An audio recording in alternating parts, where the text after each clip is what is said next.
Alright, let's pop on in. I did some leveling up. I did a little leveling up. Or, really, I burned through an EXP ring. That's what I did.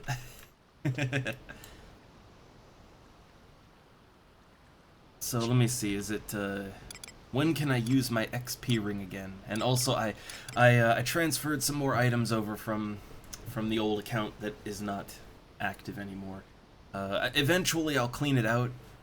I mean, it won't take long to clean it out, but I'm just sort of like if I got some useful items that may be either hard to get or very expensive now, like more expensive than when I got them, yeah, I'll trade them over when I can, like when I actually need them, like these astral rings here and the energy earrings, because those aren't always up for sale on the auction house. Okay, it's gonna be almost 3 hours till I can use my Emperor Band again. I only have one more use in it. So when I can use it, I will. Well, if I'm in a party, right? But otherwise, I won't bother. But what I am gonna bother doing is putting my flag up. Oh man, someone is selling a server first. The Serene Ring. Apparently that's literally the first person to ever get it, which, yeah, there's server first on this. Like, some items are just so rare or hard to get that it takes years for someone to actually acquire one, and the first thing they do is sell that shit. Oh. Alright, so I got some slightly better gear here. I got some food, my sweet rice cakes, which I had like 50k when I logged off last time. Down to 40k now, and we're about to drop even lower because I don't want to just go into level 10 grouping. Like, I don't want to go into it completely unprepared. I don't want to be a burden on my team like I was with as like playing a red mage, right? I don't want to be a burden. But now I'm a 10 white mage, 5 red mage, so I have a proper class. I have proper equipment, and I should definitely use proper food and drinks. I should be as productive of a party member as I can be. Also, no one is buying that ash staff. I'm just gonna sell it to an NPC.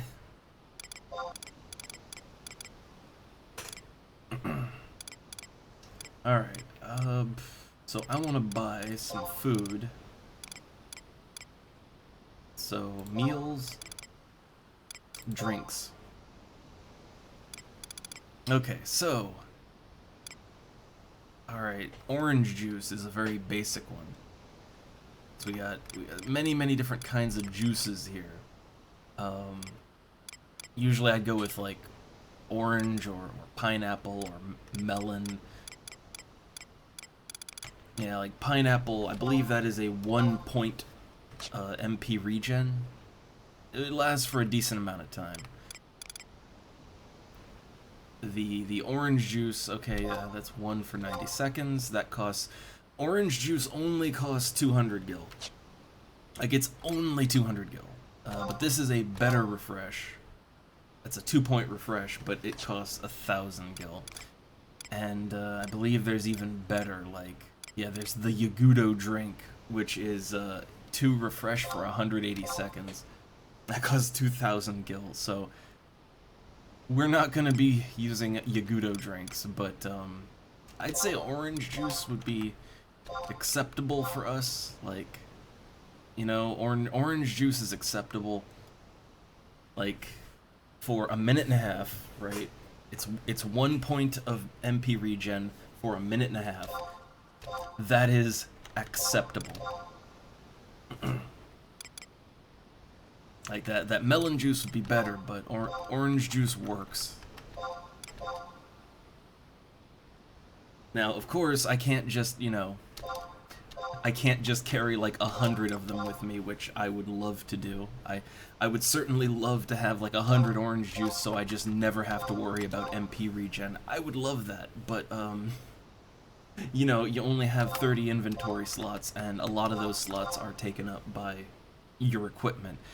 Plus, you do want to actually have some slots left over for, you know, for loot, right? We want to loot things. So where am I at for inventory? I'm at 21 out of 30, so I've got a couple orange juice, got some OJ, got my sweet rice cakes. I got a scroll of instant warp and re-raise, which I'm gonna use the re-raise the moment I go into the dunes. Because right now, I only have 130 out of 2,600 EXP. I really should, like, I really should get a little extra EXP before I go into any kind of group scenario. Also, I turned the music off while I was doing my solo level, because, you know, that's when you pop open YouTube, right? But when I'm a little more focused on the game, it helps me to have that game music going. It gets me in the mood. I also bought a bunch of spells. Like I have, let me auto sort that. I have a bunch of spells now that I did not have before. I just bought them. So like, yeah, we got some of them I already had because of Red Mage, right? But like Protect. But now I have Protectra, which is the AOE version. I've got some bar spells, so like Bar Stonera, Bar Watera, which it increases the elemental resistance for that element, which is very handy for certain fights. Bar Sleepra, Bar Poisonra, or Bar Poisonra. Again, pronunciation's a little weird. But all of these anti-element and anti-status spells. And oh yeah, I can cast Black Magic, Poison, and Stone now, which I'm probably never gonna make use of that, but hey, I can do it. It's the thing I can do.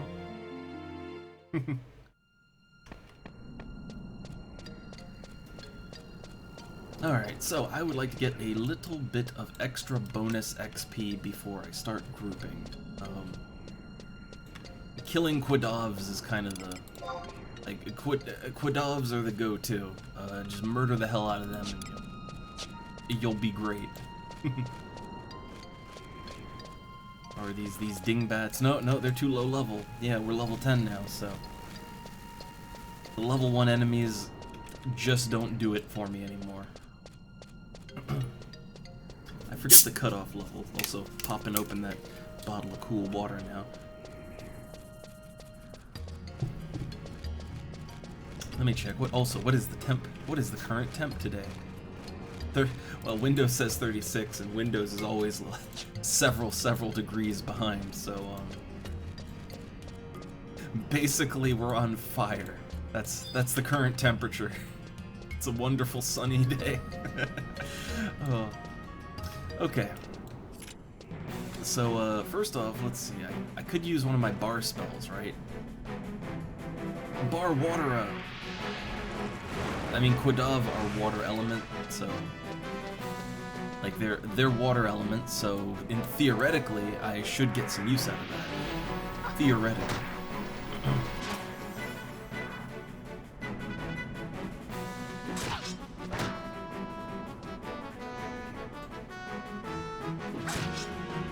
Man. White Mage combat. I mean, you know what? I'm half decent with the staff. I've gotten half decent with using this staff, but White Mage combat is always kinda eh. Also, real quick, I had wanted to set some kind of alarm for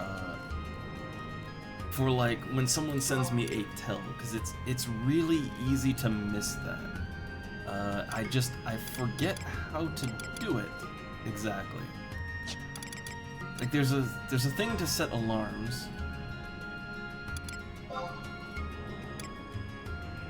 So there's one for like when you get invited to a party. But I swear that there, somewhere around here, you can, I swear you can set a noise to ping just when someone sends you a tell. Like, by default, I don't think the game pings you at all for that kind of thing. But, I think you can set that. I'm just gonna look through the options real quick to see if I can find some kind of thing, like an option to ping. Oh yeah, also AoE display, you want that on. You want that on.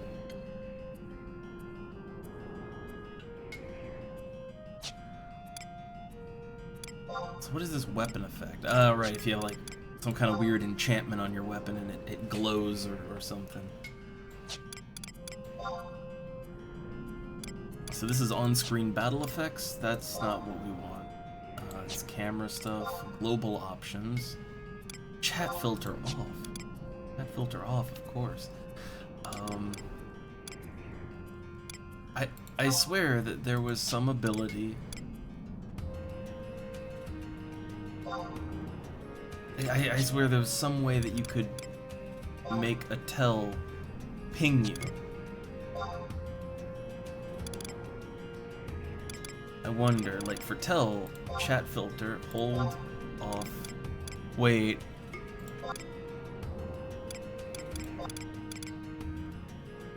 So this is the types of text to be filtered from the log window. So, okay, so like this is like it gets filtered from the log window. You don't want tells to be filtered, so off is like, yeah. So there's hold.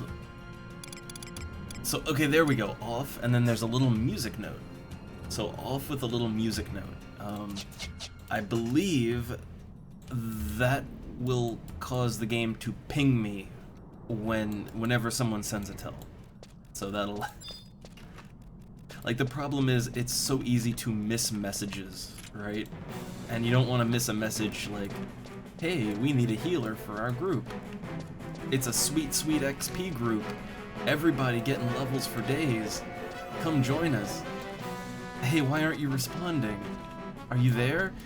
Oh, I guess we'll take that other white mage. Like, yeah, you don't want that.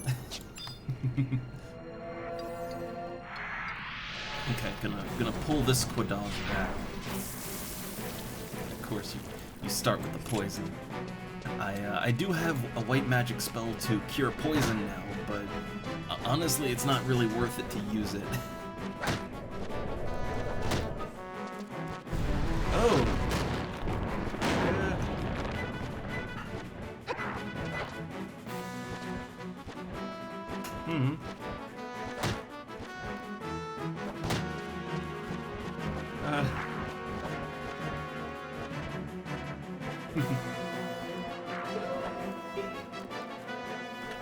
Yeah. Oh, look, the wife's having some lizard troubles. It likes to poop. But, yeah, so, like, there's some poisons in this game. There are some poisons that, you want to heal immediately because they will kill you. Like, there's some intense poison in this game. But, like, not all poison is created equal, you know? Yeah, some poison is a death sentence, and if you get poison like that, and you have no ability to cure it, you're just dead. Like, you might as well just resign yourself to your fate. Yeah, there's poison like that, but then there's, like, a black mage casts their crappy poison spell on you, which only lasts for, like, maybe 10 seconds tops, and it barely does any damage. Like, that's fine, right? That's a fine poison. That young Quadav that's wandering, Like, I was worried about that, right? Like that young Quadav was wandering around, and I was like, man, you're making me nervous. You're making me very nervous. And of course, he wandered directly into me. Directly into me.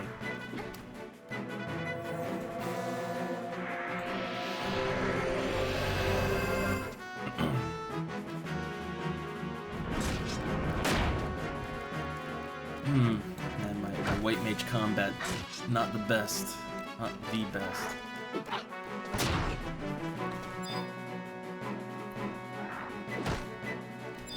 I gotta time my heals, cause like, these guys actually hurt. They hurt a lot. Heavy swing, heavy swing. I couldn't interrupt it. I couldn't do it. Couldn't do it.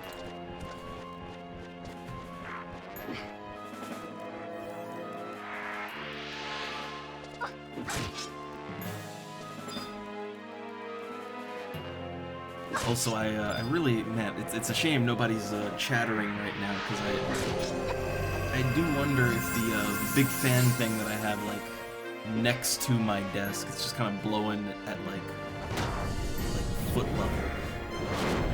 I hope that doesn't come through. Like, I hope that isn't making, like, a bunch of noise in the stream. Like, OBS only, I mean, the microphone only turned on when I talked, so it's at least not that loud, but I don't know if it's making like a horrible background noise.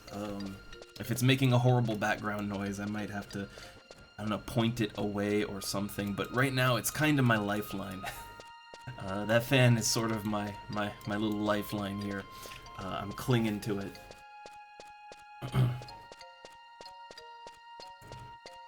And every now and then I check it just to like make sure that the ice pack in it is still ice and not just water.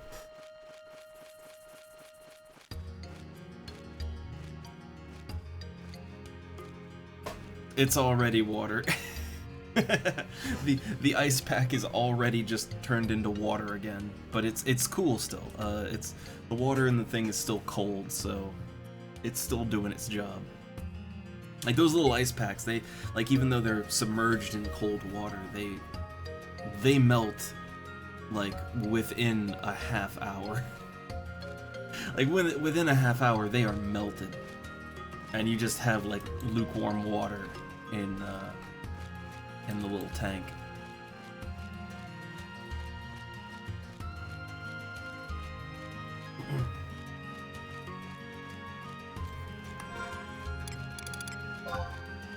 Okay, we're almost at a point where we wouldn't de-level if we died. I wanted to like get 260 EXP so that let's say I get invited to a group in the dunes, I teleport in. But the moment I teleport in, there's just a goblin right there and it just kills me. So I wanted to have that safety buffer of EXP. I really, really wanted to have that. And I do, so. Or almost. One more Quadav and we'll have it.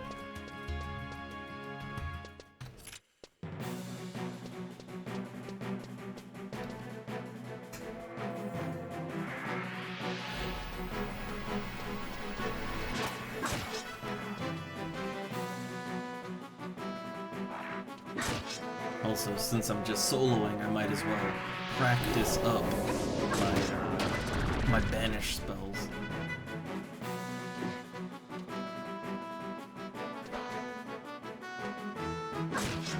Which also, yeah, hold on, I should equip my energy rings.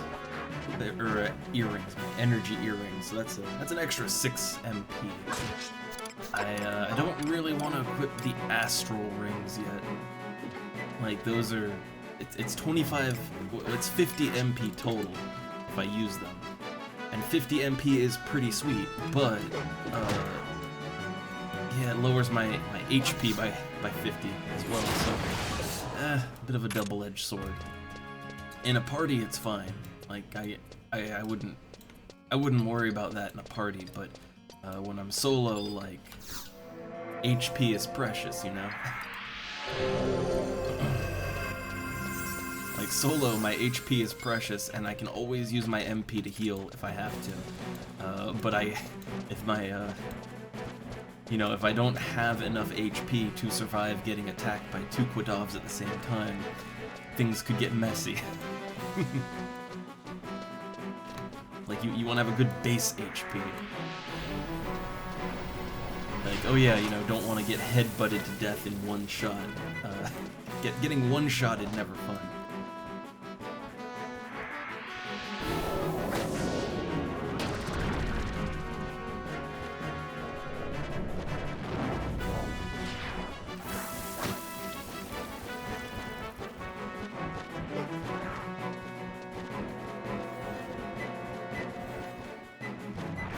Although, if I had a ton of MP, I could kinda just banish as much as I want, right? Like I'd be free to just use my banish spell as much as I like. I could really level it up, but again, it's quite a sacrifice you'd have to make for it. Also, it might be better to kill lizards and vultures just because they offer fire crystals. Like, it's, you know, just, hey look, Gil, right? Just Gil. I like it. I want more of it.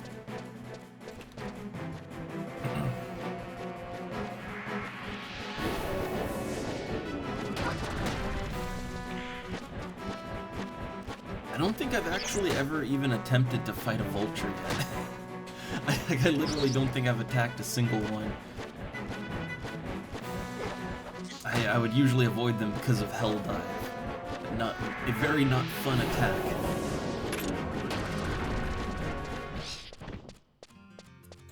Oh, bird eggs. I think I can just straight eat that bird egg if I felt like it, but...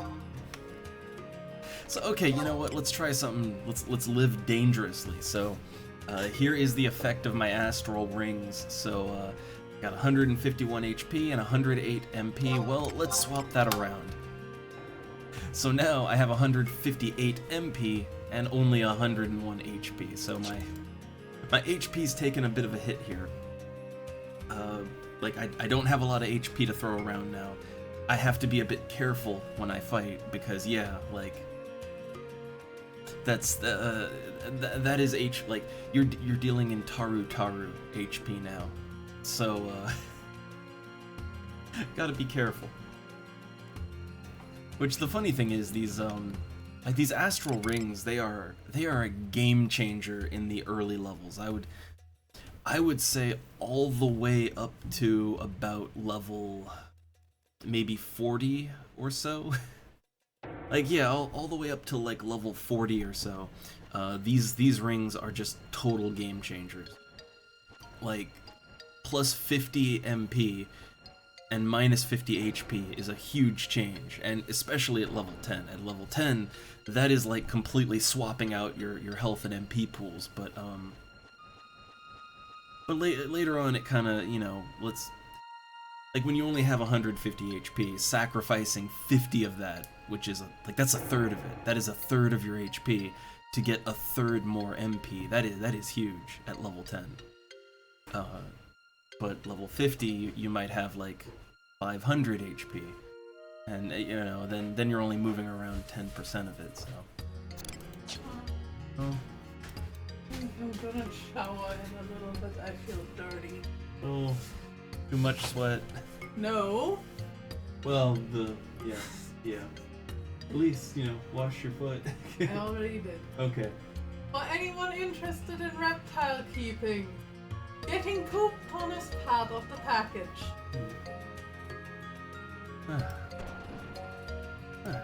Full MP again. And he's acting like he's the victim because I put him back in his tank after.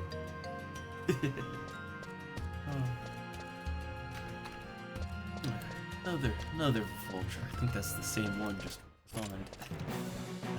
Took a long time resting up my MP. I have so much of it now.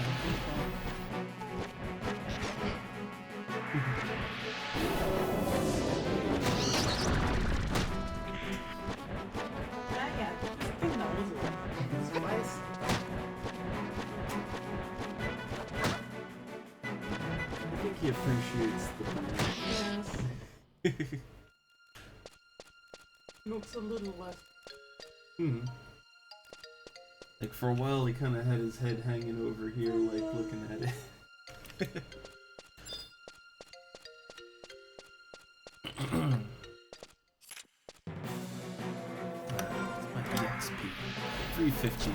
2,600. It's a probability to rain and storm. I mean, it. Not all day though, and also it's a chance, so it might be. If it doesn't do that, I would assume the heat won't break. I would assume, like, that, because in the forecast that was like the only thing that seemed to bring down the heat. So I'm hoping for it. The thing is, if we're getting a change in air pressure and a change in atmosphere that would make it possible to rain and storm, it would also cool down a bit. Okay. Well, I hope so. I hope. Though, I mean, I look like the extended forecast is that basically by Monday, we're gonna be like here again. I feel like it's just heat wave after heat wave right now.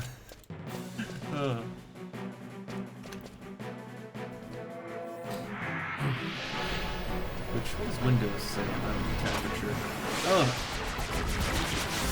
It's a chord, which I'm not sure what that means. I haven't seen that word yet. Like, It's a record. yeah. Record. Oh, record heat. Yeah. I was. I'm not dyslexic, but I read it wrong. So yeah, like it was just saying like heat warning. Now it's like record. Oh, great. Which it doesn't even say what the temperature is. Okay, well, 36 right now. I guess that's in 36 in the shade. Yeah.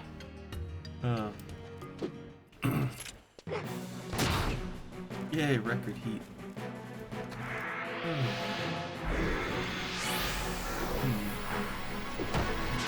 And now, yesterday everybody wanted a white mage, wanted a healer. Now it's looking for black mages for a burn party. Can't win.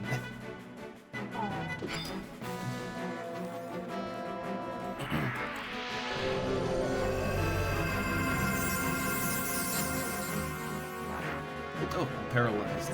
Wait, I have a spell for that. Let's see. Why did I set it to target?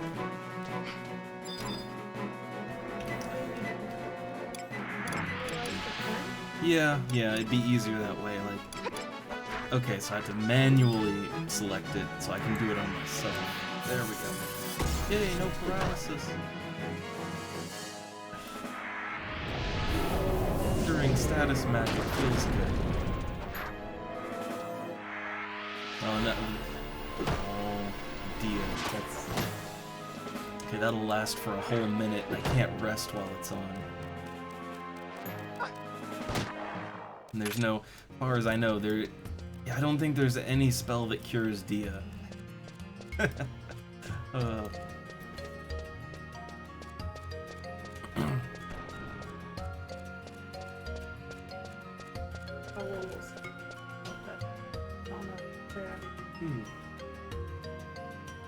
The stuff sticks. Yeah. It sticks as far, you could eventually lift it up. Well, when he moves, I'll put a towel. There.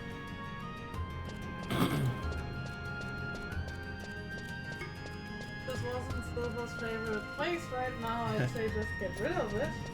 He really likes that chair. Like, there's a whole bed there, but he doesn't want to get on that. He wants to get on the chair. Do you want to know why? Because that way, you can pet. But he's just like, he just looks so tired.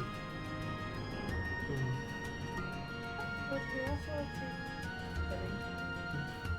If we didn't, his tail playing, he also wouldn't let me do this.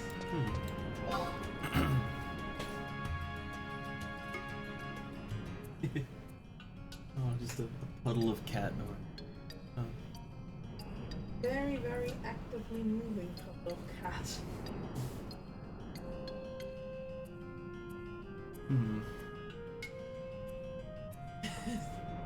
Are they already melted? It's already melted. I was just using one of our little other freezer packs, but water's still cool. That's good.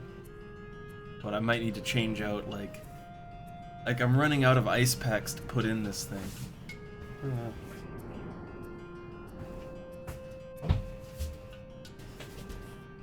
And I'd love to have an open window, but the moment I did that, just suddenly there's a big clump of wasps right there.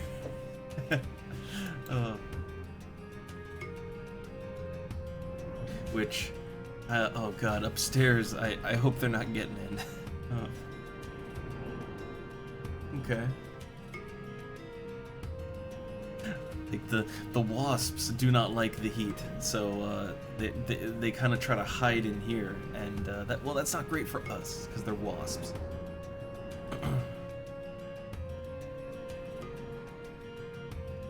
Let me check. Are we still?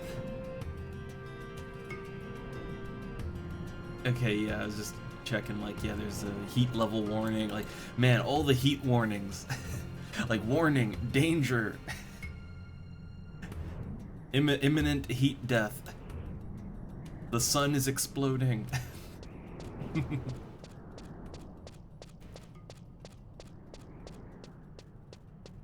Man, and to think we were gonna go out and like we were gonna go out into the hills and get some fresh spring water from the water source in the forest. Like, you know, we have like a little wagon. We're gonna carry it back, and that's where we get our good water from. But like, man, with current temperatures, like, I wouldn't discount the threat of like one of us just passing out and doing that in the middle of the woods. Not a great idea.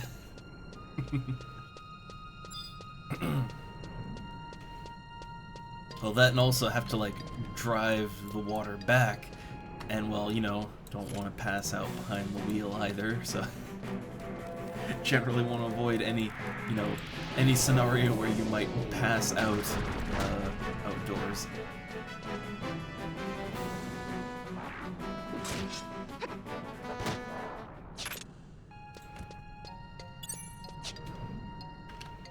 Oh, no group tells yet, and no one chitter-chattering. Oh, I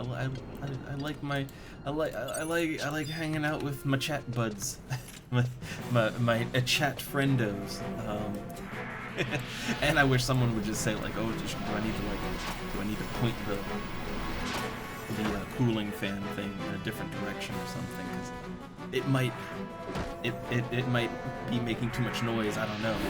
I can't really tell. Like that, I'd have to listen to the stream myself, and that's tricky. It's tricky. I'm not good at this.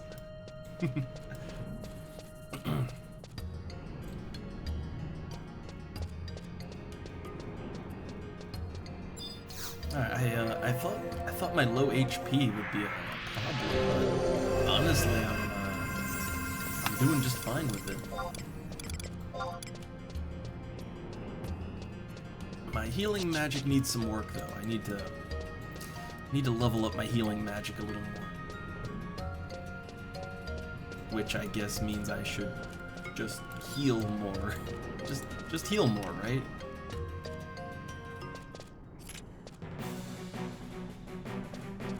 Oh yeah, I could make use of my. Hold on, where is it? Yeah, my dark magics. That's my sub job in action.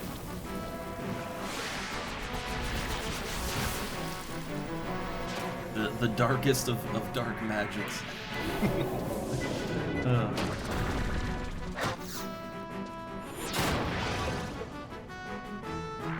Wait, that could. Wait. I've seen this one before. Back it up. Back it up.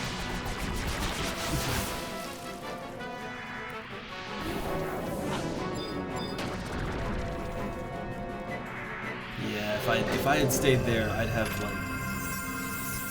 a Quadav gangbang on my hands, and I don't need that right now.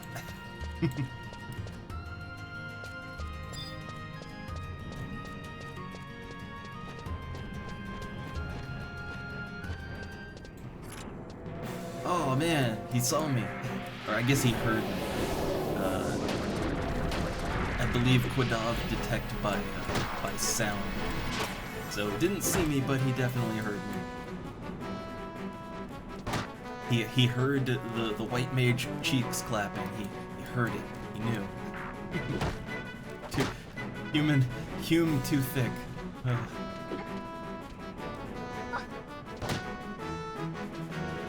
Oh, good time to cast a spell on him.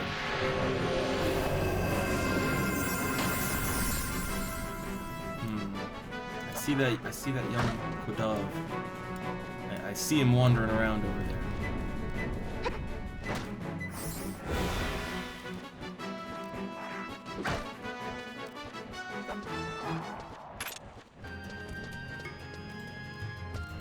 Do I dare take one more on? He seems to have low evasion and defense, which would tell me that he's not overly tough.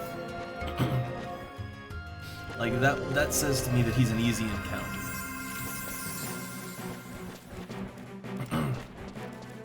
And then again, everything's an easy encounter until there's like 3 of them, so...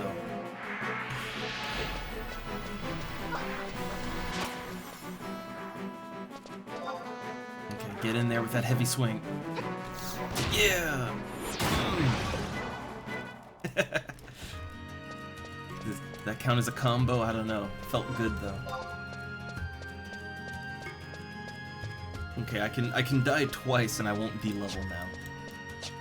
But I was kind of expecting to get invited to a party, but that does not appear to be happening. I guess, you know what, I have to go back to town anyway. No matter what, I have to go back to town to teleport for a group, so... Yeah, I'll go ahead and pop my orange juice. It's only 200 gil a pop, so... I mean, I can afford to use a couple of them. Like, just periodically use the orange juice, you know, to speed things along.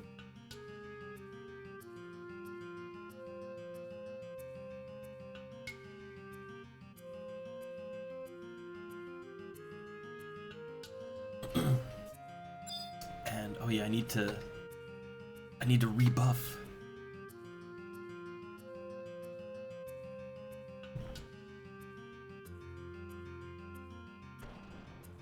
Just looking over at the cat while I'm resting up. And wishing I had some chat buddies. Like it's a banter in Final Fantasy XI stream, but we got no banter. Got no banter. And I'm just melting. I'm just melted.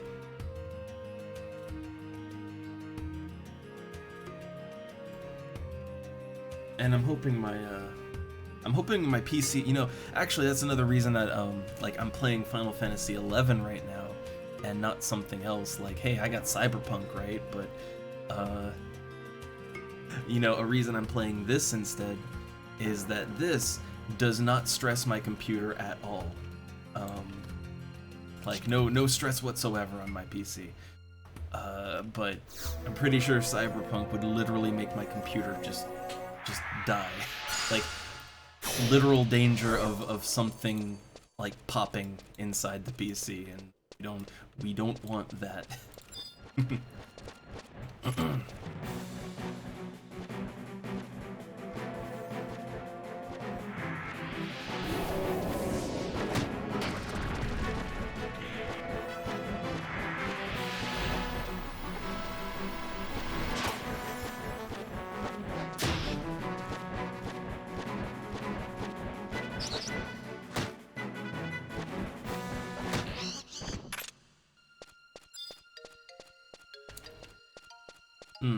You know what? I was like all about killing Quadavs, but I gotta be honest.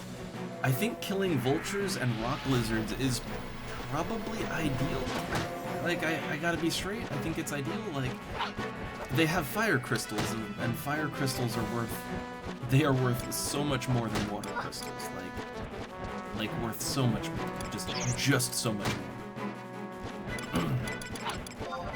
I'll go ahead and use up my orange juices. I mean, they're very cheap. I can buy more. and it'll keep me in the game longer. I don't have to rest as much if I'm popping orange juice all the time.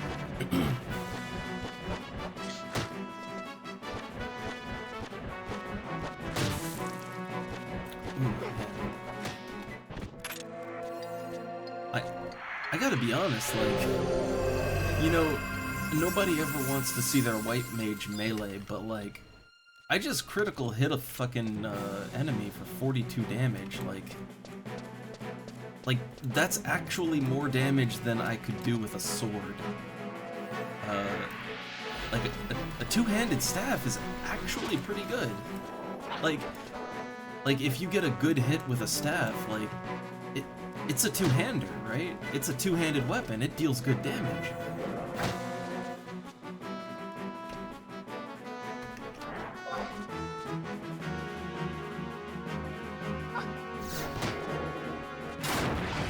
Yeah, like my damage is actually pretty good with this staff.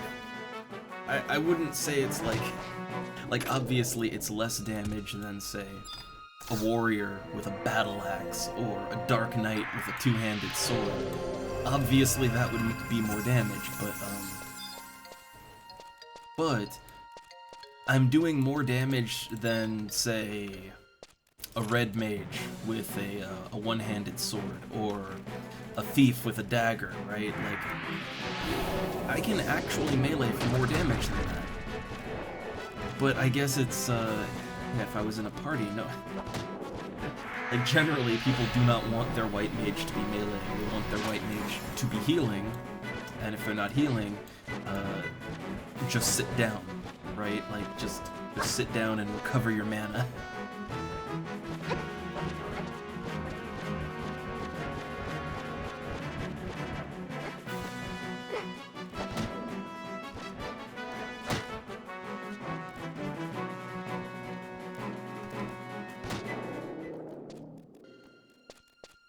Oh no, no fire crystals. Oh, I wants them monies.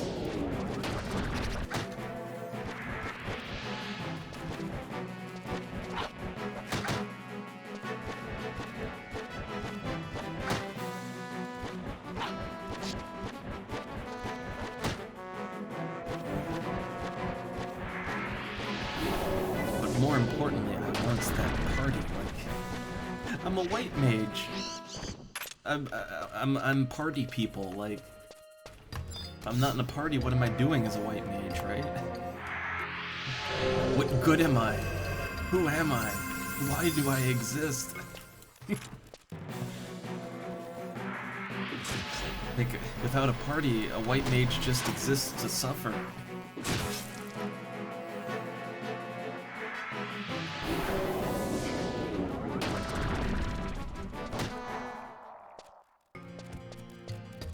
Ooh, my inventory is a little bit tight. It doesn't help that I keep finding all of these shell shields, which they do sell for, like, I think maybe 100 gil or so, so they're not worthless, but they take up a lot of inventory space. Oh, bird feather, that's more inventory.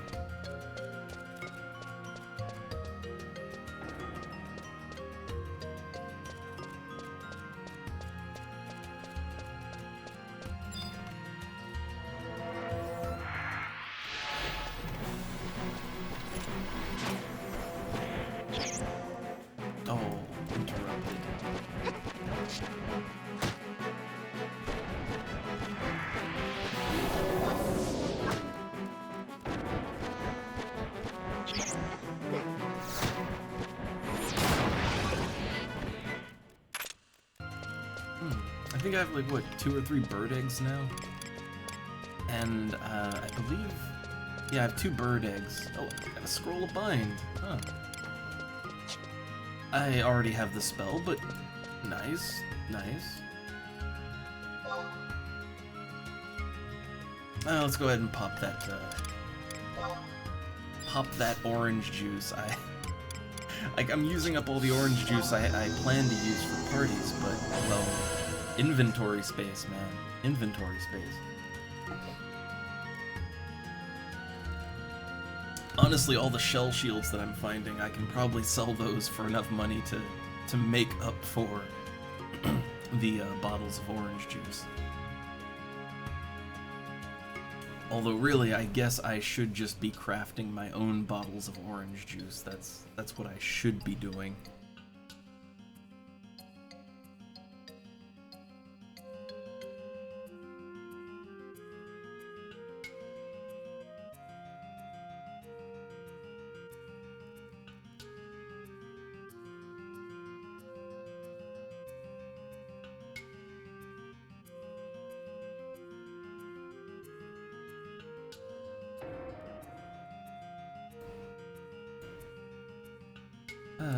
And nice relax and grind. Relax and grind. Want to sell wind ore. X13. 70k each, man. Well, I guess I need to go mine wind ore then. Like, wait, when he says X13, 70, like, I assume he doesn't mean 70k for a stack. I assume he means 70k for like each individual one, which that's... My brain is like chugging away trying to do the math, but that's nearly 1 million gil. Like, that is getting very close to 1 million gil, right?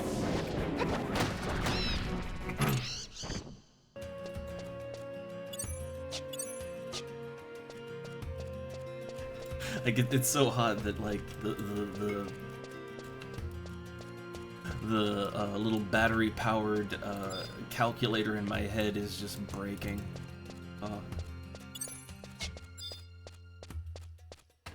It's not even a TI-83, it's just one of the... It's just like an off-brand pocket calculator. One of those, like, solar-powered ones.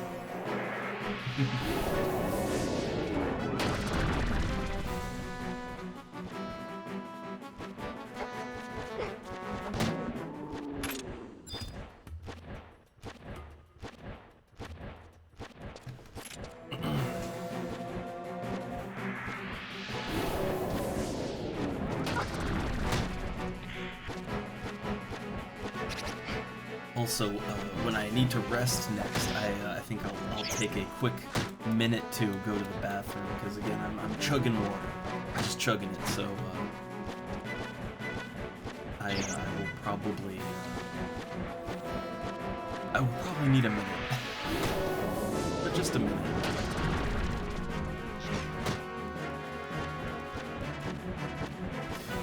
You know, it bothers me more than it should, because I know... Like, look, see, normally it's not an issue. Normally it looks cool, right? But, like, that little piece of hair, right? Because, like, my character has long hair, and when my character isn't, like, in the combat stance with the staff, it looks fine.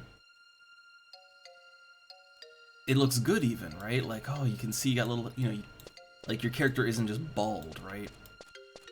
Because in most games that have, like, robes with hoods, they would just make your character bald. Here, you can kind of see that, like, my character's hair still exists, even with the hood up. And that's cool, right? But, it bothers me more than it should. Yeah, like, when my character's in this stance with the staff, and the hair clips through the side of the cowl, that bothers me much more than it should. Like, it's totally minor. And it, like, yeah, look, it either doesn't clip or it only barely clips, like, not enough to notice when you're in, like, casting animation or whatever. But when the character is, like, twisted like this for the staff stance, yeah, the hair pokes through the hood, and I just hate it. Like, it really, really bothers me, but I guess... You know, I mean, most of the time you're looking at the back of your character, so you wouldn't even really notice it. But I know it's there, right? I know it's there. I can't unknow it.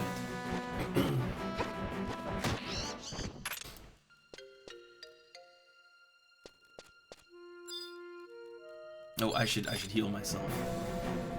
How's that inventory? 27 out of 30.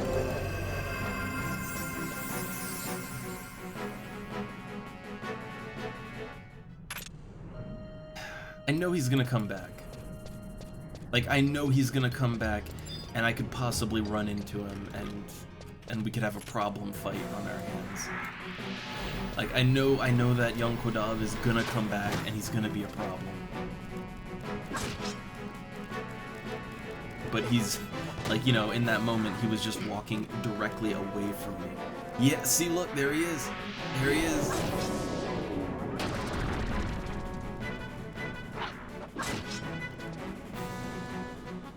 Okay, he's stopping there for now.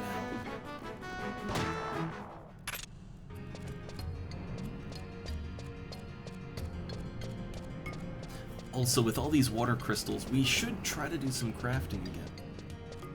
Like, we should try to get a little crafting in.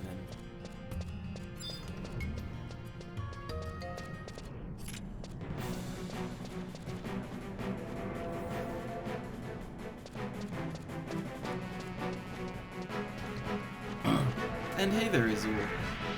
Because the Quadav are they are savage beastmen that are encroaching on our territory by existing in places that we want to colonize, so we have to destroy them. Clearly. Also, I'm glad someone's finally saying something. It gets lonely. But also, I wanted to ask someone if I have the little it's like a little box with a fan, and you put ice packs in it. Makes like a cold water curtain, and that's kind of our equivalent of like that's as close as it gets to having AC here. It's right next to me, blowing on me, and I hope it's not like making a horrible whirring sound on the stream. So I wanted to ask someone if it's like a problem. I need to like adjust it. Oh wait. I was gonna go to the bathroom, but now that I popped that, I can't go to the bathroom. Next rest. Okay, that's good. Yeah, I wasn't sure if like I wasn't sure if the fan blowing was coming through.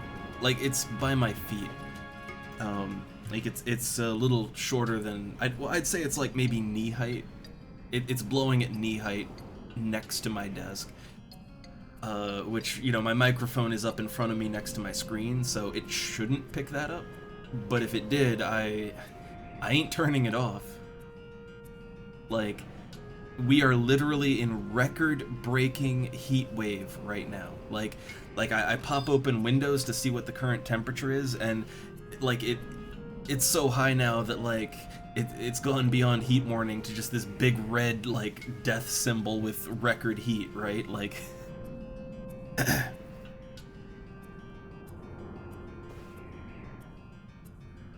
so I'm not turning this fan off, but at the very least I might like turn it away so that, you know, it wouldn't make as much noise. But now that I know it's not a problem, I am enjoying having it blowing on me. It feels good, and I can actually breathe. I can breathe oxygen, and that feels good.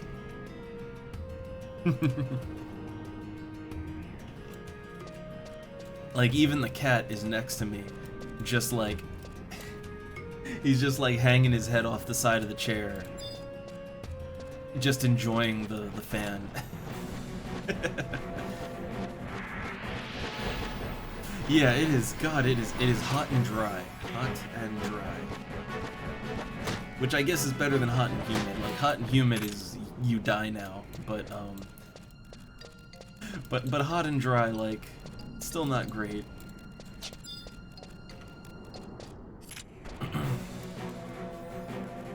Which we are we are most certainly not cooking dinner tonight. Like I had plans, right? I was gonna do like, you know, like yesterday I was gonna do potatoes, you know, oven potatoes, a veggie, and maybe some chicken or fish, right? Like, you know, I had plans to make a nice little dinner tonight, but it is so hot that if I turn the oven or the stovetop on, I don't think I could breathe, right? Like, so we're ordering out tonight. Which I do have to think about what I want to eat, right? Like I really like the, like we have a restaurant that we really like to order from, and they've got, like, the thing is they have like everything, you know? Like pizza, burgers, schnitzel, other various meat and pasta dishes, salads, like they have like everything. The only thing they don't have is Chinese. They don't have Chinese food, but short of that, like, they have like all the fast foods. The only problem with that, and it's all really good too, that's the thing, like, it's actually good. But the problem is that, well, what do I get, right? You know? Like this, it's that choice paralysis problem. Like, there's so many things that are all good.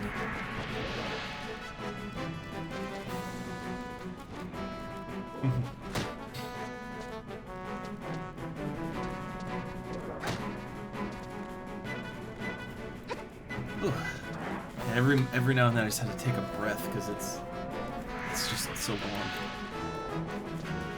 Also, oh no, I think I'm gonna have to pop that orange juice. Pop that OJ. Alright, I killed one of them, so should be alright now. Just two enemies at once can get a little dicey. Wait. Oh no! I'm being jumped. I'm being jumped. I think I'm standing in a really bad spot.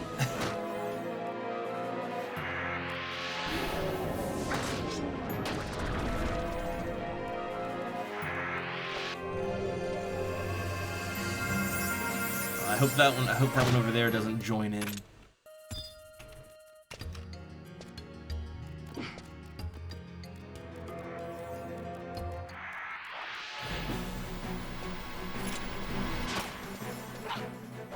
Alright, heavy swing! Bonk. I love my little staff bonk attack.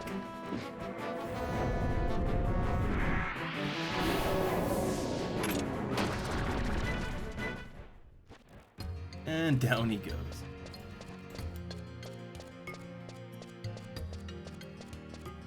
And hey there, Fox. I am currently melting. How are you? Like I'm just like a skeleton burned to ash, playing in my chair here.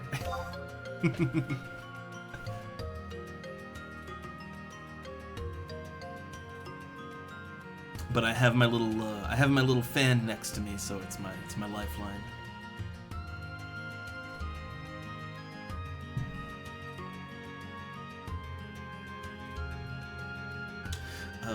But oh yeah, right. I wanted to go to the bathroom. You know, I'll read the chat when I get back, but real quick, I'm just gonna hit the bathroom real quick. So one sec.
Alright, I'm back. But nice to see everybody melting.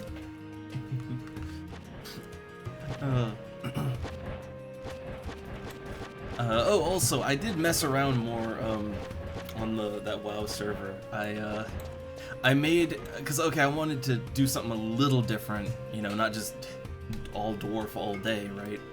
I made a human, I made Doublus a human mage, and I got that up to level 5, just doing the quests there and poking around. And I have to say that, like, I enjoy the mage gameplay so far, and I do like that it can summon its own drink. Like, I enjoy that because I'm making use of it. Like, like as I play around with WoW, right? Like, it is a fun game, right? It is a fun game, and it does remind me a lot, like the overall experience. It reminds me a lot of, like, say, EverQuest, or I thought about it more, and what it really reminds me of is the early days of EverQuest 2. Like, EverQuest 2, which I still hate that they made a goddamn sequel that just split the fans up, but I did play EverQuest 2 for a while. And EverQuest 2 actually released, like, just a little bit before WoW, right? And EQ2 was... Like, EQ2 was a much faster version of EverQuest. It was much faster, more theme parkish. Like, it's kind of more WoW-like. Like, funny enough, EverQuest 2 is more WoW-like, even though it came first. And playing around in WoW, it reminds me a lot of playing around in EverQuest 2 before they ruined their own game. Like EverQuest 2 got ruined pretty quickly, but before they ruined it, it reminds me a lot of that in how it plays, right? And that's a good thing. That's a good thing. So I am enjoying my time with it. I'm still not sure, like, what character I'm gonna really, like, push forward with first. Like, I'm enjoying the mage gameplay, but I also enjoyed the rogue gameplay. I might kind of just swap between the two until, you know, until I hit a point where I decide, okay, I like this better, right? But I haven't really hit that point yet with either one, so I'm being an altaholic for now.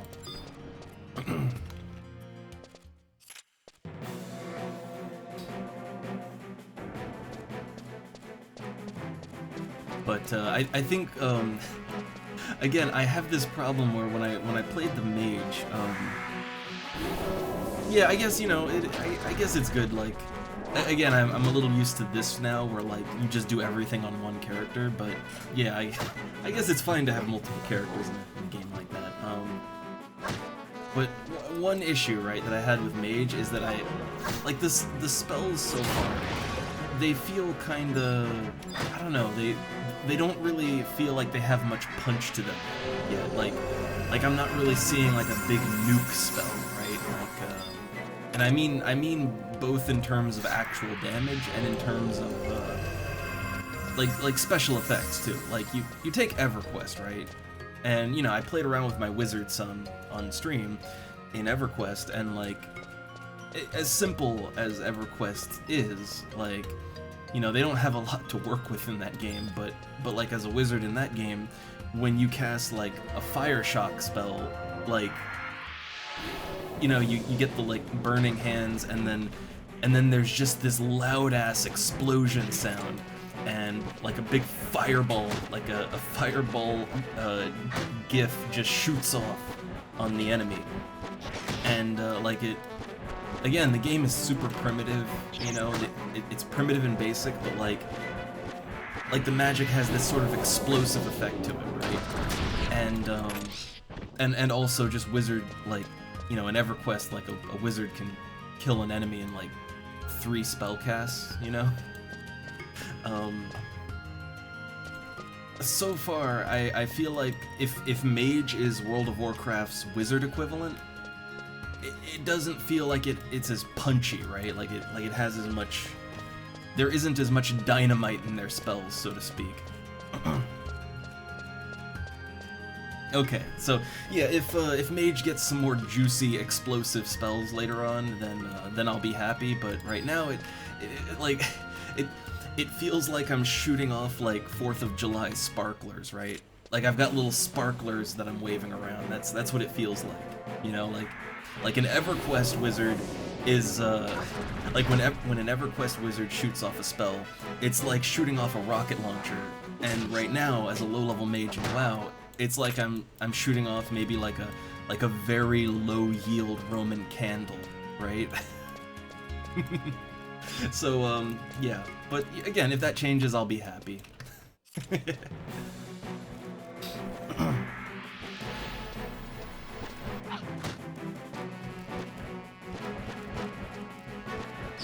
Yeah, I got the Ice Bolt, so like, because I got up to level 5 with the mage, and I like the Ice Bolt tactic and then shoot, which I guess like do they have like an equivalent root spell like in both EverQuest and this like mages have a root spell, like that's how they do it, right? They root the enemy in place and then nuke it. I mean, slowing the enemy down works too, but like I'm kind of used to the old root and shoot, so to speak.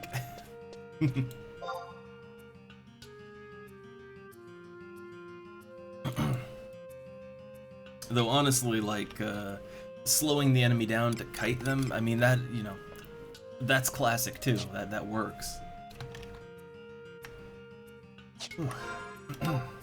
Man, when I get to talking, it's like, oh, I gotta take a second. I actually get winded from this heat.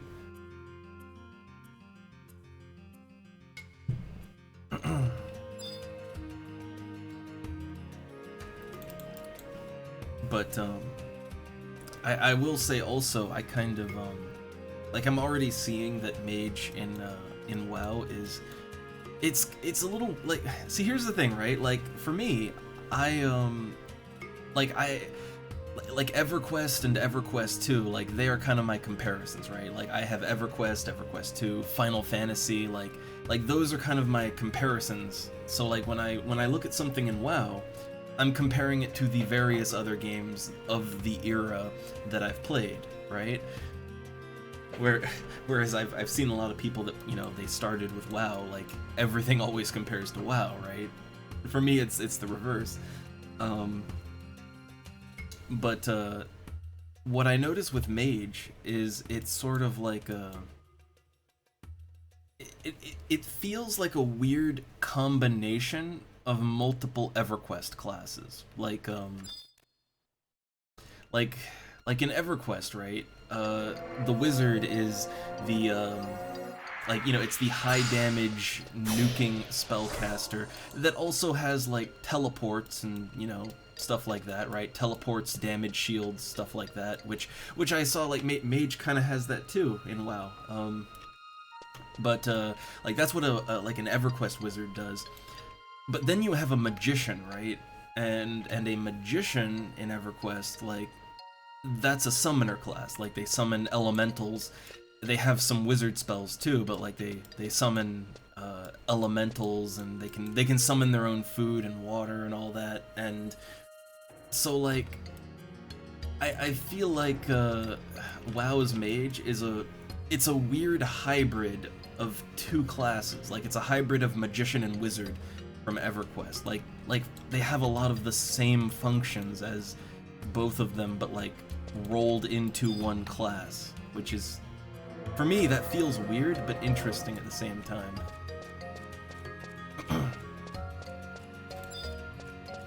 Like on one hand it feels almost wrong, you know, but also it's like, well, you know, I guess it makes sense, right?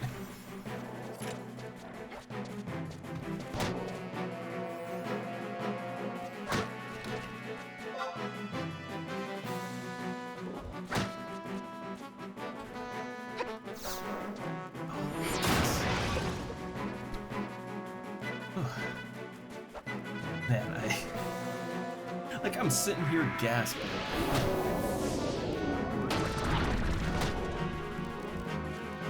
I wonder if it's too hot to even do a lazy stream. Oh, tail blow. Ow.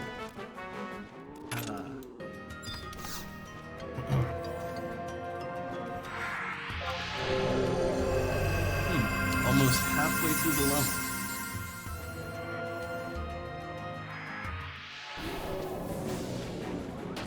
Huh.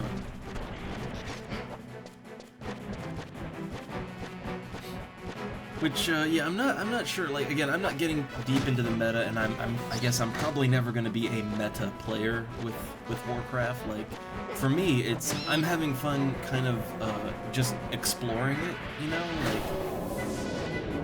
like it is a classic MMO that I never experienced, right? So for me, it's like I don't know. It's like going for a field trip at an amusement park, right? You know, it's all these new sights and sounds, right? And I'm not really too concerned with the meta of it all, but yeah, it's fun.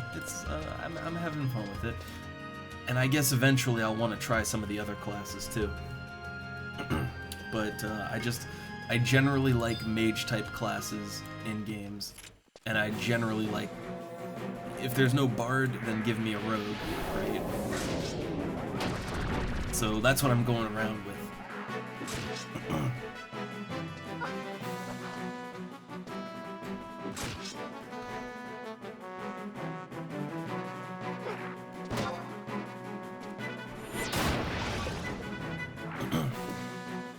And also, like, again, this is me calling on my previous experiences, but when I played around on my human mage song, like, both weirdly in form and function, like, it reminded me a lot of playing Guild Wars, like the first Guild Wars.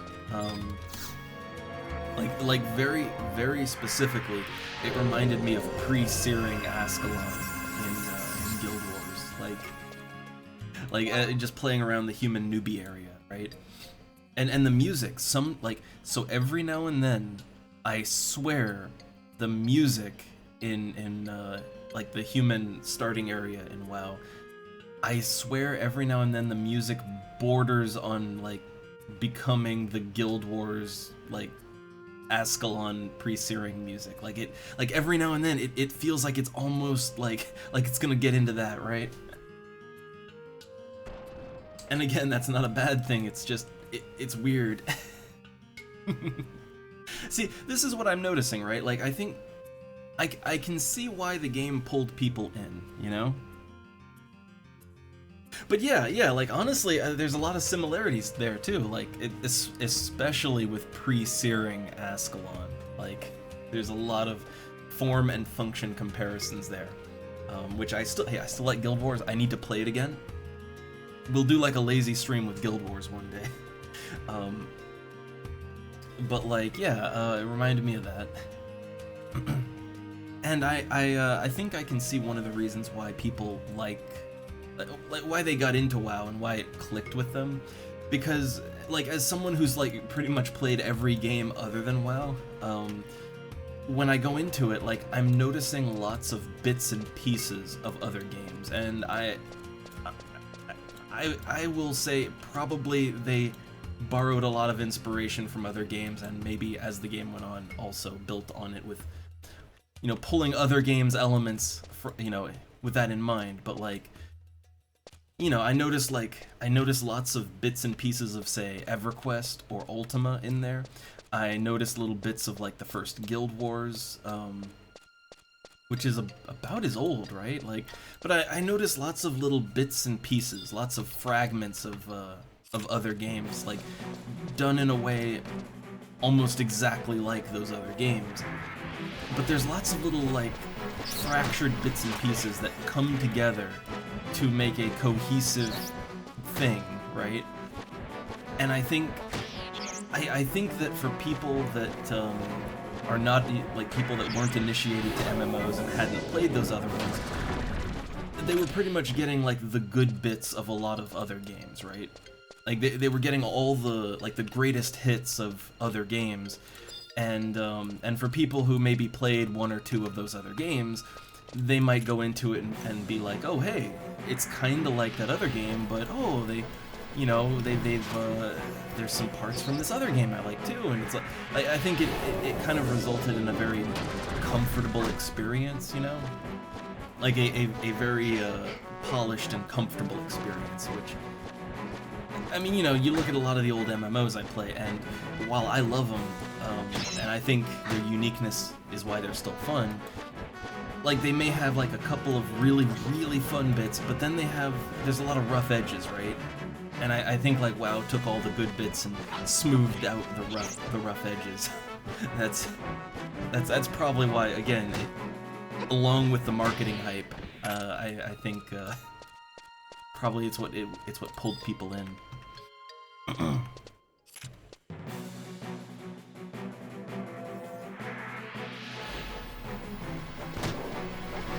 Yeah, and I will say this, right? Like, I think those rough edges in a lot of games, like, you know, hey, EverQuest is super rough. I still like it a lot, right? I still play it. You know, this has some rough edges. I think this game has much less rough edges than EverQuest, but you know, I still, you know, I even prefer this over WoW, right?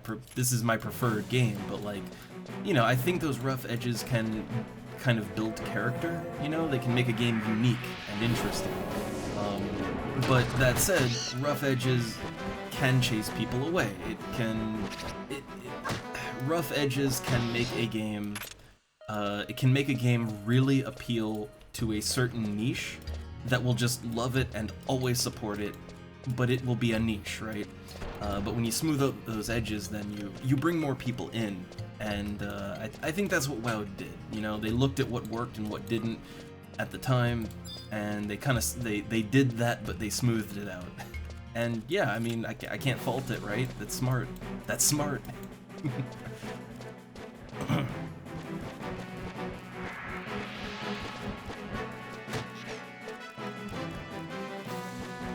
Well, so the one thing about playing WoW, like, because I'm only level 5 at the highest, right? But the fights are incredibly quick. Like, I'm just soloing, right? And the fights are super quick and honestly really easy. And I'm hoping, like, I'm hoping that as the game goes on, like, fights get longer and harder. I'm hoping, you know, like, I'm hoping I'm not just gonna sleepwalk through the whole game, because, like, if the difficulty never really changes from the starting experience, I don't know. I'm hoping that, you know, things get more challenging. But WoW, I would say WoW definitely feels very relaxed. At least for, like, these first 5 levels, WoW feels really relaxed. Like, it feels like a game that I can just pop in and just very casually play, right? And like, if you were to compare that to, say, EverQuest, right? Like, in EverQuest, I mean, from level 1, like, from level 1 in EverQuest, you have like, you have a serious threat of loss when you die, right? Like, you know, you lose EXP. You have a serious threat of loss. Like, fights are slow. Like, even at level 1, fights are slow in EverQuest.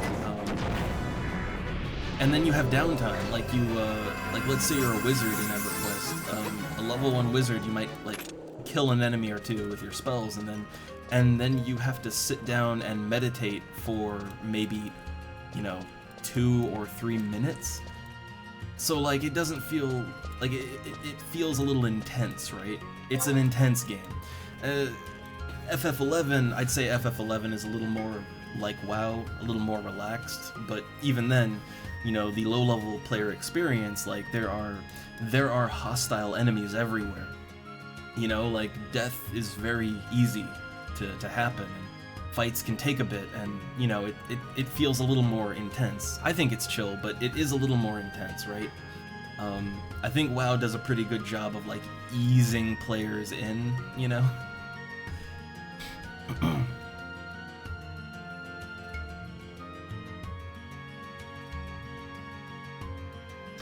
I have mixed feelings on, like, death penalties in games. Like, it depends on the kind of vibe you're going for, you know? Like, in both EverQuest and FF11, if you die, you can lose your level, you know? Like, here, you die, you lose 10% of your EXP. But, you know, there's ways around that, right? Like, if you get someone to resurrect you, you can get back, like, 50 to 75% of your EXP. You know, there's, you know, like, there's EXP rings that, you know, make you get EXP faster, so you can kind of catch back up if you lose a bunch. Like there's kind of ways to prepare for death, right? And to me, like, that's part of the preparation and planning of adventuring, but, you know, it can be frustrating, especially, like, let's say you're in a really bad party that doesn't know what it's doing. Potentially, like, somebody could die every fight, right? And it'll be slow and frustrating, and people, like, they'll drop out of the party because, like, they're losing EXP, right? They're not gaining, they're losing, so, like, they'll leave. But the thing is that, like, honestly, it kind of works here because, like, the thing is that you need, when you make a party or when you do whatever, you need to know how to build your party in a way that works, right? If you build your party in a way that does not work, what you don't want is the ability to brute force it. Like for instance, in a lot of games, but I'm coming back to Final Fantasy XIV. Like in FF14, I mean, a party is always like tank, healer, 2 DPS. But the thing is that because the game is so lenient and there isn't any real penalty for death, like, there are groups that are just terrible. Like, they have no right to be playing at the level they're playing at. But they'll still clear the content because they literally brute force it. Like, they literally just, like lemmings, they just run at the problem, dying over and over and over, until eventually they get lucky and clear it, right? I don't like that. Like, I'm being blunt, I don't like that. You know? And to me, that's the problem with penalty-free death, is that, like, even if the penalty is you have to, you know, walk back to where you died, to me, that's... You can still brute force it if you're, you know, if you're determined enough, right? And I don't like that, but I understand it, and it's not a deal breaker for me, right? Like, to me, that's not a deal breaker, it's just something I understand, right? I kind of prefer harsh penalty. But that's me, right? You know, that's me, and that's why the games I like to play are more niche and have smaller populations, but they're still chugging along just fine. You know, it's fine, right? So I'm not like, you know, I'm not like a hardliner on this. You know, I'll play a game with no death penalty just fine. It's just, if it were up to me, like, yeah, I would like that death penalty. Because I find that generally games that have death penalties, I find that it makes players think about their actions more. Like they kind of treat their character's life more like you treat, like, your real life, right? Like, you know, like in real life, you don't go running down the middle of the highway, you know, just because, ooh wee, I want to go fast, that's fun, right? Like, no, because you'll die, and you got one life, right? No extra mans.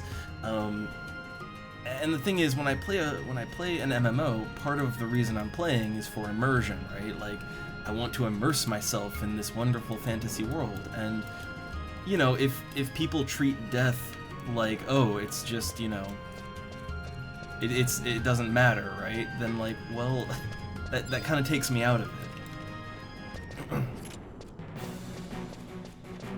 So having a penalty, it makes people think before they act.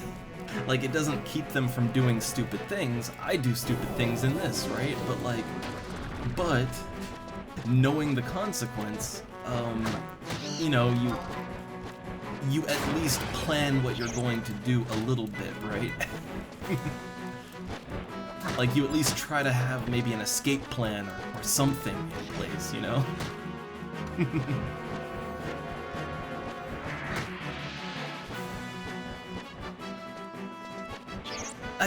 You know, here's the thing, right? Like, and look, I say this, I always hate to come off really negative when really I'm trying to be positive. I think it's either that I'm really bad at communicating, or it's that people kind of they like to jump to conclusions, or maybe it's a little bit of both, right? But like, as someone who is an FF14 enjoyer, or at least used to be, I don't really play much anymore. And a lot of the reason I don't play much anymore is because I just got frustrated with how, I guess, how people just don't use their brain when they play, and that's kind of the standard. Like, that's like the socially acceptable standard. But like, you know, to its credit, yes, FF14 teaches you how to use your abilities in your class quests and all that, and that's good. That is good.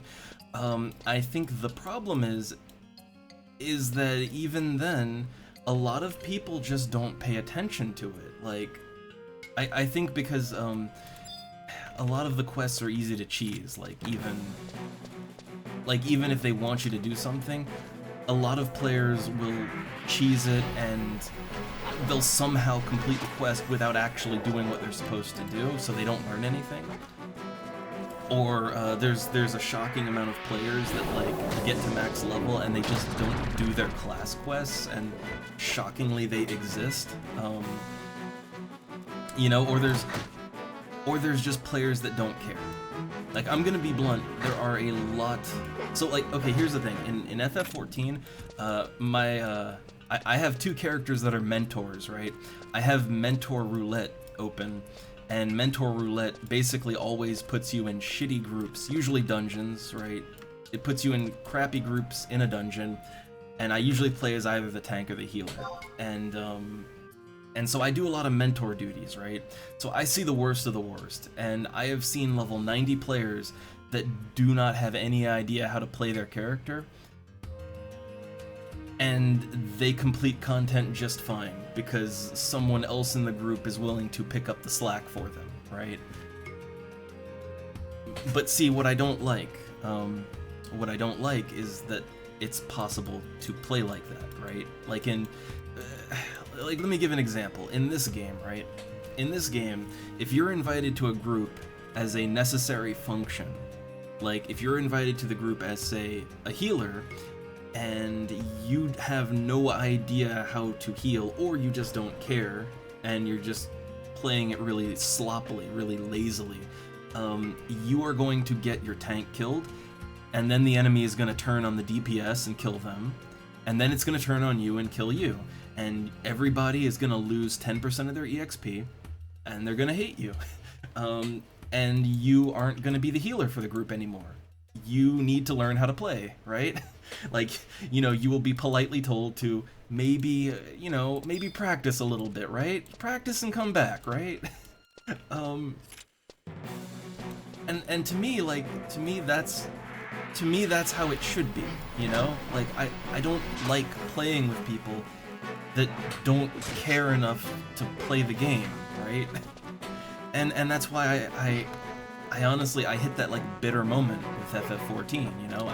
I hit that bitter moment where I realized, honestly, I'm not having fun because, like, most of the groups I get in, people are playing with no brain, and they're aggressively playing with no brain. Like, if you politely ask them, hey, you know, I also, like, I play all the classes, right? So I know exactly how they all function. So, and I'm a mentor, right? So, like, when I say, hey, white mage, you know, as the tank, I'm dying because you're just standing there casting Cure 1 at level 80, right? Like, you're level 80 and you're just standing there spamming Cure 1. Like, you know, maybe use Holy, maybe use some, you know, I give them some advice and they will either say nothing and continue just Cure 1ing, or they will get an attitude and be like, look, you don't pay my sub, alright? Like, look, I have cleared this content a million times before and everything was fine. I think you're just a bad tank. And it's like, man.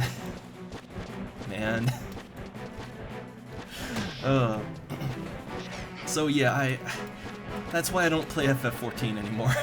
Like, that's why I'm playing Final Fantasy XI right now. So, you know, when I say that I like games that have harsh death penalties, when I like games that are more strict and require players to kind of be on their A game in a group, yeah, the reason is because that promotes good gameplay. Like, it promotes people playing like they care, you know? And I like playing with people. Like, I'm not, like, don't get me wrong, like, I'm no power gamer, right? Like, I don't care if you're not being maximum efficient. I don't care if you're not cranking out whatever DPS per second, right? Like, I don't care. But I like to play with people who are also enthusiastic about the game and enjoy playing the game and at least attempting to be good at it, right? Like, that's what I enjoy, you know? I don't like playing with people that just they just want to like AFK through group content, and they figure that like everybody else will pick up the slack, and you know they can just do that because the game allows them to, because there's no consequence for actions, right? So there's my rant. It's, again, I'm sorry if it came off extra harsh, but it's like it's one of those things that kind of can ruin my enjoyment of a game.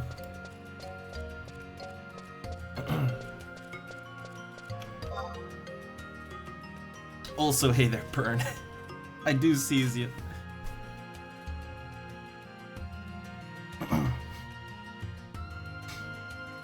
Oh god, Burn, yeah, White Mage, I want to speak to your manager. Well, no, see, that's another thing. They'll report you in FF14. Like, if you politely tell someone, like, hey, please use Holy, like, you know, tell the White Mage, please use Holy, it'll actually prevent more damage than standing there using Cure 1 over and over. You know, like, if you, like, they'll report you for that. Like, I've been reported multiple times for just, like, being a mentor, right? Like, because, you know, I know how your class works, and I can tell you how to do better, right?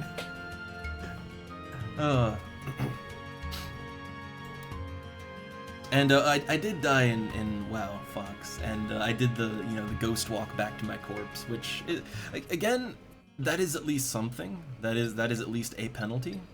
You know, that's a penalty. I'm happy with that.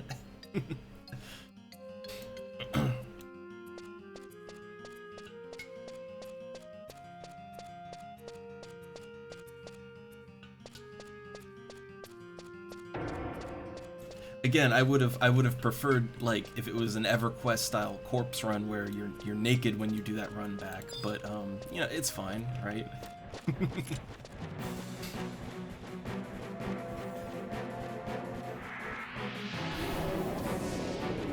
Oh, I don't know. Like, look, I used to, so here's the thing, I used to really like Final Fantasy XIV, and don't get me wrong, some of the boss fights are really fun, right? There's some really fun boss fights. There's a lot to like about the game, there really is, but the thing is, right, like, I actually played FF14, I played in 1.0, like, which 1.0 was a mess, but I even enjoyed that, right? But I also played, like, when the game relaunched, I played it then. And the thing is, Final Fantasy XIV used to have much harsher death penalties. It used to, in general, the game actually was harder. Like, it used to be harder. There was more customization of your class. Like, you could actually distribute stat points early on in FF14. Like, the game required more from the players early on, right? And that's the game I fell in love with. But over time, they've kind of been changing it to be more and more brain dead. And that is, of course, to get more players, but the problem is for someone like me that, like, you know, when I enjoyed the game was when it was harder, right? And it's not that, it's just not that game anymore. So, like, I'm one of those players that just gets more bitter the more I play, so I kind of just had to back off from it.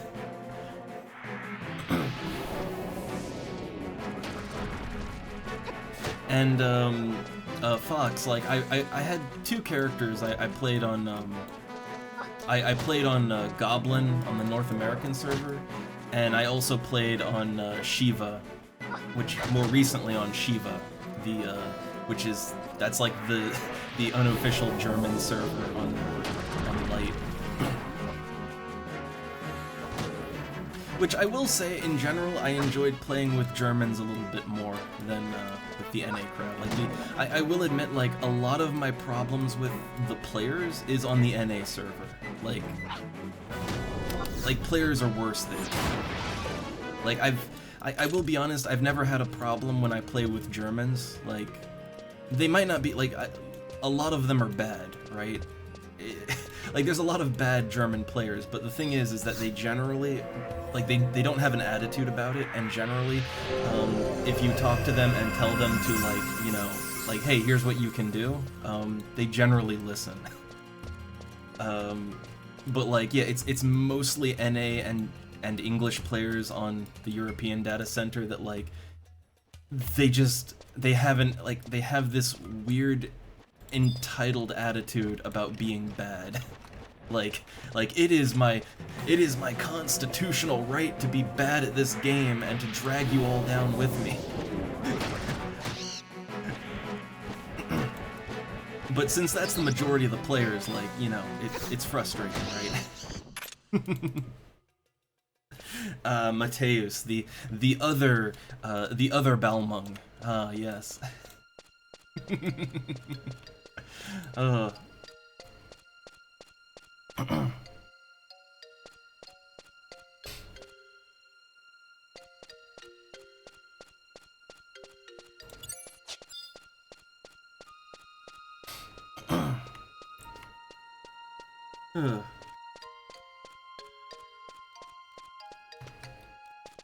Yeah, maybe I just have really bad luck, but I think a lot of it is that, like, look, I do mentor roulette, right?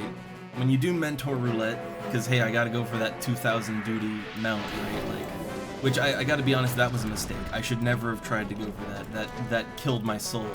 But, like, I think because I do so many of those, and it does tend to stack you into bad groups, like, you see it more, right? But it's a duty, right?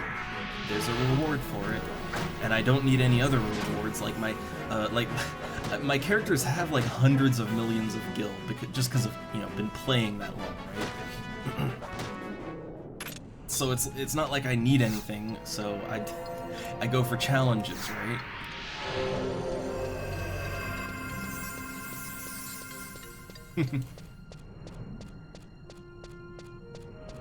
But I will say this, the 2,000 mentor duty challenge, like, don't do it. Just don't do it. It's not worth it. Like, the thing is, right, when I first started the challenge, I was like, alright, I'm gonna help new players to clear content, but then, as, you know, after the first 1,000 or so, you just hate them. Like, you just come to hate them. You hate new players. So really, my advice is never do it. Just don't start. Just don't help.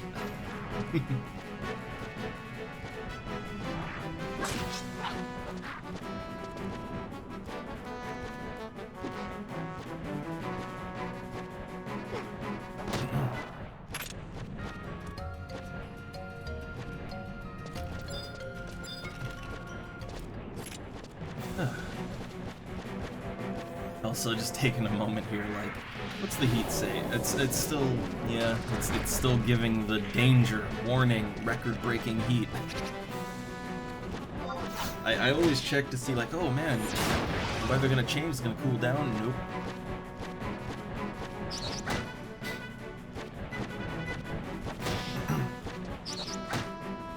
Yeah, it's, I will say though, it is kind of amusing just the weird excuses people give in FF14, when it comes to, like, why they're playing really badly. You know, like, sometimes, you know, they'll just get up in your face and be an asshole about it, right? But other times they try and justify it, right? And I've heard such weird-ass excuses. Yeah, it's kind of amusing. Like I remember, like, I was tanking once, and, like, the healer would always just be, like, a mile behind me, right? and there's no reason for it, right? Like there's, you know, like what are they doing, right? And then they just started screaming at me like, hey, tank, stop, I'm looking at the loot. And it's like, so literally this guy, right, who is the healer, a critical member of the party, like they just stand back and, like, you know, we opened a treasure chest as we're moving, and like he wants to sit there and stare at the loot for some reason, right? Like he wants me to stop and wait while he stares at the loot window. Like, you can move and look at that, right? You can literally move and look at it at the same time. Also, that doesn't make any sense. Roll for it, right? Like, roll your dice and move on. No, see, here's the thing, Burn. Like, tanking is really easy in FF14. Like, you move forward and punch things, and you're good to go. The thing is, right, the only reason it'll go badly is if, I mean, even if you literally don't use any of your defensive abilities, it's fine, right? Aggro is automatic. You know, you put your tank stance on, and aggro is automatic. You don't even have to fight for it. So just move forward and hit things. And if you're not confident, just do one group at a time. But if you're confident, you know, just pull the whole dungeon, right? Doesn't matter. The only thing that will get you killed is if you're pulling like the whole dungeon at a time, which that's I do that always, like, because I know how to tank. But like, if you're going single group at a time, there is no reason you should die, as long as the healer is doing something, right? Like, as long as the healer is doing something, you won't die. And all you gotta do is move forward and hit things. Like, the reason I might die as a tank is if the healer is completely just not doing anything, because I pull the whole room down. Like, you know, I pull everything, for speed's sake, right? But, yeah, like, it's not challenging, it's not hard. And if you somehow die, it literally is the healer's fault. Oh.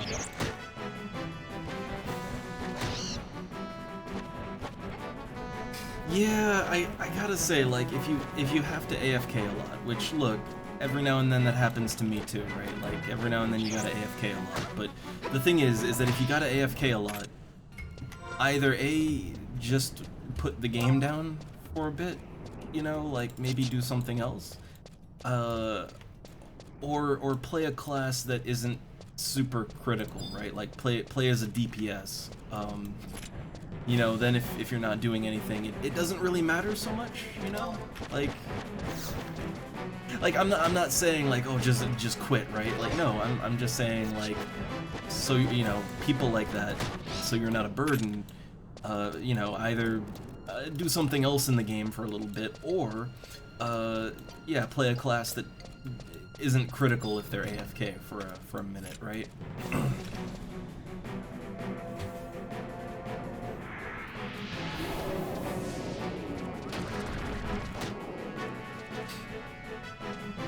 Like, I know life happens, but like there's solutions to this problem, you know? There's solutions to the problem.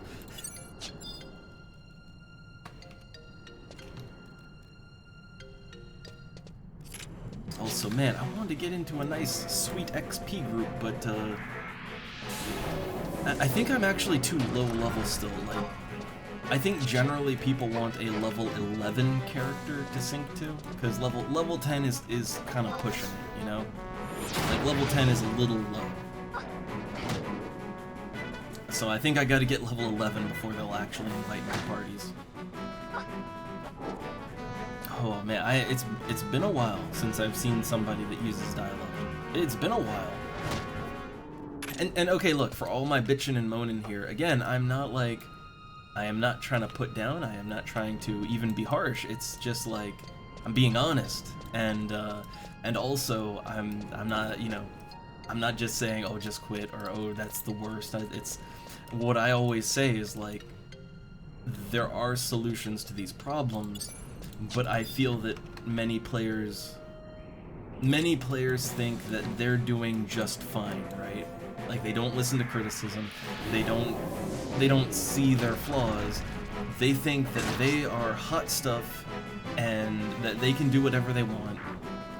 And even though there are solutions to their problems, they refuse to take them because they know what they're doing, and they will, you know, they don't need someone who doesn't pay their subscription fee telling them what to do.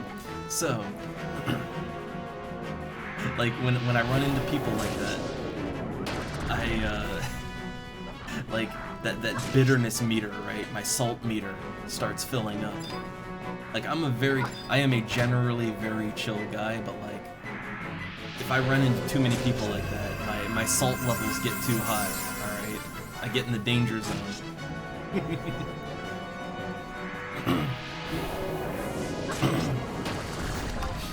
I cast Dia on this guy? I banished him a lot. I should cast Dia on him.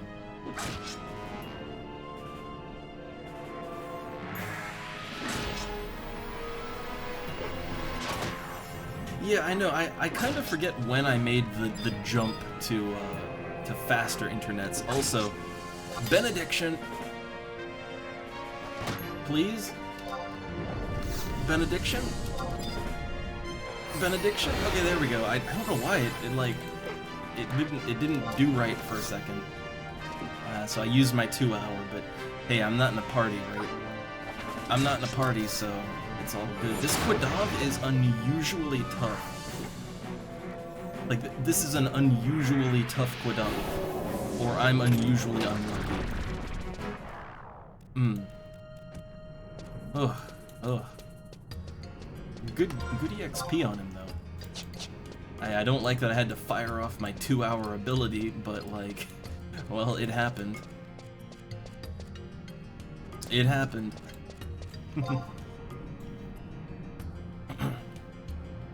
I'm trying to think, like, man, when did I switch over to like, a higher speed? I know that, like, I was using dial-up at least through Anarchy Online, right? Like, I remember distinctly playing Anarchy Online on dial-up, and I hated it. Like, it was so hard to play. And I think we got, like, I think we got cable internet, like, sometime around, you know, when that game came out, like, maybe a little after that, maybe, I think EverQuest 2, maybe, right? Like, when EverQuest 2 came out, like, yeah, with that one, like, you definitely needed cable internet.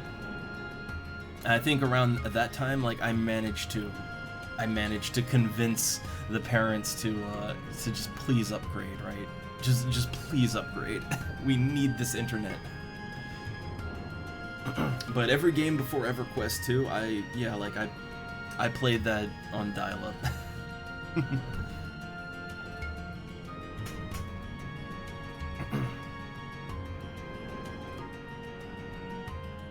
Also, I'm just realizing, because again, it is so hot today, like, my plans for cooking dinner are just nope.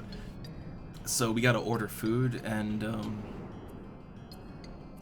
like, it's going on 5 o'clock, so we might take a brief intermission in a few minutes to order our food, you know, like, use the PC to order up food. We'll do that in a few minutes.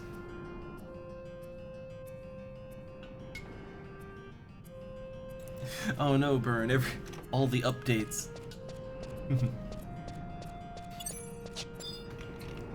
Also, on games that I played with dial-up, I'm trying to remember, I think I played it on dial-up, but maybe not. I'm not sure, can't remember.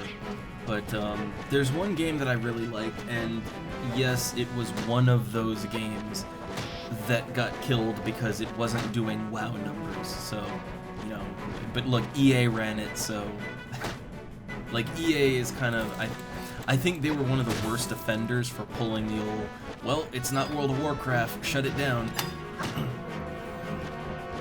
But, Earth and Beyond, I really liked Earth and Beyond. It was, I guess you'd kind of say it was like EVE Online, except it was more of an RPG. Like, it was more of a traditional EverQuest style RPG, but with spaceships, right? And you could even get out of your spaceship and walk around space stations and planet settlements. Like, you could even, you even had like an actual character, which, hey, EVE Online didn't. And so like it was more of a theme park game, but with spaceships. And I really liked that game.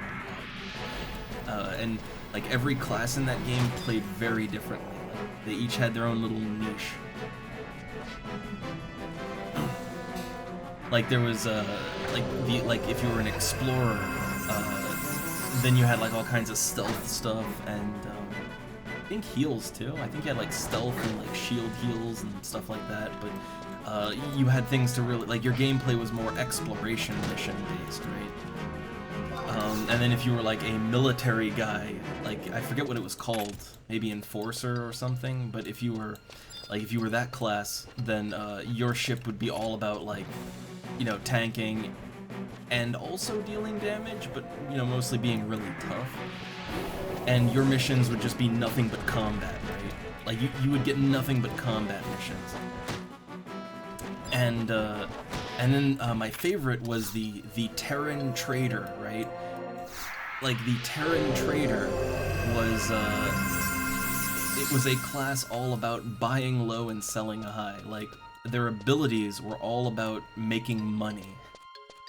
Like they could fight too, like they were really good at using missile launchers on their ships, so they could deal damage and everything. But like their main class feature was making money. Their class feature was being able to buy goods cheaper than normal, storing a lot of them, and then quickly traveling to go to other places to sell that loot, to sell it for a better price at a station further away. Like doing trade runs. I really liked that class. Like Earth and Beyond was really fun. It was a really fun, quaint little game. But again, it got killed. It was one of those games that got killed because it wasn't making WoW money, so what's it even good for? Also gonna pop an orange juice just because I don't have any more storage space. I need to get rid of some things.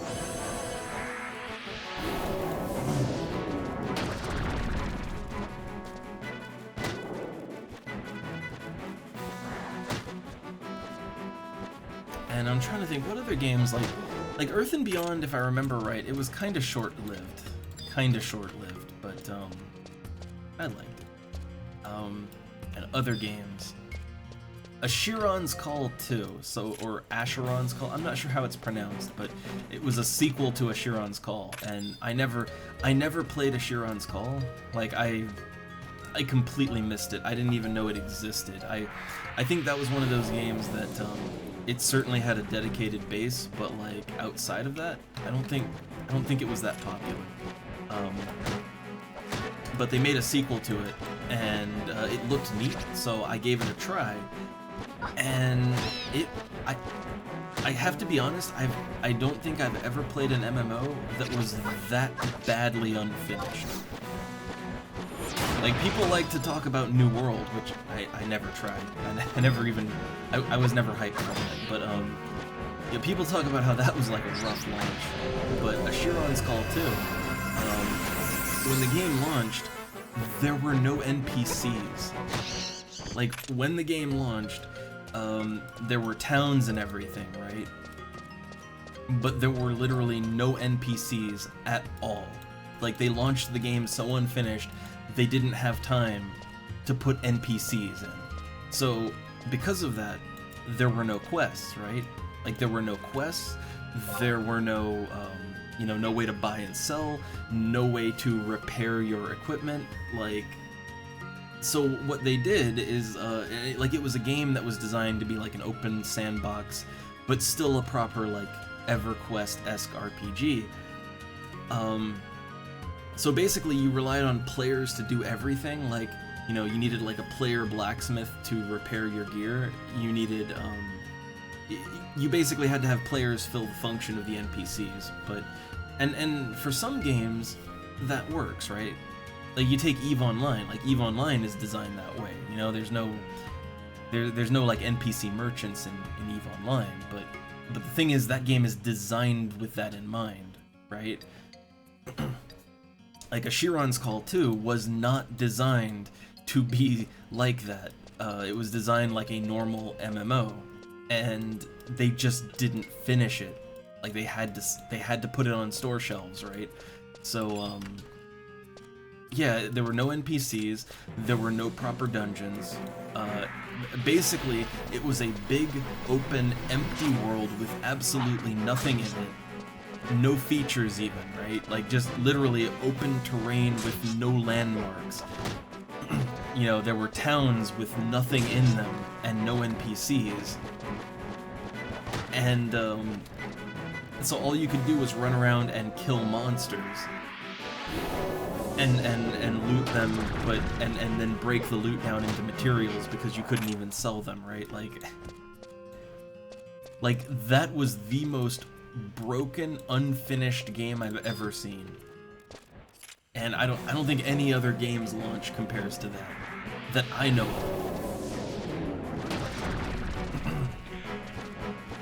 Yeah, I don't think that game lasted very long. I think they tried to fix it, but like that release was bad.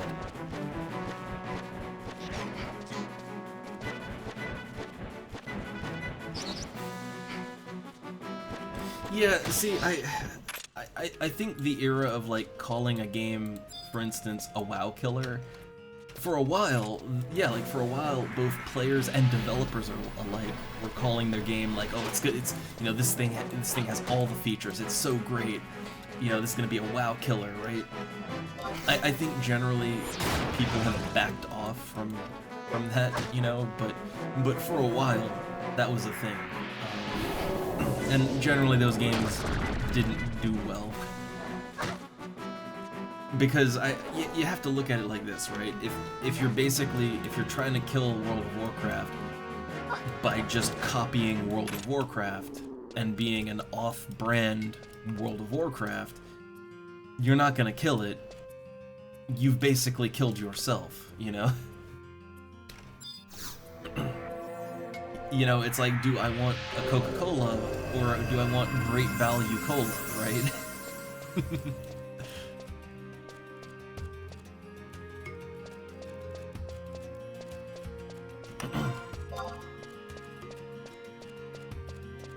And see you later, Fox. I need to order dinner. I need to order our dinner, because fuck cooking in this heat.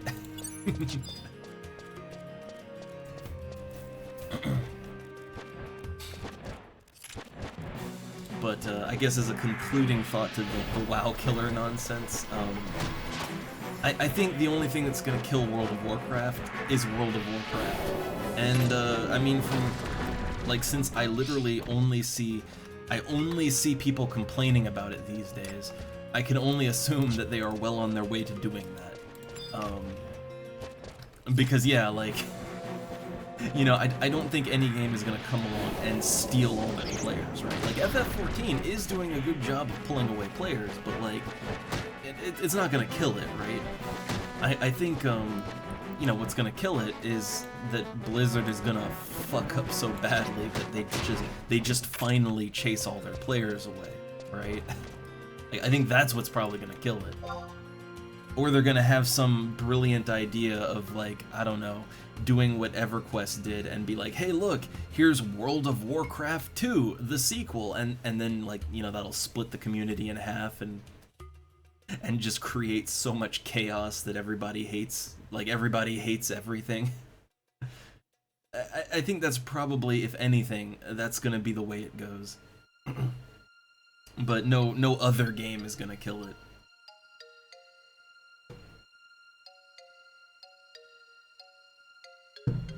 Like, I think about, like, I think about EverQuest, and, you know, I wouldn't say EverQuest is dead. I mean, the live servers are still up and running, and there are, you know, there is a dedicated small community still playing EverQuest on the live servers. So I wouldn't say that's dead, but, like, it's nearly there, and a lot of it is just mismanagement, you know? A lot of it is just horrible mismanagement. And also EverQuest 2. Like EverQuest 2 was the worst thing to happen to EverQuest, because yeah, it split the community in half. Like, you know, like half the players were like, oh sweet, this game, it looks better, right? It looks better and it plays faster, and okay, yeah, it's really different, but oh, it's so snappy, right? Like, so half the players split off to EverQuest 2, and then the other half of players, they might have maybe tried it out for a little bit, but they didn't like it and they went back. But then they couldn't really have fun because now like half of their guild or whatever is off in EverQuest 2 now because they look at it as an upgrade. And then they'd get frustrated and they'd just leave and play a totally different game altogether. They'd go play World of Warcraft, right? Like EverQuest 2 killed EverQuest. And the thing is, EverQuest 2 didn't even do that good. Like, you know, it did badly because it was, because World of Warcraft came out a few months later, and then they changed their whole business model to just do what Blizzard is doing, and that didn't work out. That didn't work out.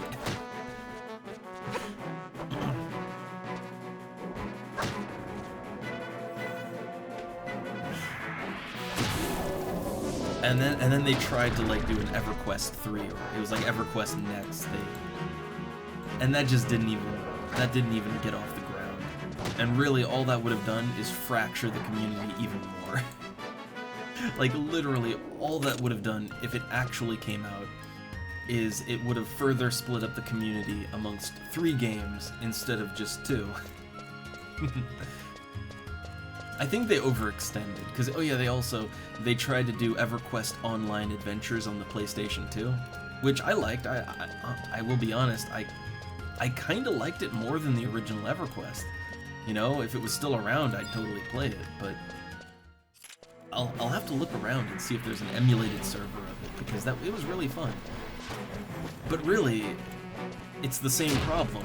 They kept splitting like EverQuest was always a niche thing, and they were splitting up a small community even smaller, which just made every game seem more dead than it actually was, you know?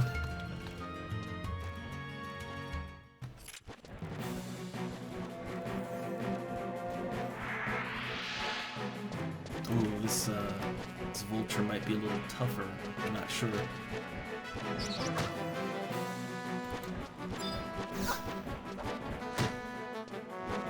Yeah, I think this is a tougher vulture.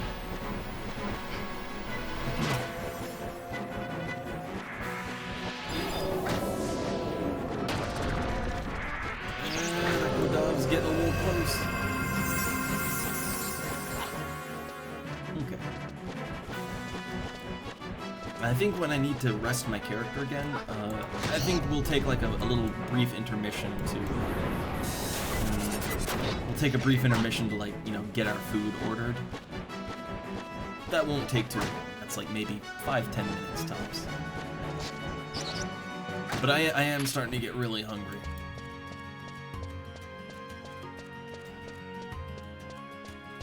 I'm thinking, God, what am I gonna have? Like, I feel bad to keep ordering fries all the time, but like, yeah, I'm feeling fries.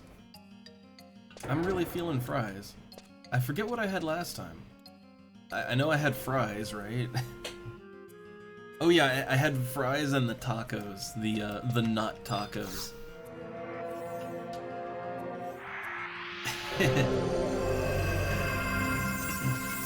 I don't sacrifice enough children to the YouTube gods to be PewDiePie. See, look, if you've ever wondered the secret to your favorite big streamers, it's human sacrifice. You know, well-kept secret.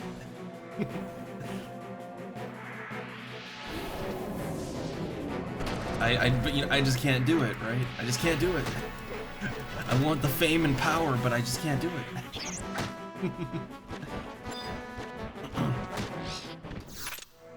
Oh, there is actually a gourmet donut place that does deliver, but the problem is you have to order 50 euros worth of donuts. Like, in order for them to deliver, you have to order 50 euros worth, and I don't, like, okay, yeah, sure, the donuts cost like 5 euros each, but like, I don't need 10 donuts, right?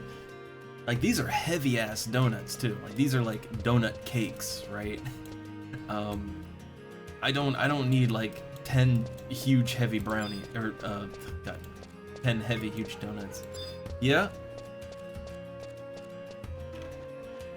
I was actually gonna, like, break in just a minute or so to do that.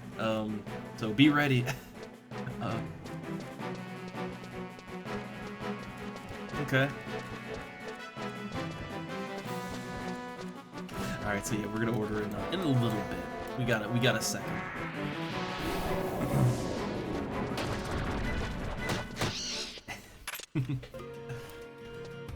Is my inventory full? Almost, but I'm getting those good fire crystals. Those sweet, sweet fire crystals. Worth 2,000 gil a stack.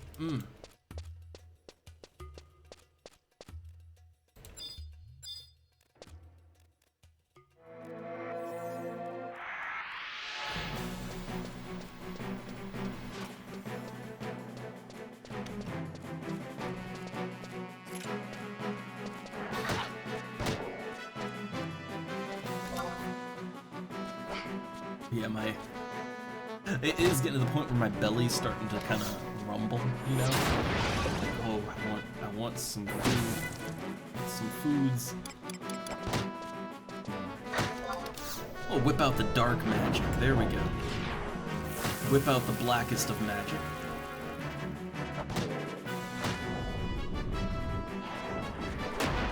Ah, tail blow. That's a stun attack.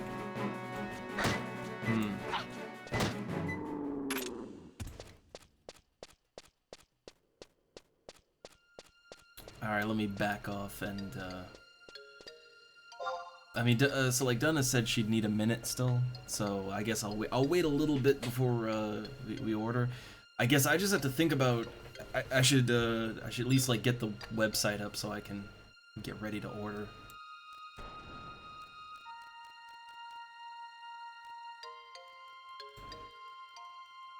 Just have it up and ready.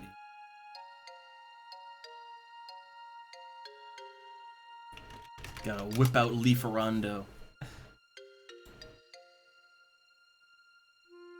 Alright, so Tony's Pizza, it is open, good.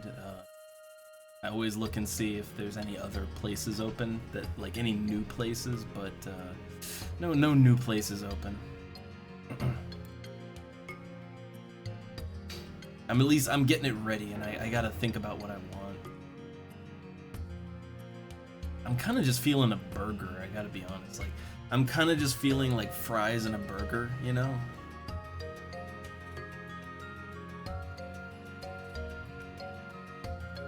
But the thing is, they do have, like, they've got a lot of really good burgers. They've got, they have, like, schnitzel burger. Oh, perfect. And the big crispy chicken cheeseburger.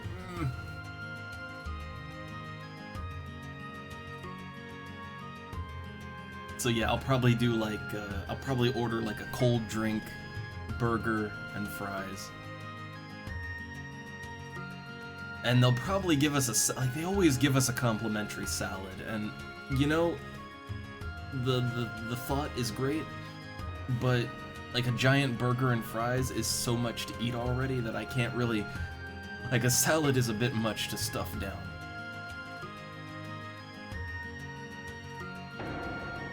But alright, yeah, well...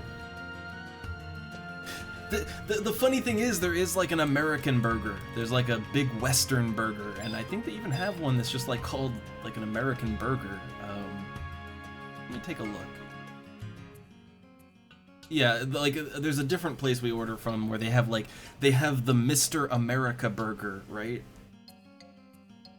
It's really good, but no, they have the Western burger. And there's a Tex-Mex. Yeah, there's a Tex-Mex burger. It's a burger with nachos and chilies on it. There's also a big Hawaii burger, which is so the Hawaii burger is pineapple with curry sauce. That's a Hawaiian burger.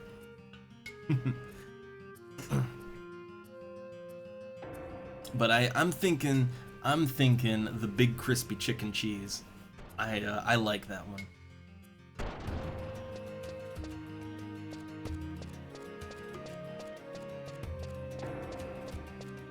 And they even, like, my god, this place, they even have like an onion ring burger. Just a burger with onion rings on it. It's like, this restaurant has a lot of American style food, which that really just amounts to it's terrible for you, and it's combining fast food items that probably shouldn't be combined. You know, like putting chicken nuggets on pizza. Or hot dogs. You can literally order hot dogs on pizza.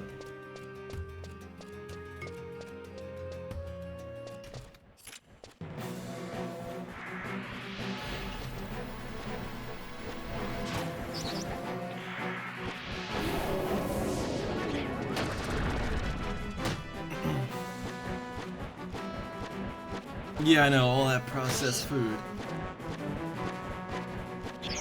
Though I will say it generally, like, you know, even though of course it's not good food, like, the general quality of it is generally better than if you actually got, like, American food in an American restaurant. Like, their chicken nuggets are like actual, like, cuts of chicken, like, you know, lightly breaded, actually, like, just cuts of chicken. Like tenderloin, not whatever a McDonald's like McNugget is, like whatever they put in that, right? It's not that. I'm gonna drop my Beastman seals. Don't need them. My inventory's getting very cluttered. But also, one thing I really like about the place that we order from, well, it's not the specific restaurant, but like the service, right? The Lifarando, the delivery service that all these restaurants sign up with. What I love is they have like a coupon stamp system where, like, if you order from a restaurant 5 times, you get like a coupon for 10% of however much you ordered. So like, I think it's like 15%. Yeah, it's like 15% of your order, right? So like, let's say over the course of 5 orders, let's say you ordered, I don't know, $30 worth, like 20 to 30 bucks is pretty common for ordering food. So let's say 30, right? So 30 times 5, that'd be like 150 bucks that you spent, right? Over the course of time. Then you get a coupon for like 15% of that. So, you know, like nearly 20 bucks, right? And you could just use that, and it's like, it's great. And even the order that you do with the coupon, like, that the full amount counts for, like, you get another stamp for that, right? Like, it's nice. All right, I think Dunna's ready to order food. Ah, okay. So she's all right. She's still doing lizard stuff. But yeah, I like the whole stamp system that the service uses. Like, so like every 5 times we order from this place, it's like we're just paying nothing for it. I love that. Oh, those 2 rock lizards are really close to each other. They're really close.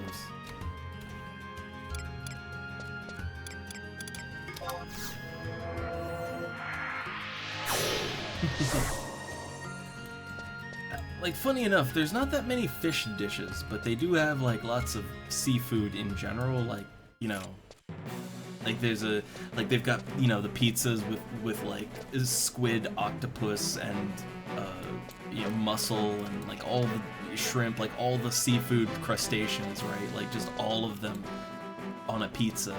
They got stuff like that, which I tried once, and it was not my thing. I'm not a seafood kind of guy. But also, literally, it was like a whole ass squid on the pizza. Like literally, it's like you get a pizza and there's a whole squid in the middle of it, just plopped down in the middle of it, and it's like not quite my thing. Not quite my thing.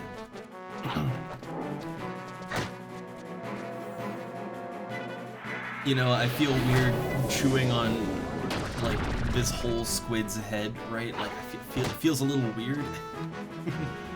Ugh.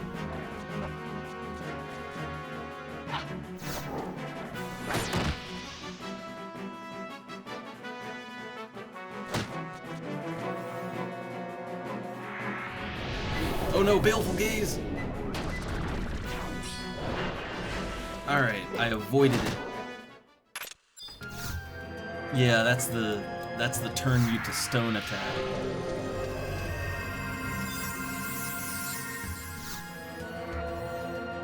Let me see, what do we got here, Burger? What cursed burger do we have? Oh my god, that's just a mountain of meat. That is just a mountain of meat.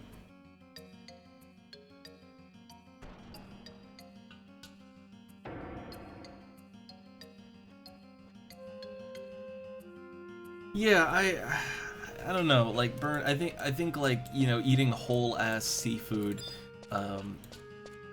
for some people like that. For some people, it's great. I can't do it. Not my thing. But in general, I'm very picky when it comes to seafood. You know, like I had fish last night and I liked it, but like I only eat certain kinds of fish, only prepared certain kinds of ways. I'm really picky about it.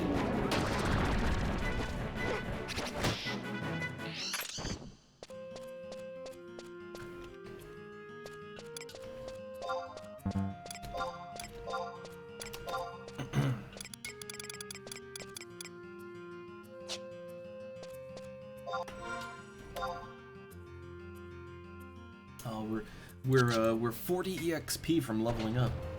I was kind of wondering, like, you know, we weren't that far off from our level, so I was like, when are we gonna level up, right? When's it gonna happen? Soon. The answer is soon.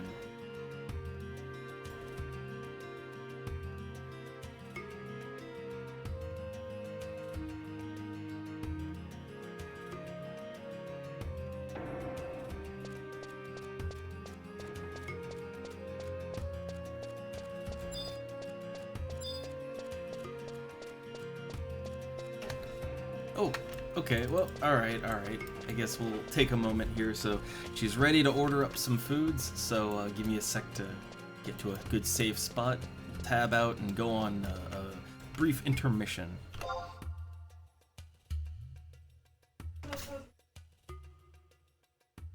Oh, okay. Alright, let's see.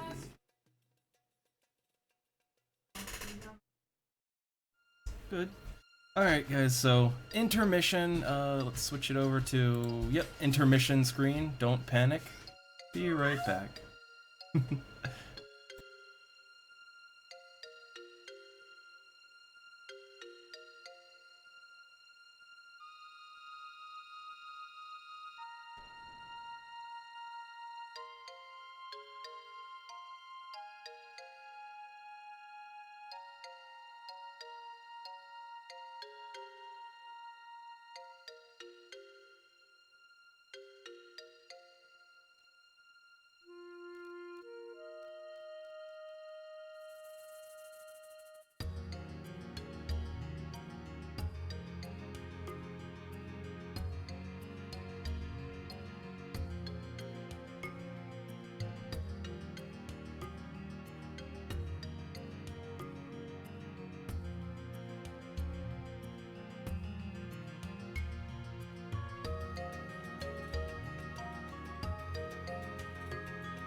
Alright.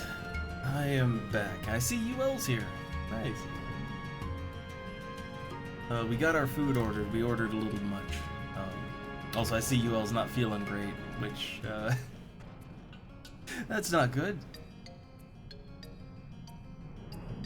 I mean, look, I'm just sitting here melting, alright? I've got my cool air fan next to me because it's like, what, like, actual temp is probably, like, high 40s. We just get the big red, like, record-breaking, like, we're having literal record-breaking heat right now.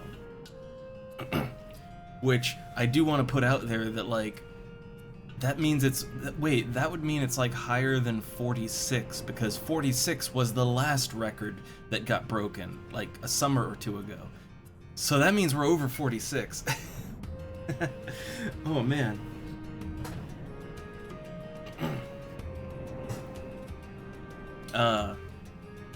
I mean, I get, like, yeah, I just get, like, a lot of grogginess because I'm sleeping like shit because it's just so hot you can't sleep,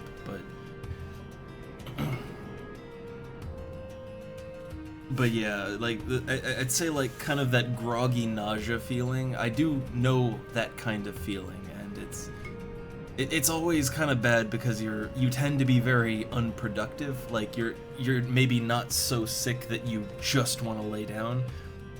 Like, you're good enough that you can do things, but you're bad enough that you really just can't, right?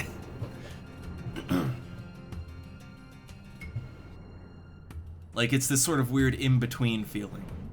Like, if you're really, really, really sick, you just lay down and don't get up, and, you know, you resign yourself to that, right? But yeah, you're just weirdly in between, you know? It's not a great feeling.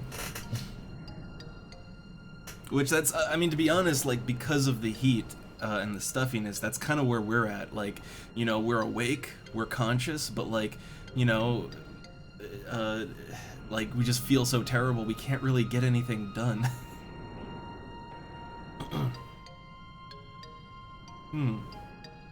Oh, I guess I can just tab back to this.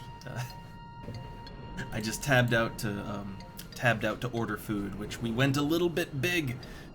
We maybe both have, like, we're maybe hungry ordering, but we ordered, like, including the tip, like 55 euros worth of food.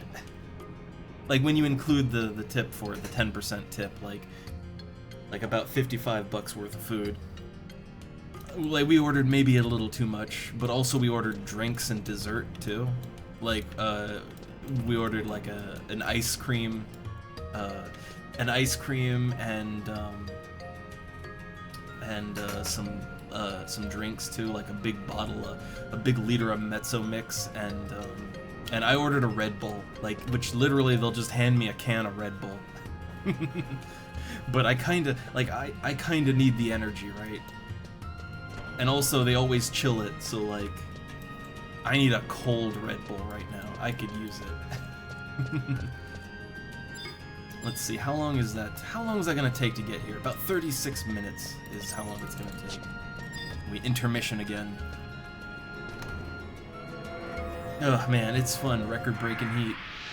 Which we were supposed to go and get the fresh spring water from the woods, right? You know, we were supposed to take our wagon out, and, you know, the wagon and the big ass backpack, and, you know, fill it up with water. We were supposed to do that today,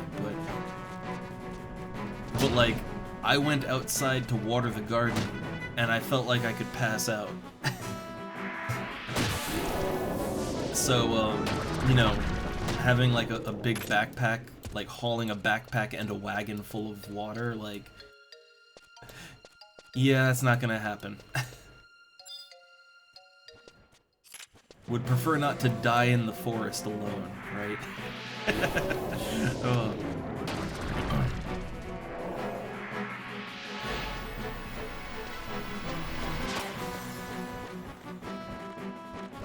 It's weird, like, it's weird. Sometimes Twitch breaks the link and sometimes it doesn't. Also, whoop whoop, level 11. Ding. But I want to get that safety EXP now. 10 minutes left on my Emperor. I'm hoping somebody's gonna invite me to a party, but they might not. They might just not, you know. But I'm not totally committed to this. Like I could also you know, check out WoW again because I'm trying out Mage.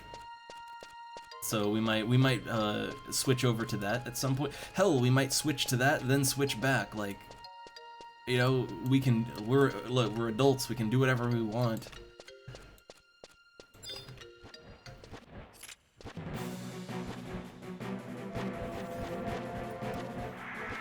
But I am hoping that someone invites me to their party. I am hoping to get a party invite, you know? Like, I'll be the best healer, right? I'll be the best healer, eating dinner while, you know, while the party's life is in my hands, right? The best healer. You definitely want a healer like that.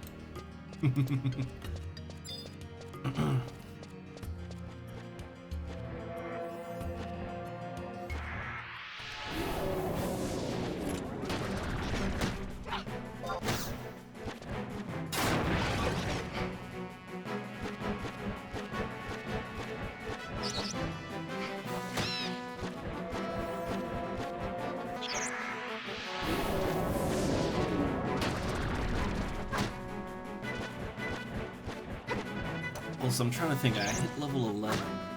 Oh, right, I remember why, like, when it comes to a healer, generally people want a healer to be level 11. Like, even if they are the level sync, you know, that much needed position, people want level 11 because that is when White Mage gets Cure 2, yeah.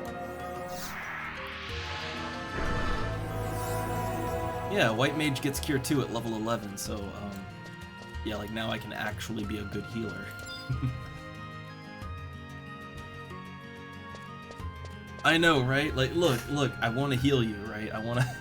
Look, no, I know, I wanted to heal you, but I've got this big-ass chicken burger in my... Like, I'm using both hands right now to hold this double chicken burger, alright? Oh.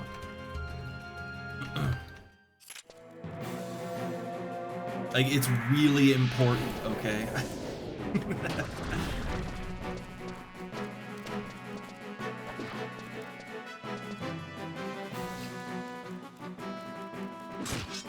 Oh yeah, since I'm level 11, I could get some more equipment that would actually help me to be, like, a good healer. I might want to do that, as a matter of fact.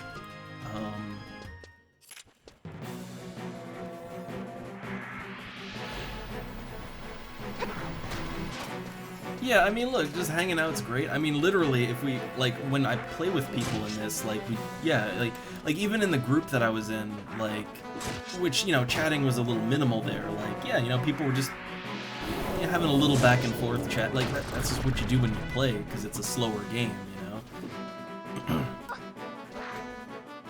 Like, I love this game, and I love games like it, but I know they're not for everyone, that's fine. I would love to have a leveling buddy, because this game is really fun when you get a little higher level. I mean, even low level, it's fun to play up with people, because, like, there's a lot of good class dynamics in this game. But, and especially for doing some of the harder quests, God, I would love to have backup on that. But, again, it's fine. Oh, Shell Bash. Oh, oh, Jesus, I need to heal myself.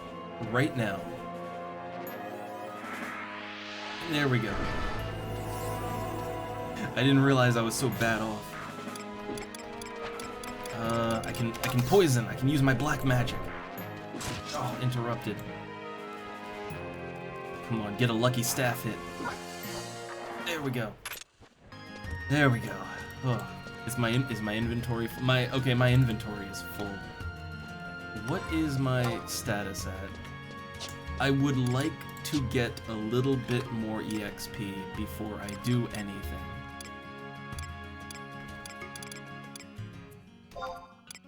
I'd say we could get rid of that one, or rather, we could pop our orange juice. Yeah, pop our orange juice. There we go. Yeah, popping my orange juice. Now I can. All right, now my MP is regenerating, so I can just keep fighting for a little bit. Good old MP refreshing orange juice. I mean, what? Hey, it's orange juice, right? It's OJ. It's refreshing.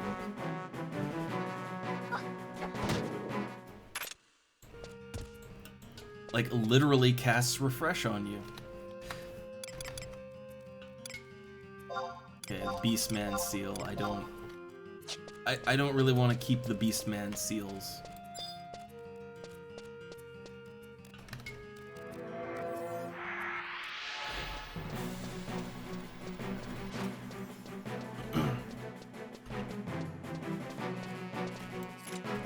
Also, the hunger is kicking in so bad.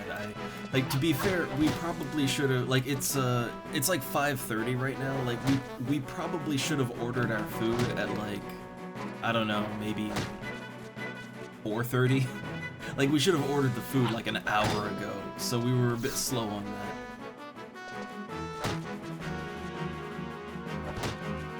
You know, that's why we're just so hungry right now. And we ordered probably more food than we needed to.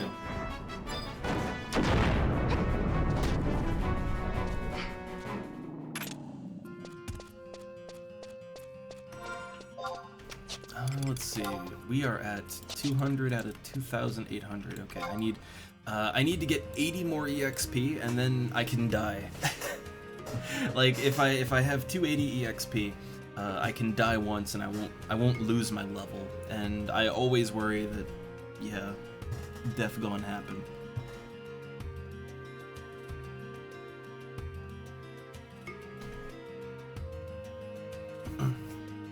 Also, I'm just checking my cooler thing. Okay. The ice is, there's still ice in it.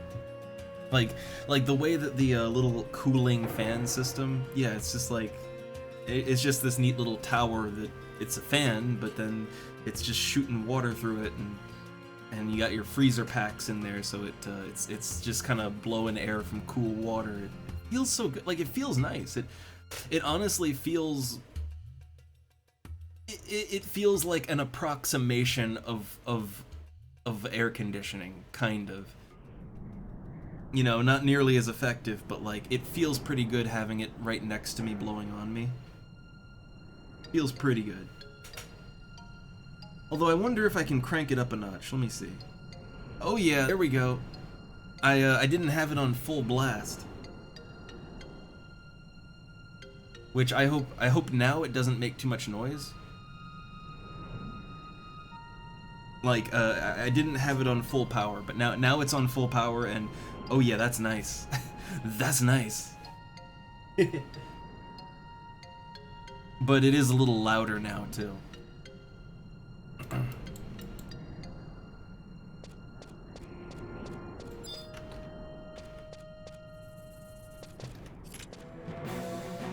Oh god, it is just a nice cool breeze running right along my back. Oh.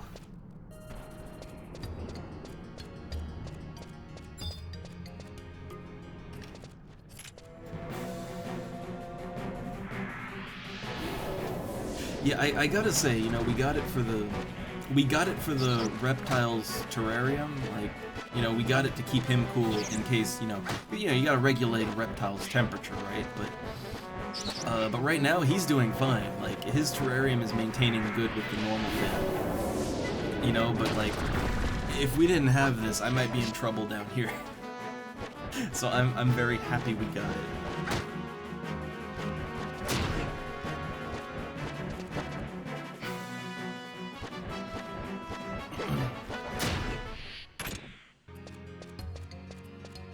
Oh, inventory's full again. Okay, now it's good.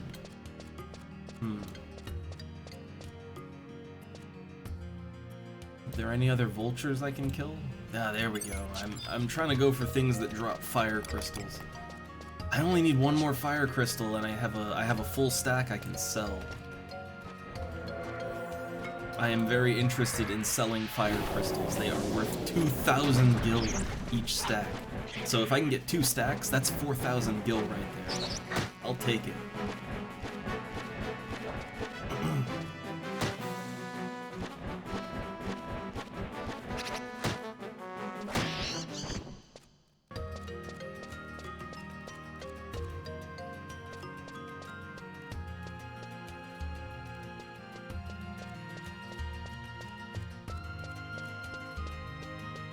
Alright, no more vultures to kill. What about lizards? Oh, wait, there's one. There's one. Also, after I kill this one, I'm gonna take a quick check and see, like, how much longer on our stuff to get here. Gotta be ready to accept it, right? Don't want to be in a dangerous spot when it's time. Let's pull that vulture. Let's pull it back to a safer spot.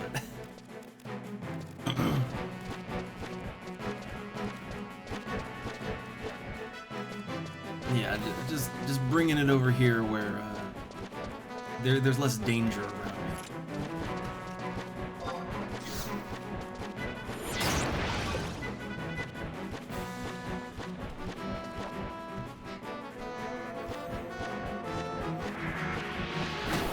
it. It looks like it looked like my banish didn't do any damage.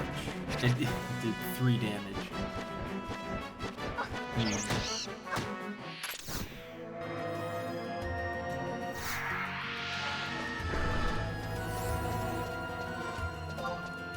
Oh, I have enough EXP now. I still need a fire crystal, right? Yeah, I still need one more fire crystal, so I'm just gonna kill things till I get 1 fire crystal. Then I'm good.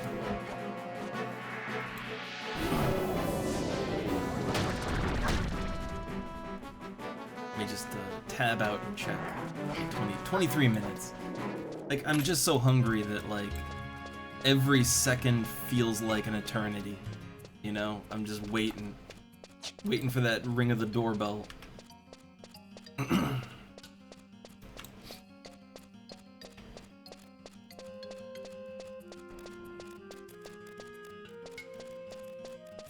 Also, I would love to open a window, but I can't because the moment we open a window, like, wasps, angry wasps just start, like, collecting inside.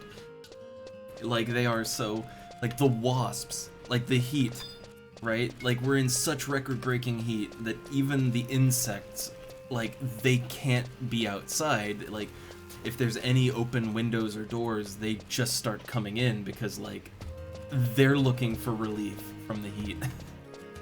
And flies, look, I don't like having a house full of flies, but you know what? They're annoying, but they're not gonna sting me. A house full of wasps, that's a problem.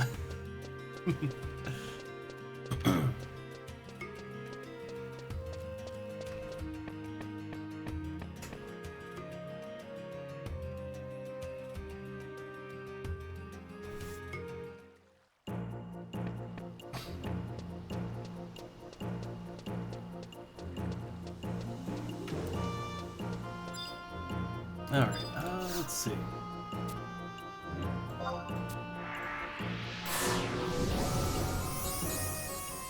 Just refresh that signet. And let's sell all of our junk.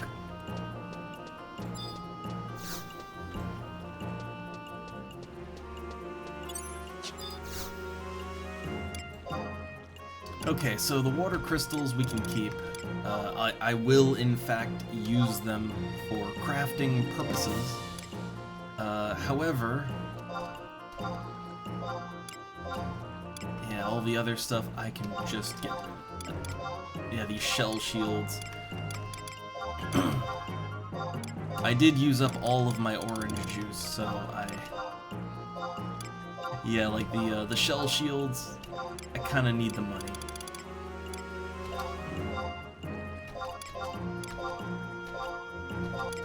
Okay, well, I can at least afford some orange juice now.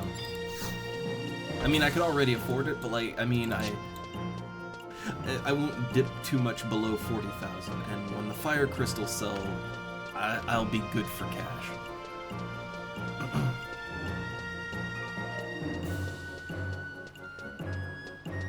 Like, grouping up is not necessarily a cheap thing in this.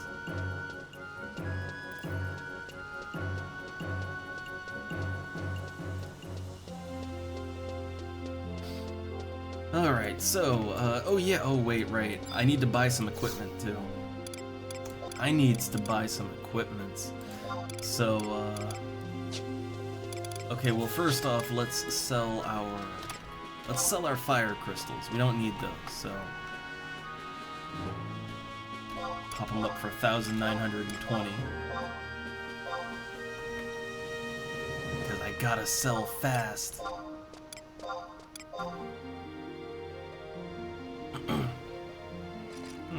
Oh hey, is that one of the guys we grouped up with last time? Maybe, I'm not sure.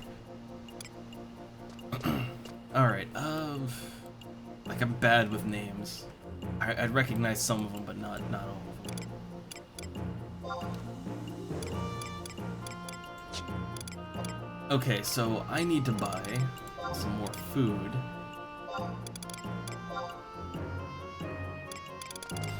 So yeah, I'm gonna buy some orange juice. No, 100 is way too low. So yeah, I'm just gonna buy a couple bottles of orange juice, and I would mainly use these like a kind of like an emergency thing, like if we start a fight and I notice that like, okay, my MP's a little bit low for this, or maybe we start a fight and then another enemy joins in. If things get hectic for whatever reason, I can pop an orange juice and now I will regenerate some MP, and I can maybe cast an extra cure 2 in the fight. Like the orange juice is very low passive MP. You know, it's not game breaking or anything, but it'll let you pull off an extra cure 2.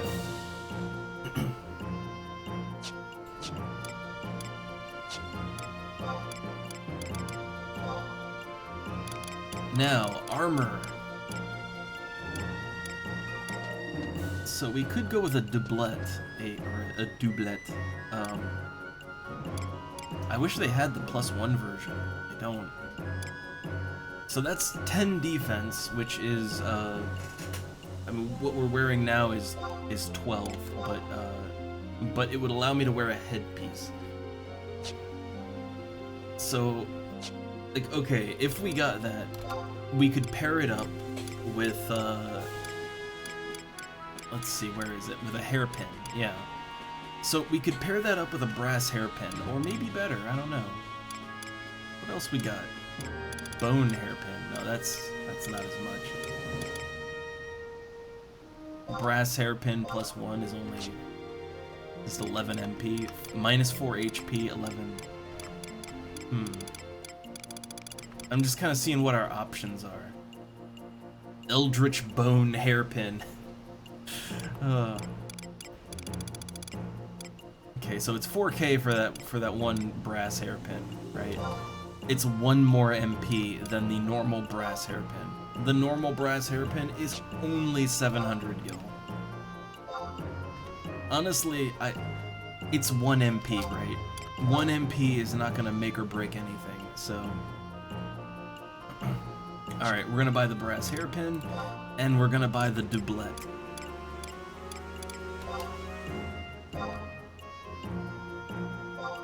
So the doublet is 4K. How much is the +1 version? The +1 version is 7K. Which, yeah, that is almost twice, but like, it's an extra defense.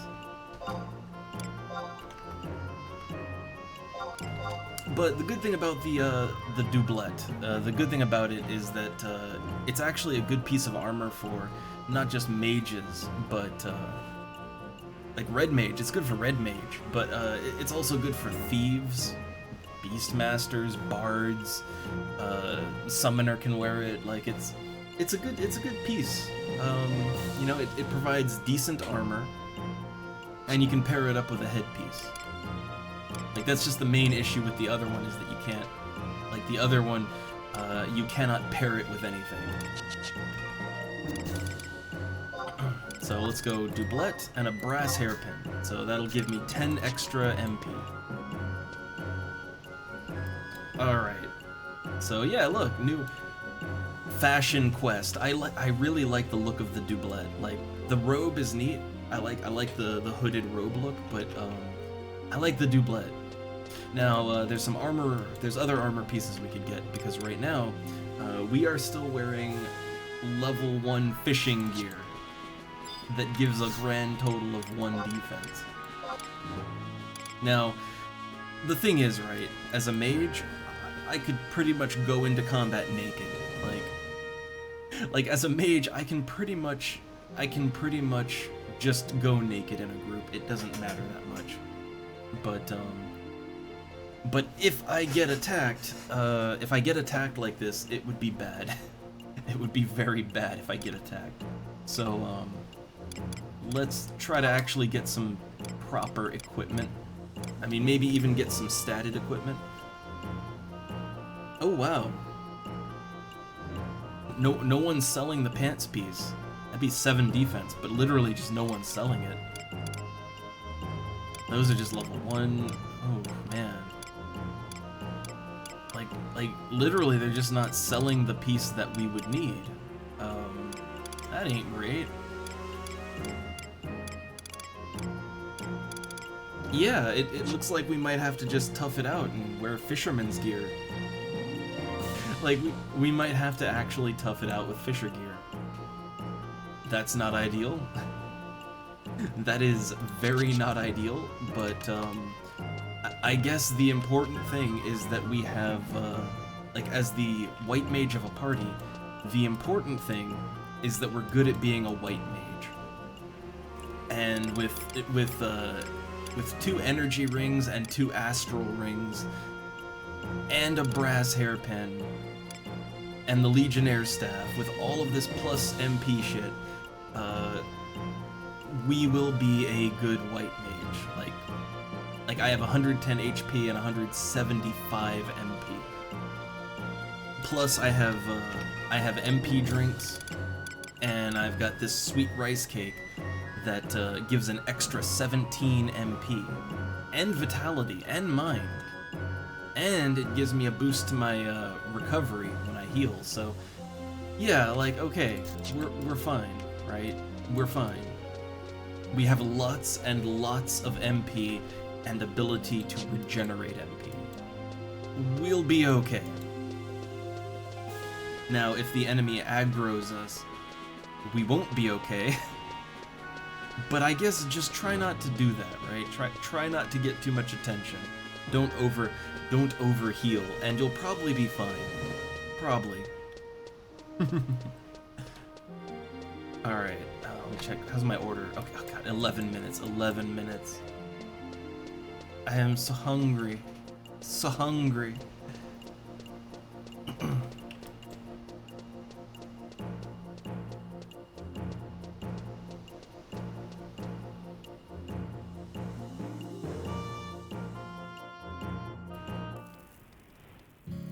Alright, let's do some inventory management.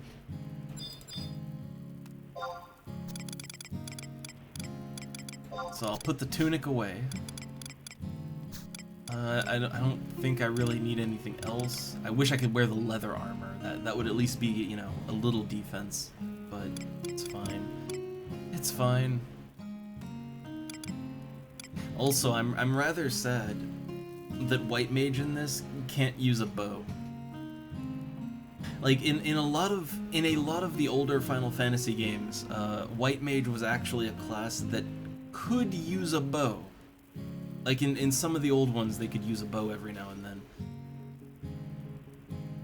So little sad it's not a bow class. Alright, gonna deposit my crystals.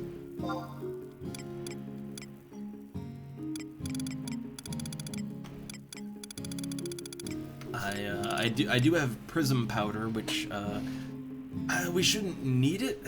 Like I don't think we need the prism powder, but we have it. Should we choose to utilize it?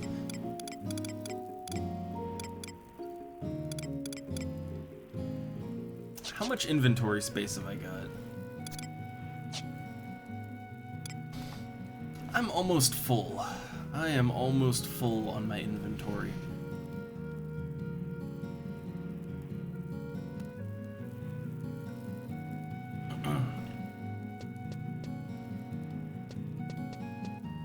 I was trying to think, like, maybe I should get a little fishing in while we wait, right?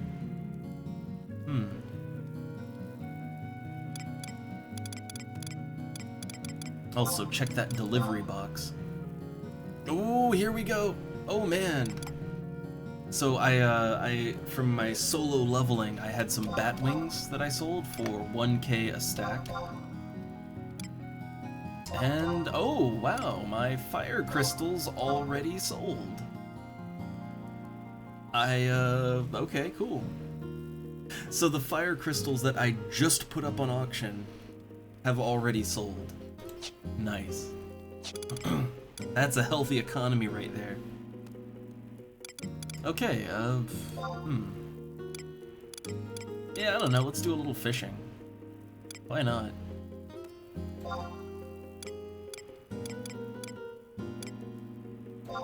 So the Halcyon rig and the Sabiki, or Halcyon rod, Sabiki rig. I can go fishing with that. I have 9 inventory slots, so... I mean, I'm gonna fish in the northern, in the port, so like, I'm gonna have to come back through the Mog House no matter what, so... I can store all of my OJ in my Mog House. Yeah, I can just store that and pick it up when I'm on my way back, so that'll free up 5 more inventory slots. There we go. That's enough to fish with.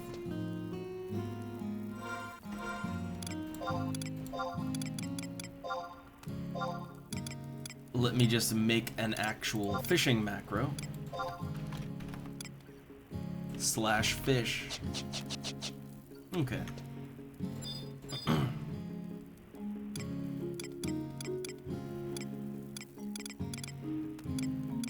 And to the port.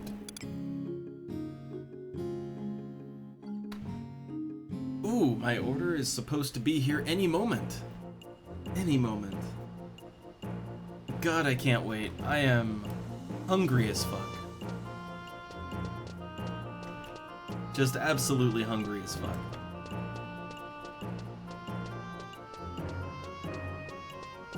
Soon.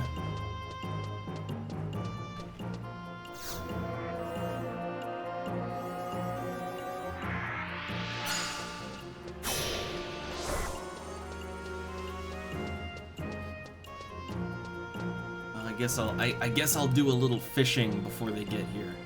All right. I'll just fish next to Gallagher over here.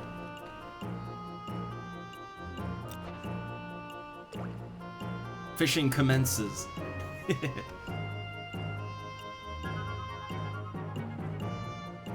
Come on, fish. Okay, I'm fairly sure I don't have the skill for this. Great. That's how I like to live my life. Oh, I hit the wrong way. Yeah. Caught me a goose.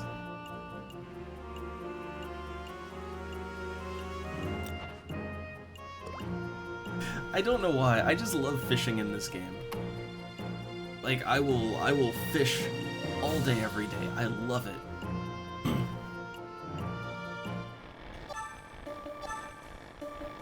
I think it's probably that there's way more, like, fishing is way more involved than it should be, yet at the same time, it's not, like, it's not overly hard or complicated, it's just really involved. Like, there's so many factors when it comes to fishing. You know, you gotta have the right rod, you gotta have the right bait, you gotta go to the right place at the right time of day, like, you know, there's so many like little aside factors to consider, and I think I love it for that.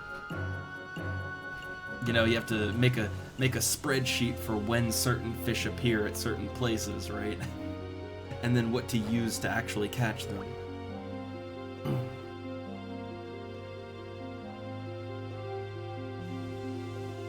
Which now I'm wondering, like I am kind of wondering now, if like wonder if WoW has fishing, like if the or at least the classic WoW server that I'm playing on, right? Like I wonder if that has fishing. Like I'm not sure if it's that kind of game. Oh, got me a rusty bucket. My favorite catch, the rusty bucket.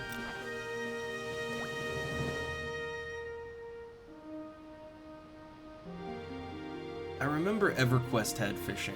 Like EverQuest had fishing, but it wasn't very good. Oh man, if the delivery comes in the middle of the minigame, you can just cancel out of it. But like, oh, oh no, I didn't have enough skill.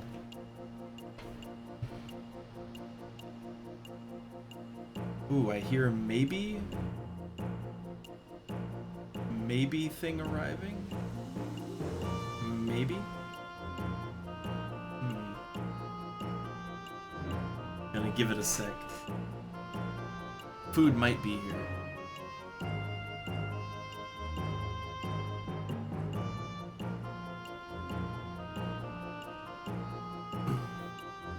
Like I heard a like, you know, that like, oh, slow moving car pulling up kind of sound, but well, again, we live in, like, you know, we're on the corner of our neighborhood, right? So cars pass by, right?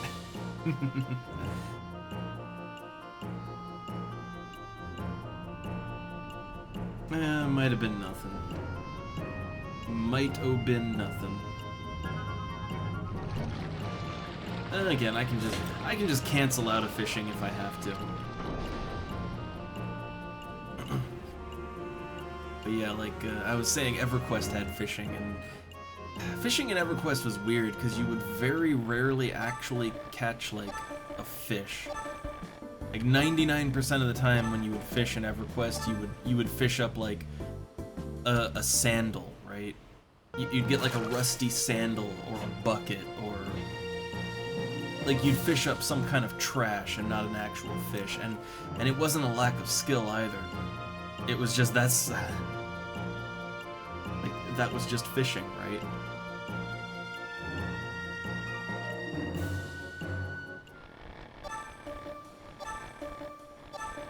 Like there was very little actual fish, or you get fish scales, right? I remember now. I think there might not have even actually been fish.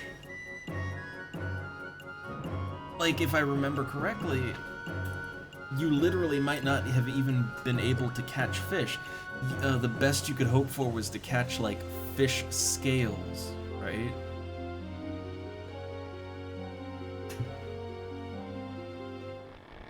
So yeah, the fishing in EverQuest not really all that compelling. Not the most compelling. It really felt like a hard afterthought.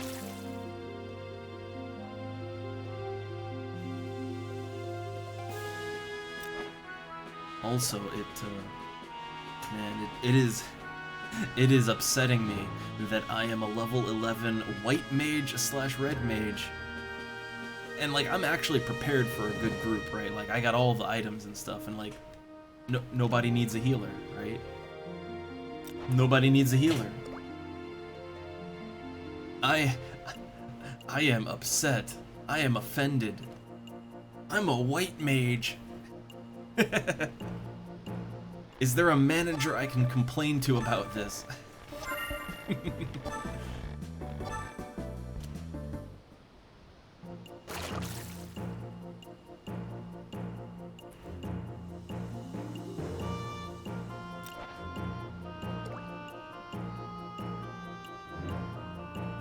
Oh wait, airship's in.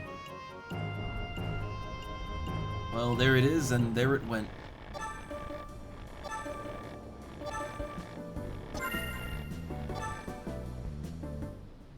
I am getting a lot of sardines here. That's pretty nice. Like, hey look, if anything, at least I'm, you know... I'm getting my sardines. Oh, oh, there it is. There it is. It's here. Okay. BRB.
Oh, alright. Sorry, I didn't even get to put up the intermission screen.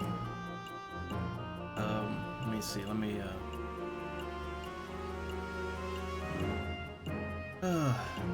let me go ahead and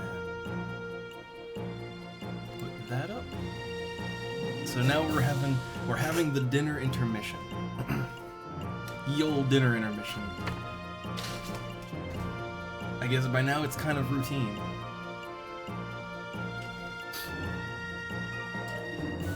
Also, let me just check. Did I miss anything important? Okay, no, nobody sent me a tell-in. Look, I'm like, oh, please, someone invite me to party. Invite me to party. Okay, but yeah, I got a big-ass thing of fries. I got a chicken burger with cheese. I shared some nuggets from Donna. Got a couple little, very nicely breaded nuggets. Like they're breaded with like panko. And a single mozzarella stick.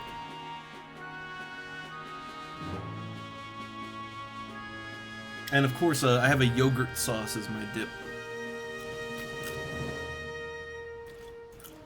Which again, they love yogurt sauce here. So like, you know, dip my fries in yogurt sauce. Like it's really good. I like it better than a sour cream, because it's more sour, but also less calories too.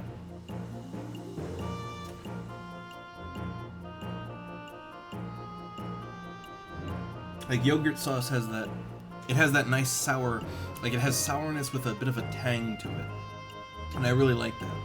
And it's just coincidentally, it's nice that, you know, yogurt is way less calories than like a heavy cream sauce.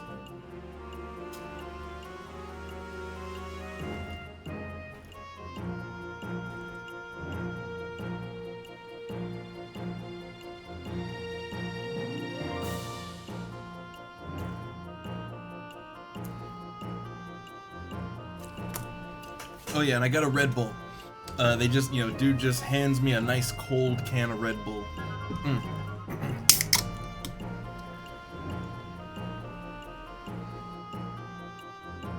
But honestly, I needed the caffeine. Like, at this point, I needed the caffeine.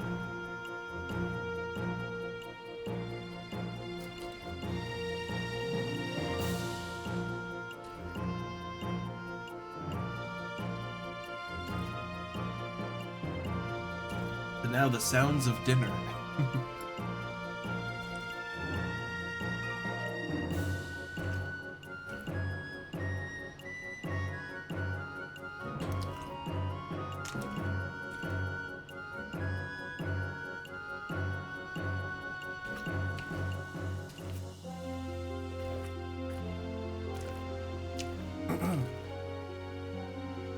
Like, this is always where I need someone to, like, bounce things off of me, because when I'm really focused on eating, like, yeah, I don't banter like I want to. And really, I shouldn't eat too fast. Like, I have that, I'm one of those people that, like, I grew up kind of learning to eat really fast because you need to, you know? It's like prison yard rules, but you learn it in like elementary school at lunch. You know, like you learn that if you don't eat your food fast enough as a little kid, you know, in the lunchroom, like some other kid will try to steal your food, or they'll try to fuck with your food in some way. So like you gotta just sit down and just shove it in your mouth, right, before anybody can get to it. The problem is that I kind of took that with me even as an adult, so like, I tend to eat really, really fast. Like, I don't savor and enjoy my food like I should. Like, the thing is, even when you know that it's bad, it's hard to not do it. But like, when I talk to people, you know, like you have like dinner conversation, you know, that kind of forces me to slow down a little, or else I'll choke, right?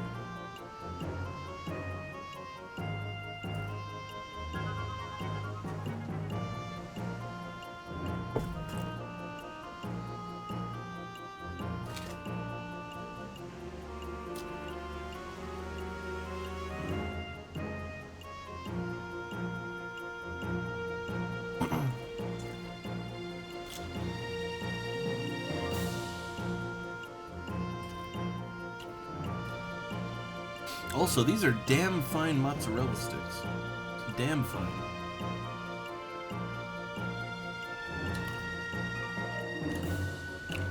I think it goes good with the yogurt sauce.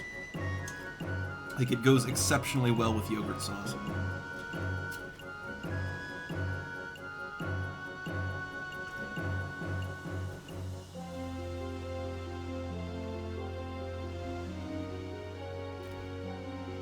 But now I just got a mountain of fries.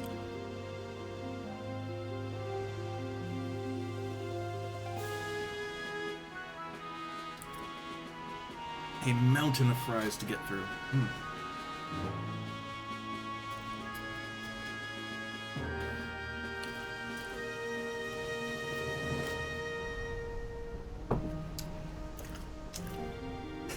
What's funny is, even I was suggesting, like, you know, hey, I know we're ordering out today because it's way too hot to cook.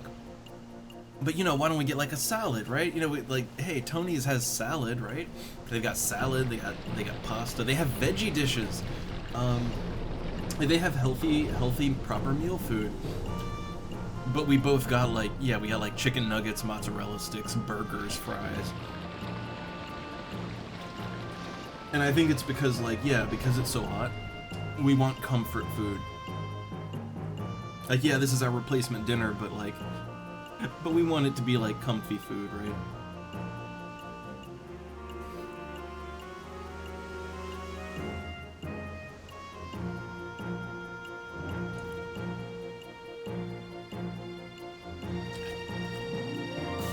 Just comfort food, you wash it down with a Red Bull.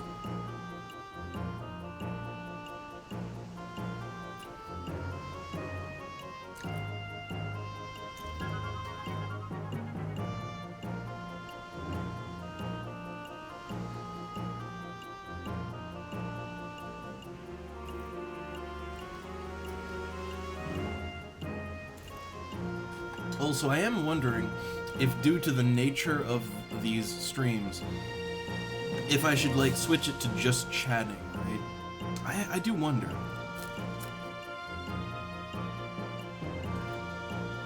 But I feel like just chatting implies that you're literally just doing, like, this. And that you're not actually playing a game that you're talking about, right?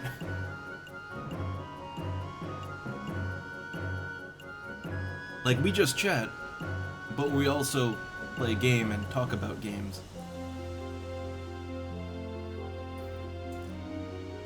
Like, we don't have a hot tub or anything.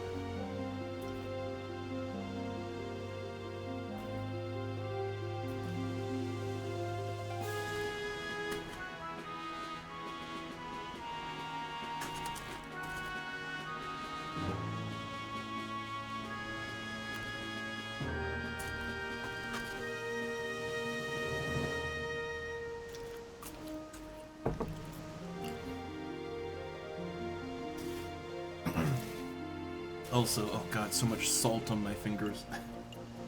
Like, not greasy. Like, there's not that much grease on these, but they are really salty.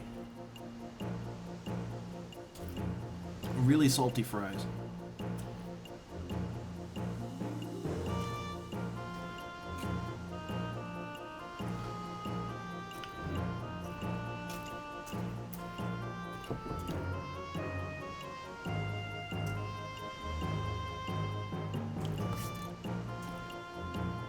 Also, because it was so quiet in here, I realized what's missing. We're missing a Cito, which, the surgery thing, right? Hope that's, I know it was a very minor one, but I hope that went okay. Or is going okay. I'm not sure what time that was.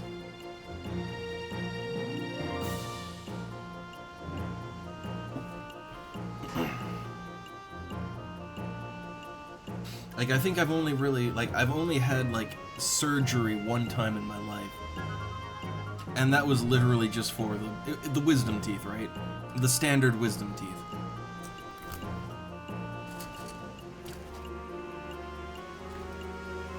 Which I was very surprised to learn that it isn't... Oh my god, we were just talking about Cito. Man, my imaginary friend, I willed him into existence yet again.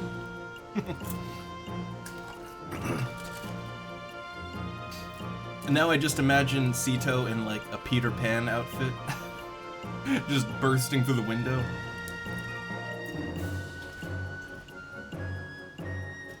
Canadian Peter Pan.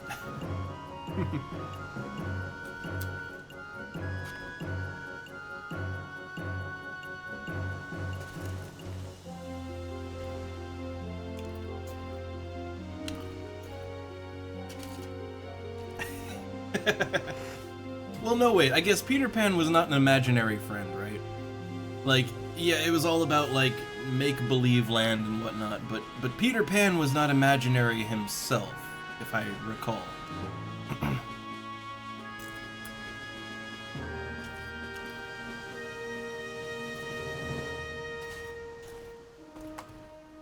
So I guess in that way, Sito would be more like, I don't know, it'd be more like a Drop-Dead Fred? That's a fucking obscure reference.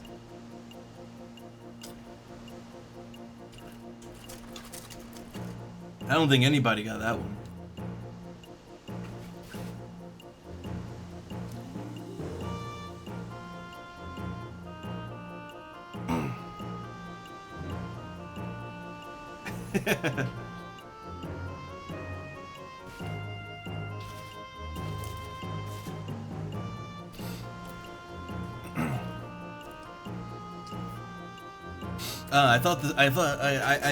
I knew about the surgery. That's what I was kind of talking about. It was like, oh, you're not here. It must be the surgery. But then I was like, oh, time difference might not be, you know. So not yet, not yet.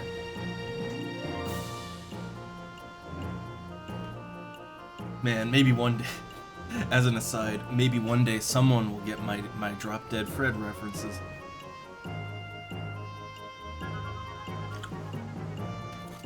It was a good movie. And hey there, Red Bear. I played a little more WoW last night. I made a human mage.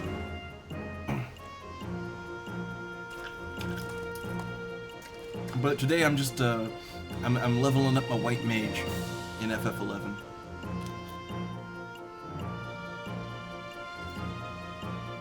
And I'm currently eating dinner. Dinner consists of, French fries, a chicken cheeseburger, and some yogurt sauce to dip it all in. We ordered out because we're having literal record-breaking heat right now. Like there's the little yellow heat warning. So like, okay, there's the normal, like, there's this yellow like warning sign heat thing. We hit that, and we've gone past that to this like red death symbol on the weather report, and it's like it just literally says record-breaking heat.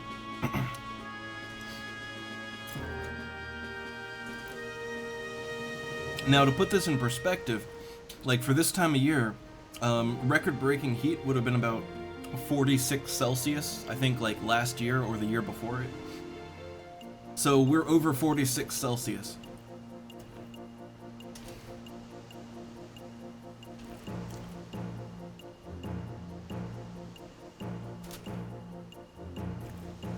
Let's go for 50.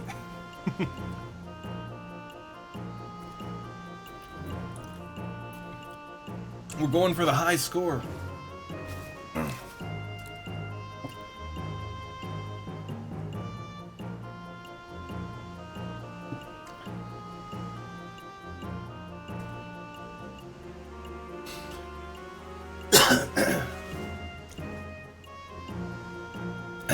Also, Red Bear, my human mage's name is, it's my usual doubleless. You know how I spell that usually, right? Like, doubleless. Because I use that name for like every fantasy wizard, so I think people know how I spell it. But it's only a level 5 mage, and I've run into the overpopulation problem, so here's the thing, right? I play on a lot of classic game servers, you know? Like, I've played on Project 1999, which, you know, that game has a solid, like, 1,500 people playing at peak hours. Eden has a solid 1,000 when it's peak hours. Like, you know, like when I'm playing FF11, like I run into people in the newbie zones and everywhere, but you know, like this WoW server, like, so I was trying to, like, okay, so in the human lands, there was a quest to like go into the mines and kill a named enemy, like a named kobold, and I shit you not, I had to wait in line for about 20 minutes to kill the kobold, because it was just camped to shit and people would literally just come in and steal the kill. So I had to wait like 20 minutes. Like all of the newbie zones are just crowded, which that is crazy to me. Because like what that means is that there's either new players or people making alts so often that the newbie zones are actually like fully populated. Like that is not something I've seen in any of the old MMO servers that I've been on. Like, not even, you know, people loved Star Wars Galaxies, but like not even that, right? Like this server seems to be like as populated as like an actual WoW server, which is crazy. Like that there's like, even for the private servers, there's so many people wanting to play.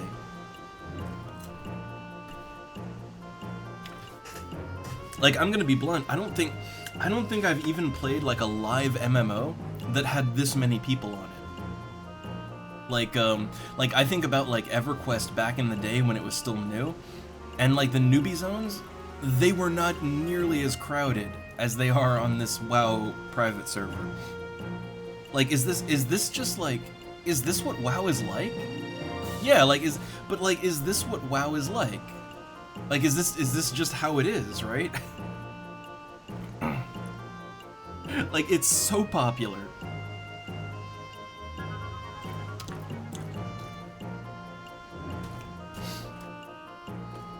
But also, yeah, I've seen a lot of people, like, I've seen lots of, like, X person has just been killed in hardcore mode. I've seen a lot of that.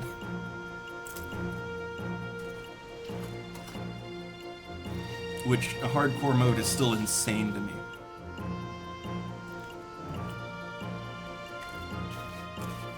Like, that is just insane.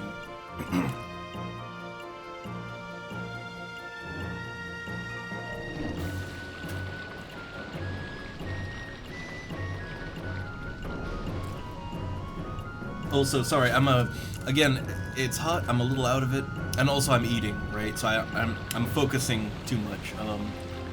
I did see what you all said, and God, I want rain. And also, to Cito, I'm glad that it doesn't come through over the mic, but I have the little cooling tower next to me. The fan is on full blast, like, it's at, like, knee height. It's on full blast. The little ice packs in it, I have to swap them out like every half hour or so, but it is actually it is a very cooling breeze.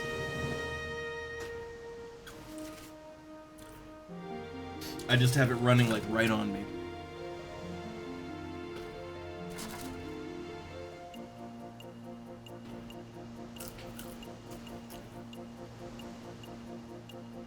Yeah, like today, can you believe, like, we wanted to go out and get spring water?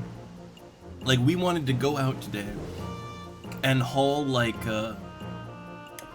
you know, several kilos of water in a wagon and a backpack. We wanted to do that today.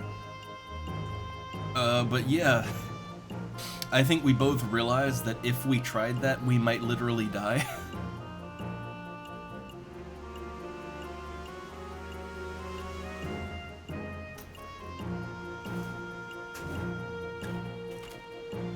Yeah, I know. It's just like Dunna's parents wanted us to do it too. Like when we get our water, we get them, yeah, like we fill up some jugs for them too. But like, we'd prefer not to die today.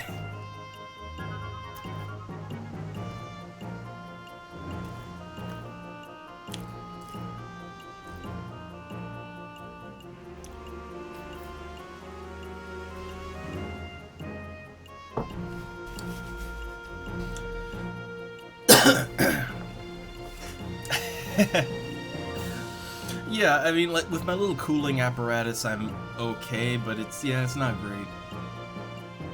But we are maintaining. Also, oh my god, Red Bear. It's like, you take the double, but like instead of double, it's dub. You get to the two B's, right? And then it's O-L-U-S. Like D-U-B-B-O-L-U-S. I had to think about it for a second. Oh, that's how bad I am. But, I will admit, I am kind of tempted, like, I wouldn't try hardcore on that server. I wouldn't try hardcore until I have played the game all the way up to max level, and I know how it works, I know the ins and outs, and then I might do it for like a fun challenge thing, right? Like, just for fun. You know, like if I die, it's fine.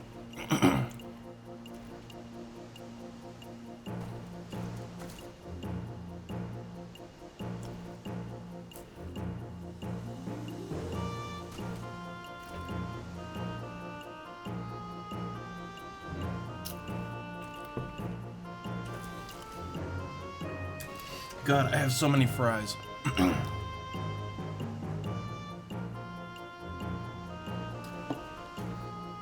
Like, every time I order from these guys, I go with the big fry, but like, the big fry is always a little too much. I really should just get a normal size one.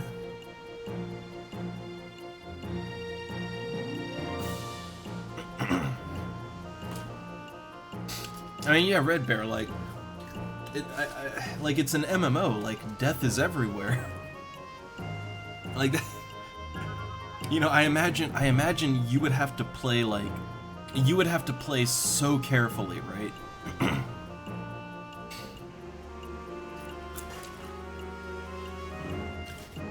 Like, basically never take any risks ever.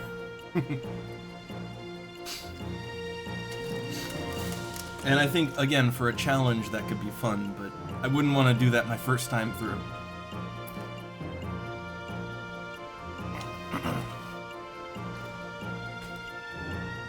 But what's even more crazy? Yeah, Cito, hardcore on that classic WoW server, it's permadeath.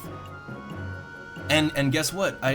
You can flag up for so here's the thing, there are several challenges they have, and there's another one where you can flag permanently for PvP, and there's people that, like, they have permadeath on and they're flagged for PvP, and then they get PK'd.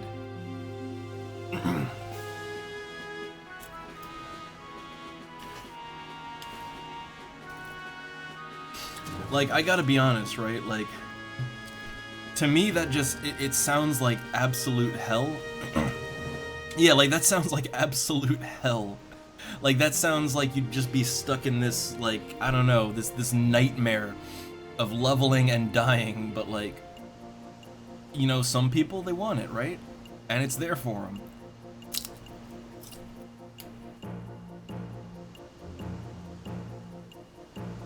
I know, but, like, imagine, right? Imagine, Cito. Imagine leveling a character, like, imagine spending weeks, months on a character, and then some guy just comes along and just kills you, right? And you're done, you're deleted.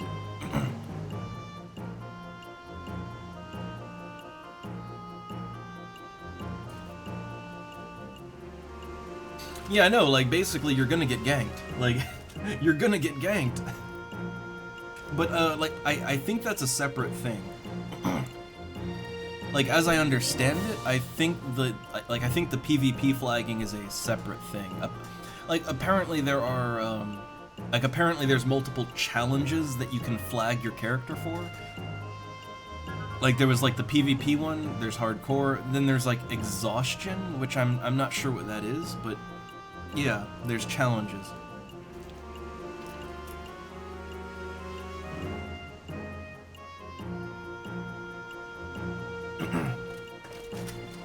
Well, see, my thing is, right, is that it's an MMO, and, like, you have to worry about servers, right?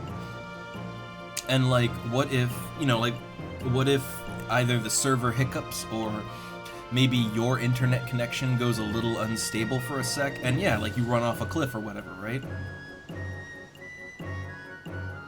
Yeah, that wouldn't feel good.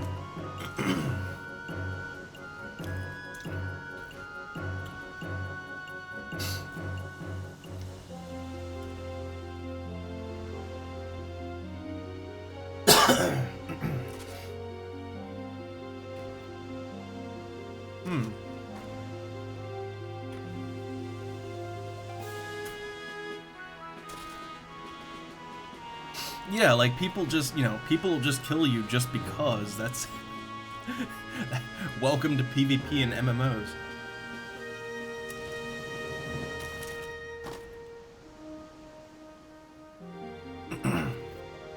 They got nothing better to do but kill you.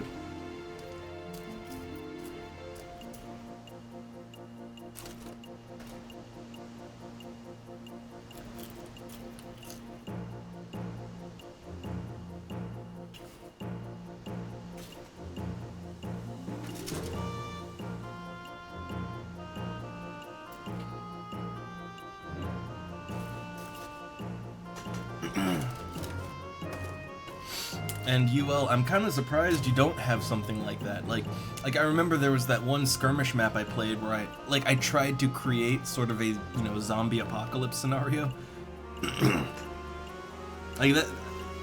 That's kind of ideal for your game, to have the ability to make a zombie apocalypse scenario.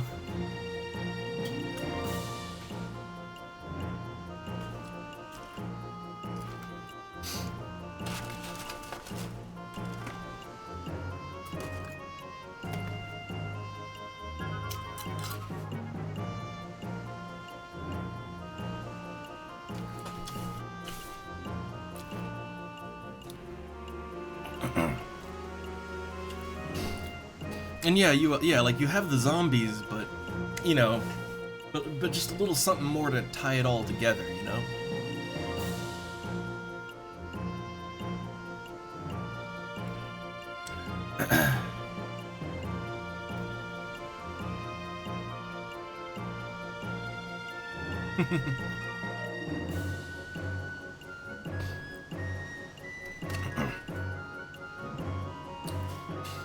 And yeah, Burn, you're just talking about stay alive, basically.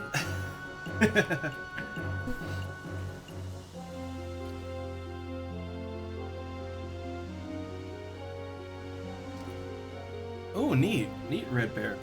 I mean, first off, I like that you can mail stuff to yourself. A lot of games don't let you mail things to yourself because of I don't know, they don't want you to give yourself money, I guess.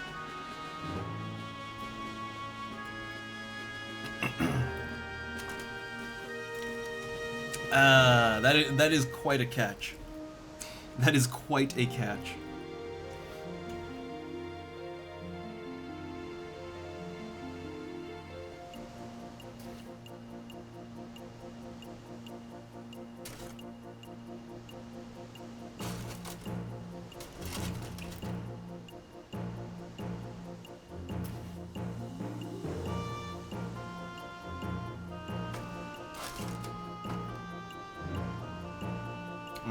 Almost done with my fries, but then I got this big juicy burger. Oh god.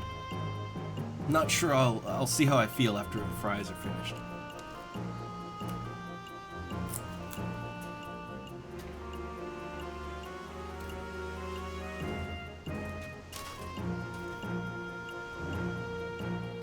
I will say the yogurt sauce, like the yogurt sauce this restaurant has, God, it's good. It's one of the better ones I've had. It goes great with the fries.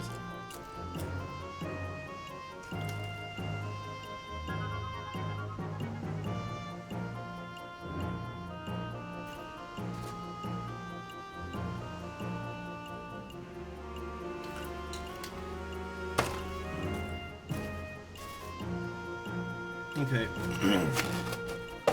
Fries complete.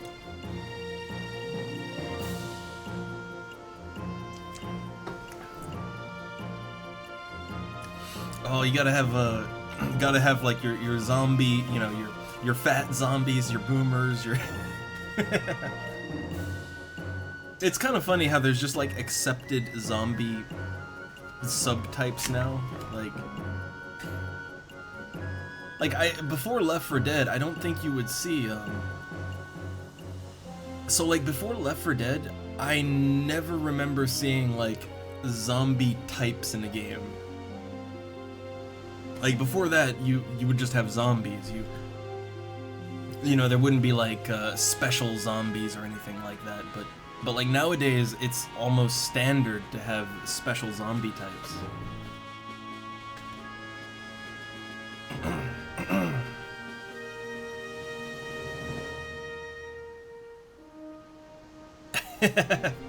Oh, Fern. Man, when's the last, like, I can't even remember the last good horror game I played. I mean, they're far and few between in general.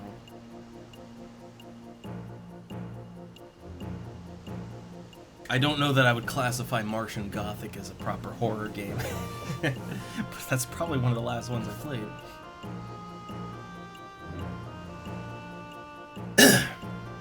Alright, I still have this big fat chicken burger here. The thing is, I'm not 100% I want it right now.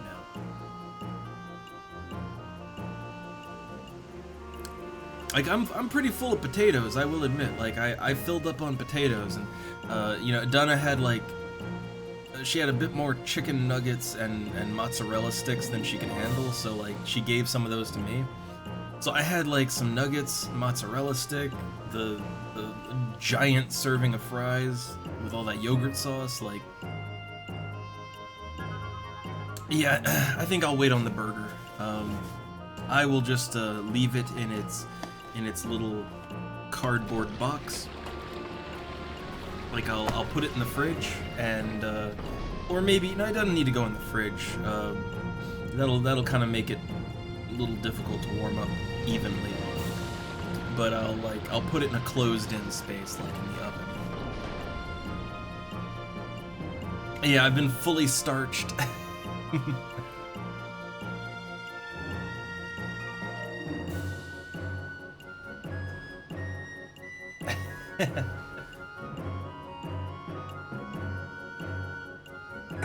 Alright, I finished off my Red Bull, so I'm full of energy. So, okay, let me, I'm just gonna put all this away, you know, like, I'm gonna put it all away. And, yeah, I'll eat that burger later, like, before bedtime, I'll have a bedtime burger. But yeah, I'm gonna clean up, and then, and we'll get back to this, and if nobody invites me to a party, like, I was really hoping to get into a party in FF11, but if nobody invites me to a party, then I'll go and, I don't know, maybe play my mage some in WoW. Like, either my mage or my rogue, not sure which one. I do kind of want to see where mage goes, because I'm not sure if I'm on board with it or not.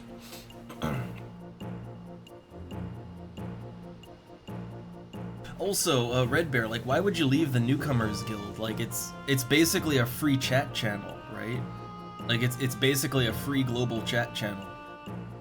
I mean, I would only really leave it if, like, somebody offers to invite you to their super awesome guild, you know? But short of that, like, I wouldn't, yeah, like, I'd just stick with it. It's a free chat channel.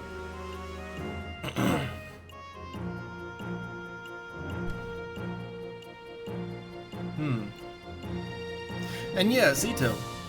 Well, I don't think it's that no one's making a group, it's just they don't need a white mage tonight. It's weird. Like, I saw, like, some people wanted to make a black mage only group, which is, it's basically like, it's nothing but black mages, and you just annihilate things before they have a chance to fight back. You know, there's some weird stuff like that going on, but yeah, like, nobody wants a white mage. Alright, well, let me put this stuff away real quick. I'll be right back, and then we'll do some fishing.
Alright, I'm back. Though I just realized I might want to change out the ice packs in my thing. Yeah, the ice packs have completely melted, and the water is starting to get. It's still very cool, but it is gonna start getting warmer very fast. So I'm gonna swap out my the thing came with like four things you can use, and you load 2 of them in at a time. So you just kind of alternate. All right, be right back.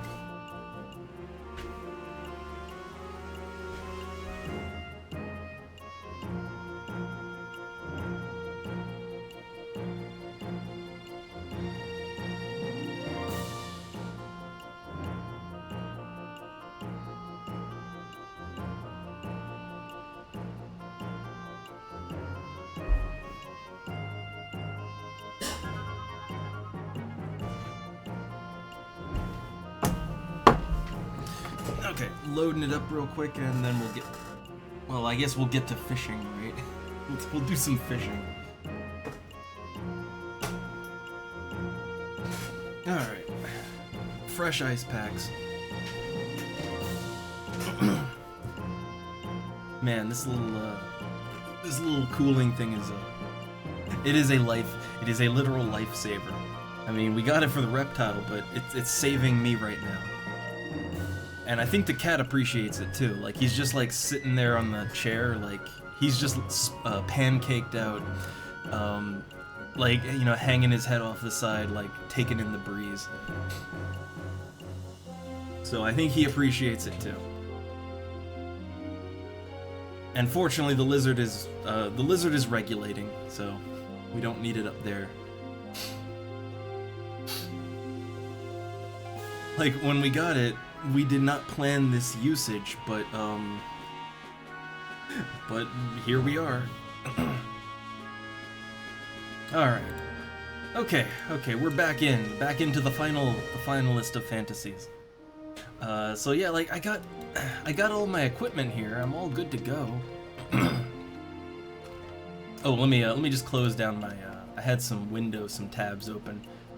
You know, keeping track of the fast food. But okay. So yeah, like, I'm all geared up. I'm ready to go. It's just, yeah, nobody needs a white mage right now.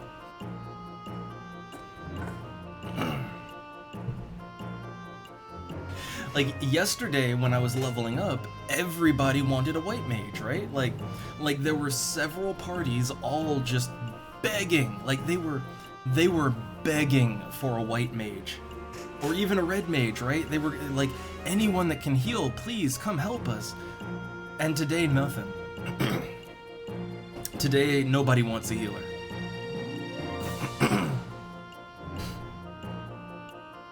So yeah, I have amazing luck. Just amazing.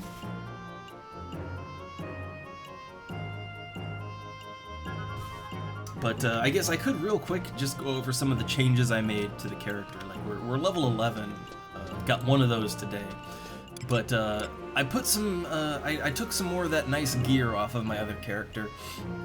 I'm just taking it as I need it, and I also bought some stuff too. But like, so like MP as a healer, right? As a healer, mainly your only stat that you're concerned with is MP. Like, yes, healers have mind, and oh, that's nice for landing those white mage debuffs. That is helpful, but mainly a white mage needs MP for healing. So basically, just increase your MP and you'll be fine. And that is what I've done. Yeah, I know, like, white mages are, like, they're mostly pure healers. Like, they suck alone, so they need a group, and no one really needs one right now. I guess the problem is that other classes can fill their function. Like a well-geared red mage, especially if they have white mage as a sub-job, like a well-geared white mage can replace a well-geared red mage can replace a white mage.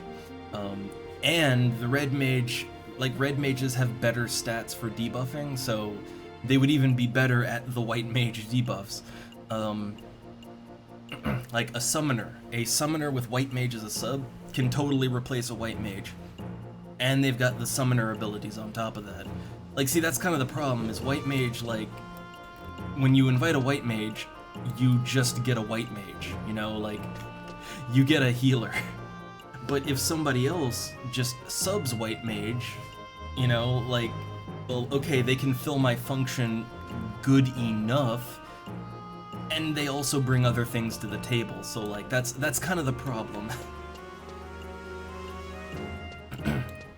Again, like, you can't beat a white mage. Like, a white mage will always be the better healer, but, like, especially if a group is really well geared, like, if you're dealing in, like, a group of people that are way over geared, like, they generally don't need nearly as much healing as an average gear group.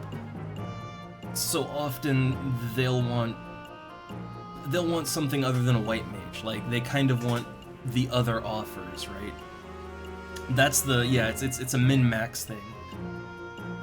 You know, you invite a white mage, you get heals. You invite a red mage, you get heals, and damage, and debuffs, and so on, right?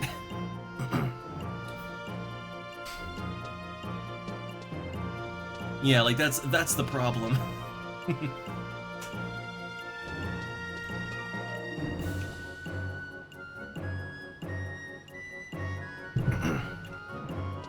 But I'm at least trying to be the best white mage I can be, so like check this out, right? So I've done a lot to pump up my character. So let's see. Like, let me take everything off that I have on, right? Like, so like I got a bunch of things to boost my MP, because MP is the most important stat for a white mage. I mean, it's how many heals you can throw. So like by default, right? Like, by default, I have 158 HP and 103 MP. So, like, so let me add on some basic items. So, the energy earrings, the brass hairpin, the legionnaire staff. When I put all that on, my MP goes up to 125. So, you know, that gives me a cool 22 points of MP, which is very nice, right? That's a very nice increase. But then, the astral rings that convert 25 HP to MP, I put those on, and yeah, my HP goes down to 110, but now I have 175 MP. So, like, I have so much shit to make me a good white mage. I don't get to use it. Like, the only thing here that's really expensive is the astral rings. Like, the astral rings are a rare item. But other than that, like, so like, okay, let's say I didn't have those rings, I'd have the extra 22 MP, right? And that's fine, but, like, I'm better than average, right? Like, I'm 50 MP better than average. But, yeah, I don't get a party. It's a damn shame. Alright, well, let me do a little fishing. I did want to actually try to get my fishing skill up to level 1. I don't think my fishing skill is even level 1, right? Yeah, it's level 0 right now. So, let's do a little fishing. Try to get that up some.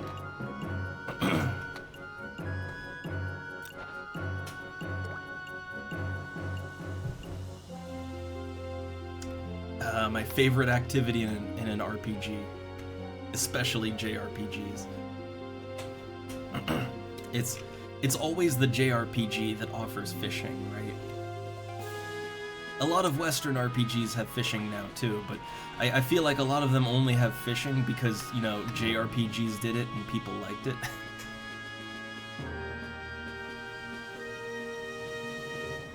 Nope, we got one. Okay, gotta wear its HP down. Fight the fish.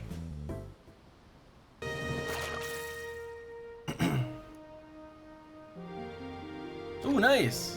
Nice, I caught 2 sardines and I'm now at fishing skill level 1. Sweet. I'll catch a little more, but my power level increases.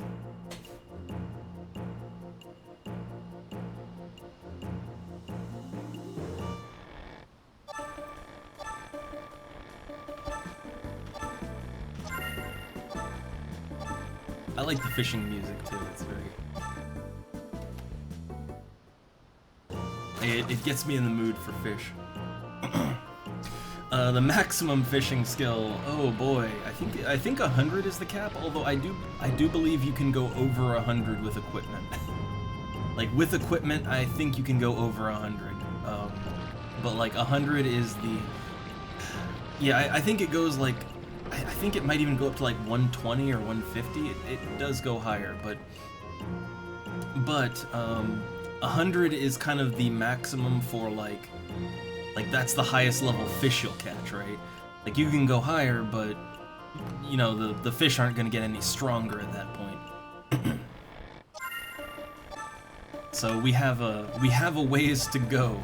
We have a ways to go.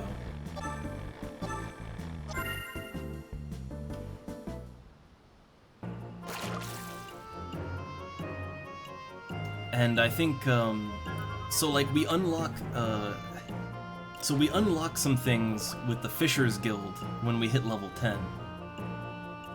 And I believe it's either at level, it might be like level 20 or 30, but at a certain point you'll hit this point with the Fishers Guild, which we haven't even been. The Fishers Guild is in Windurst. We have to go there, but at a certain point with the Fishers Guild, when you rank up high enough, you can just turn in certain fish for like guild credit, and you can use that guild credit to buy certain special pieces of fishing related equipment. It's pretty awesome. It's kind of like conquest points, you know, like how you use those, but for fish. And every guild has something like that, where you either, you know, you catch a fish, a specific fish, and get points for it. If it was like, you know, cooking, it's, oh, make a pizza and turn it in and you get points, right? Like, and then you can use it to get like cooking equipment. I really like the system. Yeah, no, 100 isn't the natural cap for all skills. Like for weapon skills, you know, weapon skills go into the several hundreds. I'm not actually sure what the cap is, because again, it's different for every class. Like, every class has its own set of limits. But for crafting, 100 is kind of like it's like the default limit. Like, yeah, you can, I mean, you might even be able to go up to 200, but it's just, things don't really get harder after 100. Like everything after 100 is kind of bonus points, you know, to make things easier. And to have a higher chance to, like, you know, high quality craft something. Or in the case of fishing, the higher your fishing skill, the more damage you do to the fish. That's a weird way to phrase it, but like when you're fishing, you're wearing down the fish's HP with the minigame. So if you have a really high skill, you can basically break the fish in one tug. Or if you're really high over the fish, the bar actually just goes down automatically. Like, at a certain point, you're so strong that the fish just, like, you can just catch it. You don't even have to do the minigame.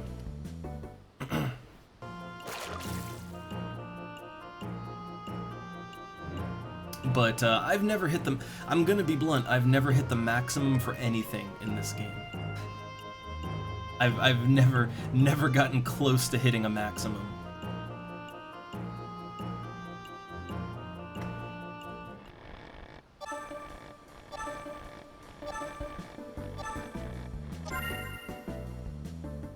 There's just something really relaxing about JRPG fishing. I don't know what it is, right? But like, JRPG fishing is just, it's kind of the most chill thing to me.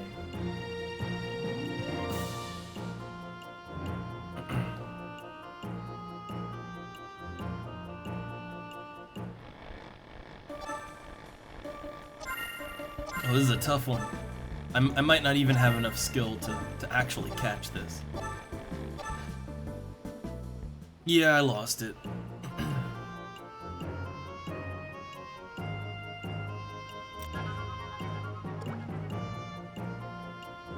Oh yeah, you gotta love a good line break, right?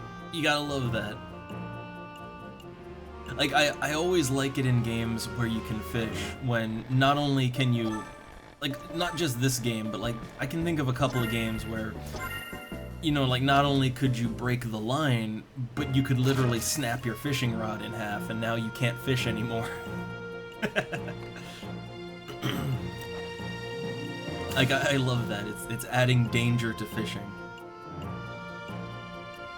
Well, I mean, the danger here is that you could literally fish up a monster that just kills you. Like, if you go deep sea fishing in this, like on the boat that goes intercontinental, if you go fishing on that thing, there is a very small chance that you could fish up the Kraken. Like, you could fish up the Kraken, and you're just dead now. You're just fucked. Well, not only are you fucked, but like everybody on the boat is now in danger because you went fishing.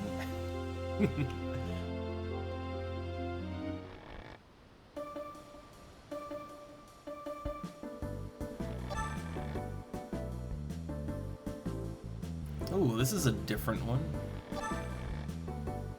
Yeah, the minigame is real slow for this one.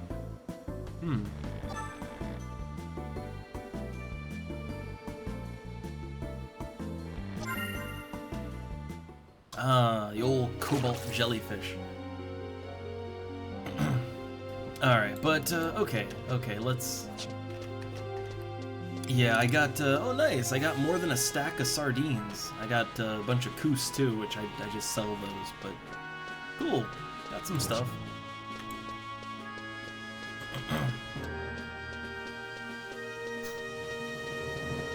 I'm just looking at the log here, and... Yeah, it seems like yeah, no one's really doing stuff in Valkyrie Dunes right now. Or they just don't need a white mage. Like yesterday they were all about it, but not today.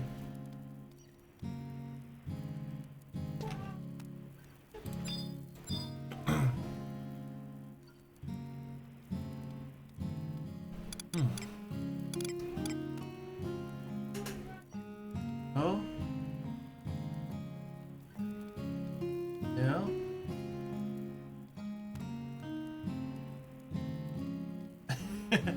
Oh. Our cats are being adorable and also like, oh, I think too hot at the same time.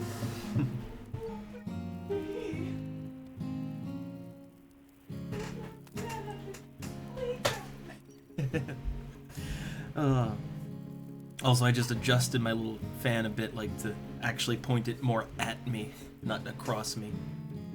Like, that was still pretty cooling, but now I kind of need that right on me.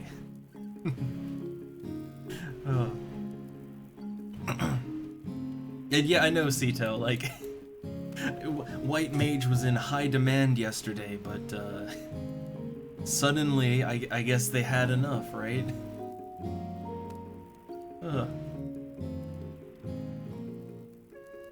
Like, all of a sudden, no.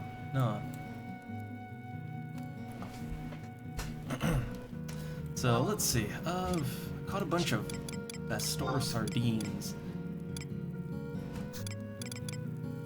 I already have a couple. Like, I'm gonna sell these. I'm totally gonna sell them. The cobalt jellyfish, I'll put that in storage. I got some rusty buckets. Oh, you know what I could do? Layout. Yeah, if I put it in my Mog save.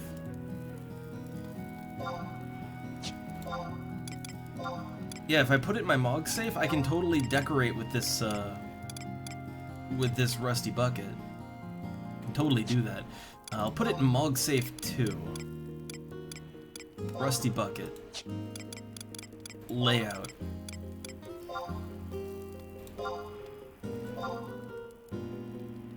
Okay, I have here a rusty bucket. There we go. There we go.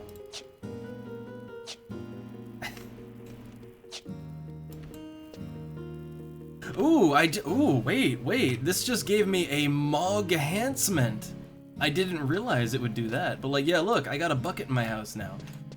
So wait, that just gave me key item Mog enhancement fishing. I didn't know about this. What is this? Like, what is this? What is this key item Mog enhancement? Where is it? Where do you see this? Is it it's an active effect. Mog enhancement fishing. Moogle-powered assistance from your Mog house increases the chance of finding items when fishing. Wait, no, that's bad. Wait, no, that's actually bad. That means, so like, okay, what that means is that like, that means I have a greater chance to fish up rusty buckets and, you know, subligers and leggings and shit like that, which, I mean, I guess if I was really intent on doing the quests, like, that would be a good thing, but this is not a buff. This is a debuff. Get that, like, look, I like the idea of just having a rusty bucket in my house and nothing else, but like, get that bucket out of my house. I don't need that. Remove all, clear all that furniture away. Okay. But I never knew about that. I never knew that was a thing. Like, I never knew that that putting a rusty bucket down gave like an enhancement. It's a shit enhancement, but like, I never knew it did that.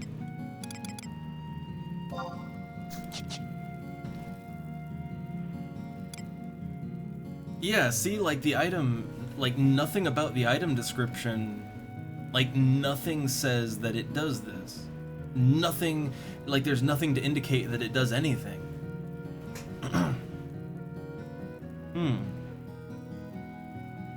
Well, see, like the thing is that there's literally no reason to put a rusty bucket in your house. Like, there is literally no reason to put a rusty bucket in your house, and it looks ugly, right? So, it's not something I ever did.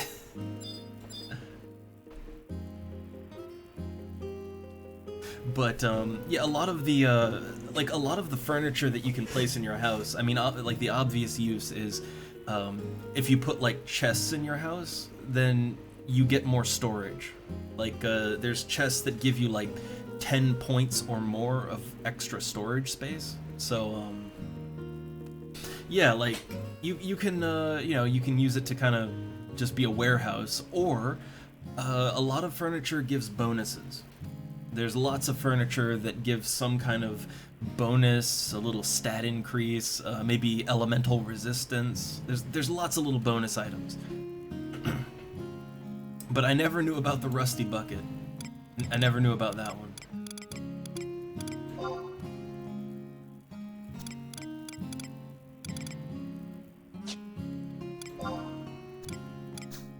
Alright, so let's see.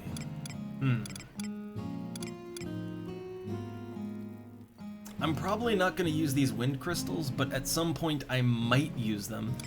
I don't know if I'll ever get more fire crystals, so I'll keep that. I'm going to take the orange juice that I bought. Like, that orange juice is for grouping. And, yeah, I'll keep my fishing rod on me. I'll keep the fishing rod on me in case I mean, I can go fishing in the dunes, you know? Okay, let's exit out to the markets. No, the mines. Exit to the mines.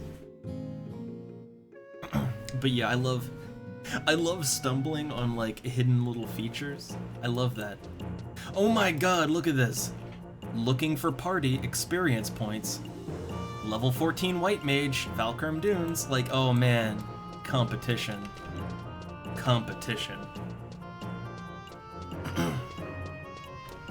So not only is no one wanting a white mage, but there's another white mage looking for a party.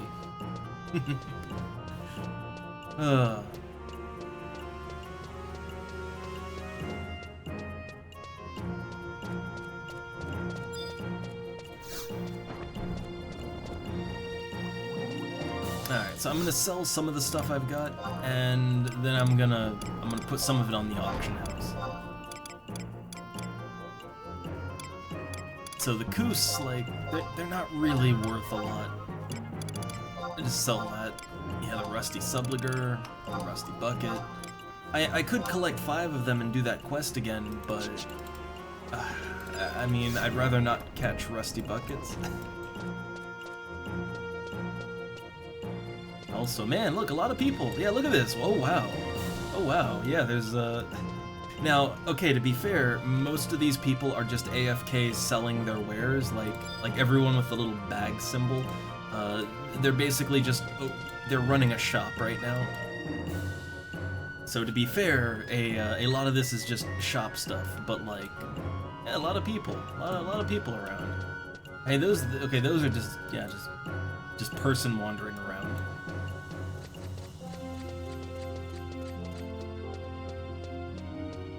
Oh, fucks.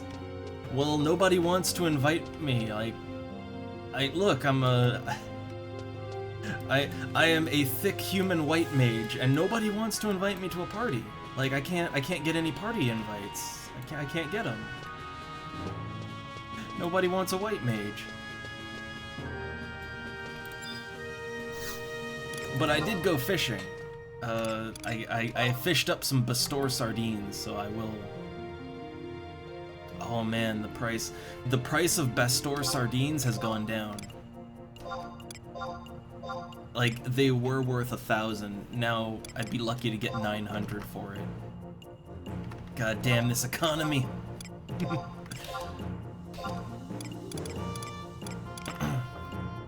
Alright, so yeah, I got my sweet rice cakes and orange juice. I'm ready for adventure.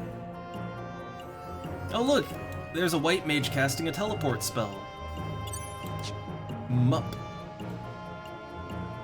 The teleport. Which, I always found it weird that white mages get teleport in this. Like, you'd think that would be a black mage thing. Oh yeah, look, there they go. There they go.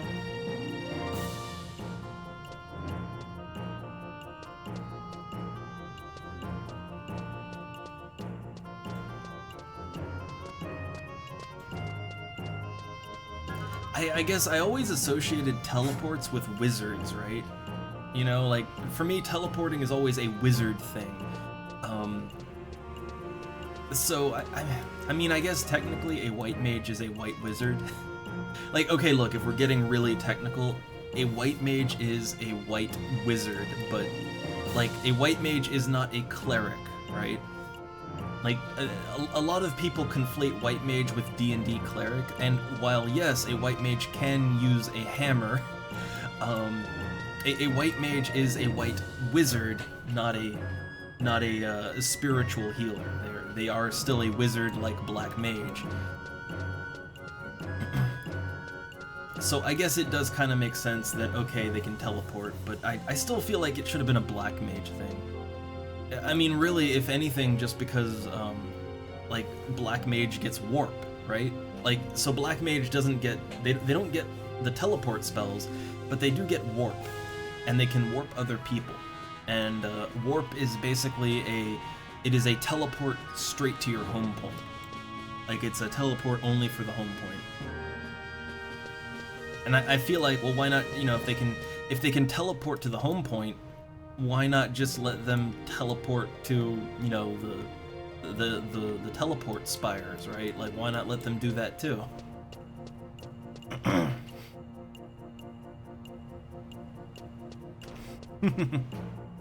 I know. Like, look, I'm double the heals, right? Double the heals. I mean, look how I put a lot into my gear, right? Like, I ripped all the gear off of my old account, right?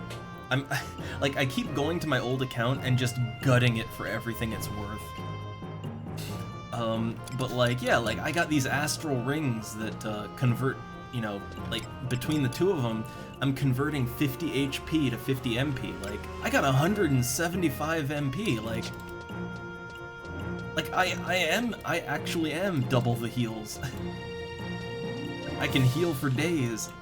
I give good heal jobs. Oh.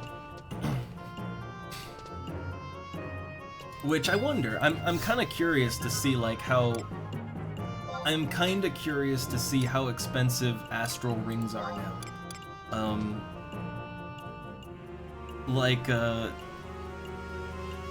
when I, so here's the thing, right? Like my old account, I played that like maybe over a year ago, right? And like my old account, I bought like when I bought those astral rings, they cost maybe, it was somewhere between 60 and 80,000 gil, right? Like that's how much each ring cost. But the thing is, just due to the nature of inflation over time, and also that like, the thing is just, you know, sometimes people aren't going for certain items, so they become really rare. So let me see, like what do astral rings cost now? Like astral rings are very much a luxury item, you know? Like when it comes to MP rings, like I don't know, like normally people might have a ring that like you take this brass ring, it's for HP. But like, oh, it's plus 2 HP, minus 2 MP. Like that's the kind of ring most people would have if they're gonna have an MP ring, right? It's a very minor amount. But let's see, the astral ring. Yeah, the astral ring, well right now only one person is even selling them. Also, there's an upgraded version. Like so the astral rings are actually they are the low-level crappy version of the ether ring. The ether ring is 30 HP to MP, like it's 5 more HP to MP conversion. But okay, the astral ring, how much is it now? Oh my god, 200k. Yeah, so basically, if you wanted to get 2 astral rings right now, first off, there's only 1 astral ring for sale, right? But if there were 2, you're looking down the barrel of 200,000 gil each, so 400k. Almost 500,000 gil if you want to get 2 astral rings. Again, I only paid like, in total, about maybe 150k for mine, right? Like mine were 150k in total, and it took me a long time. Like, I farmed for a long time to get that 150k. So, basically what I'm saying is, I am better than average with these rings. Not many people will even have them. But also, I am never, ever letting go of these things. You will have to pry these astral rings off of my cold, dead hands, because I am never letting go of them. Like, I am never letting go of those rings. They are fucking amazing. And the best part is that they're only level 10. Now, to be fair, right, like, okay, like, to be fair, the astral rings are not as good in the high levels, right? Like, in the high levels, you might have, like I think in the very high end, you'll have, like, 1,000 HP, 1,000 MP, and, you know, an extra 50 MP is incredibly minor at that point. Like, at that point in the game, you would be better off using some kind of ring that gives, like, raw stat bonuses, right? Like, there's better rings later on, but the thing is, for the, like, even through the mid-levels, right? Like, even through, like, level 50 or higher, like, that 50 MP is really worth it. And in the very low levels, like when you're just level 10 to 30, 50 MP is a lot. Like, I have 175 in total, right? And that's with other items boosting my MP, so... Like, in the low levels, the astral rings they are goddamn amazing. They're almost game-breaking. And that's why they cost 200,000 gil. I mean, that said, like, like, no one's gonna kick you from a party if you don't have astral rings, right? Like, like, nobody's gonna kick you out of their group because you don't have them. Like, you're not expected to have something like that. But also, for me, it's more of an equalizer, like, oh, Silver, he just popped right up on my, oh my god, he wants to get closer to the cooling fan. Oh, god, oh, he is warm. He's a warm kitty. I think he's too warm.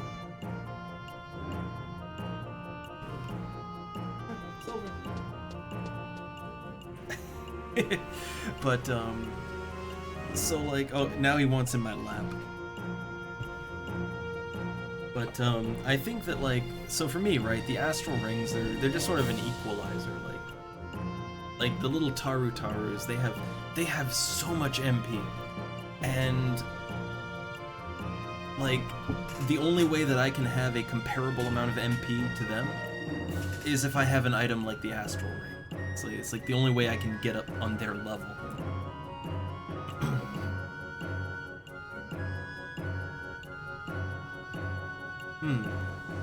Also, Silver is just like, he's just standing in my lap. Silver, hey. I'm trying to get him, like, over here on the chair again.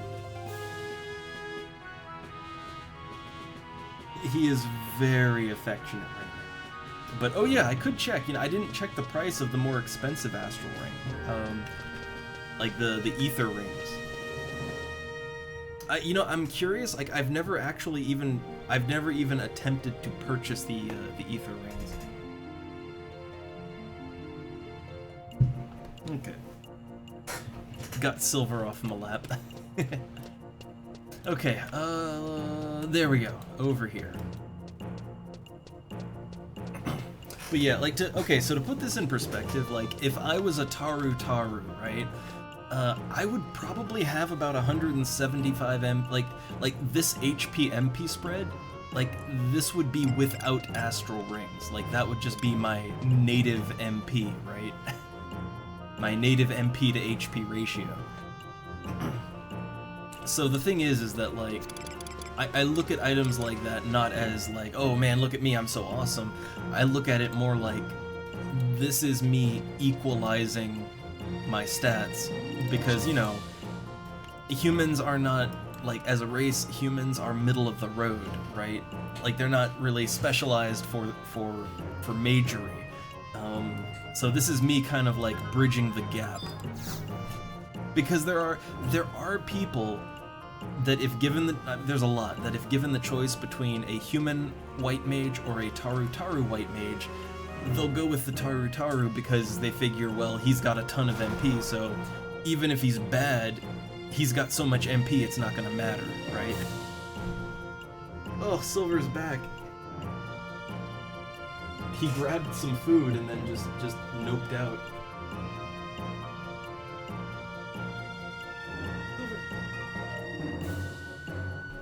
Get him to hop over to the chair. He is all up on my lap, like. He wants attention so bad. I'm giving it to him, but he's also really warm.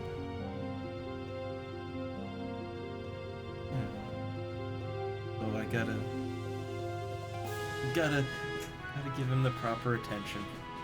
Aww. He is very soft though. He's like, usually he's out fighting all the time, but lately he's just staying inside the house, so he's not getting all that battle damage anymore.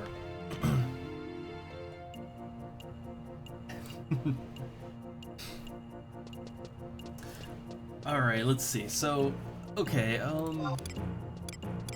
yeah, I do want to see, like, okay, how much do ether rings cost? Again, I've never even looked at them because see, here's the thing, I've never even looked at ether rings because, like, for me, astral rings are such a huge investment. Like, I think I farmed, like, I literally farmed for like a week straight as a level 50 thief, right? Like, that was my old account. I had thief up to 50, right?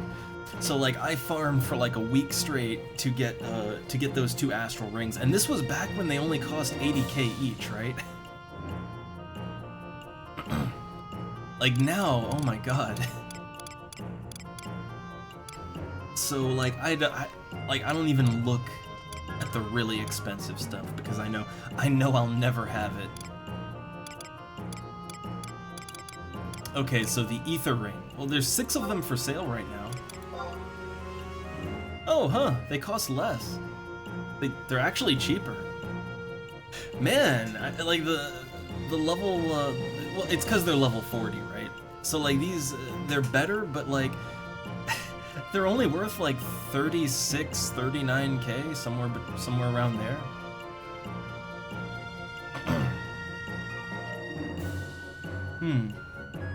Oh, wait, hold on, let me check what Fox said. I just missed it. And, oh yeah, that's the great thing. That is the great thing about FF11. There is no such thing as, like, bind on equip, spirit bind, soul bind. There's no such thing as that. Now, there are certain items that, like, cannot be traded, but they're the kind of thing that, like... So, like, there are certain items that come from, like, certain boss fights or quests that they're, like...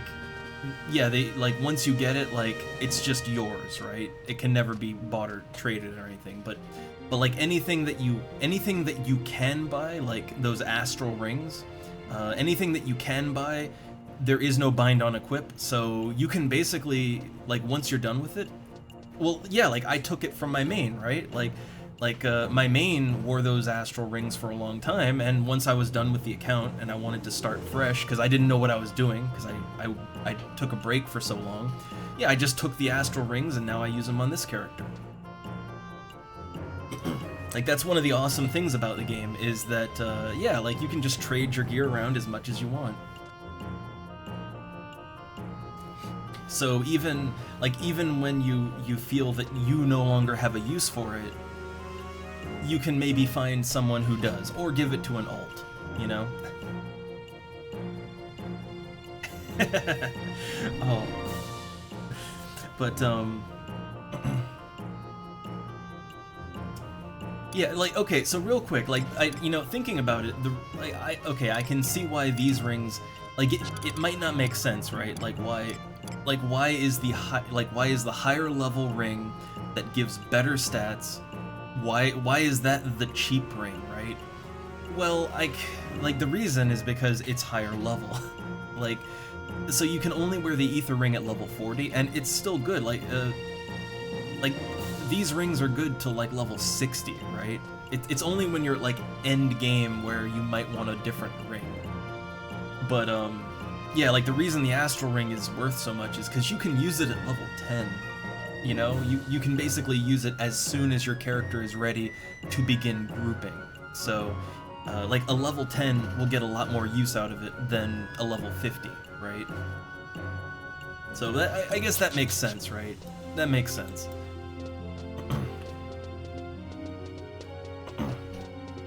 And, yeah, I'm used to...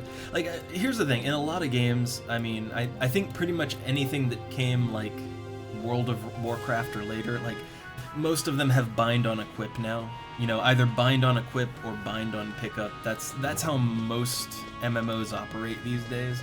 And I don't like that because, yeah, you know, what if I finish using an item and, you know, like, well, let me sell it, right? You know, or you know, let's say, hey, maybe I'm not good enough to get a particular item, or I don't want to farm it all day, right? Like, you know, let me buy it, right? Like, let me buy it from someone.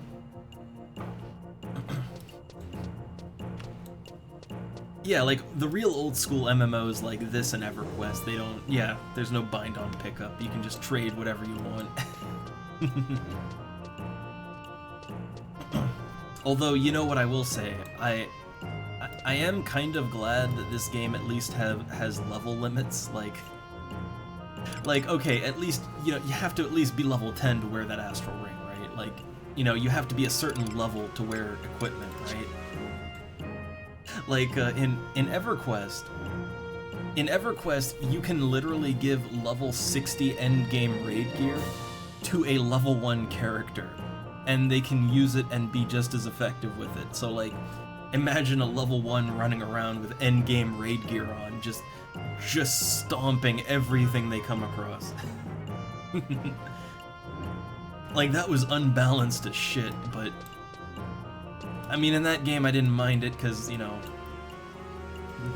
balance isn't really a thing in EverQuest, but here there's balance. Here there is some semblance of balance.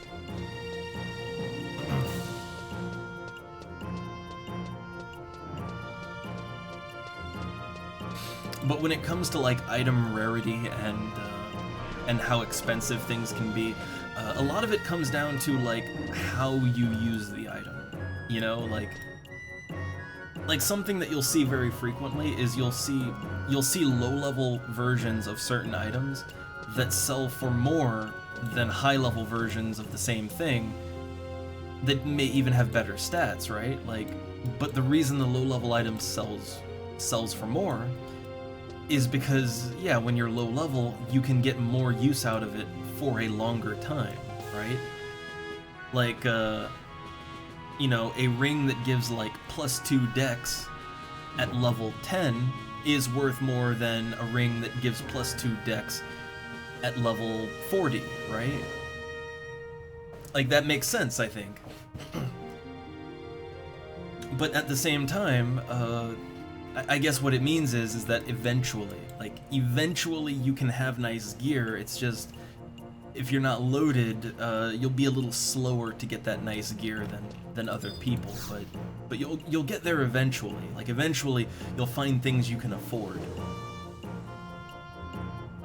Which I want to look something up real quick. So there's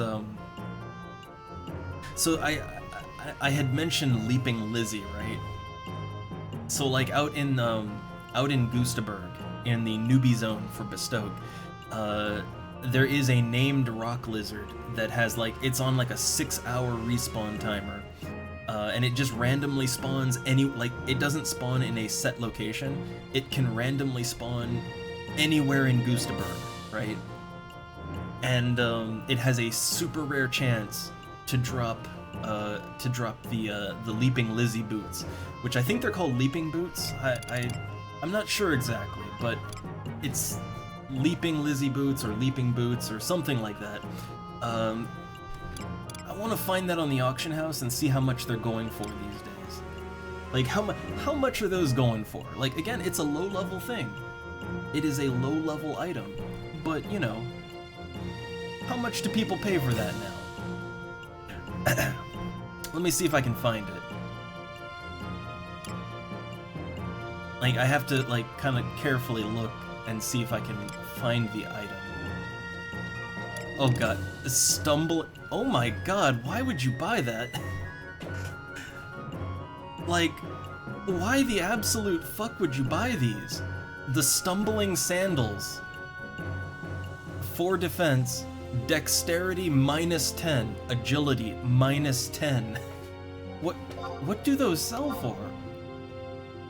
100,000 gil, 1 gil, 420 gil. They last sold for 420 gil. Okay. It's a meme item. Alright. The Stumbling Sandals. Why? Like, man, put these sandals on and eat shit.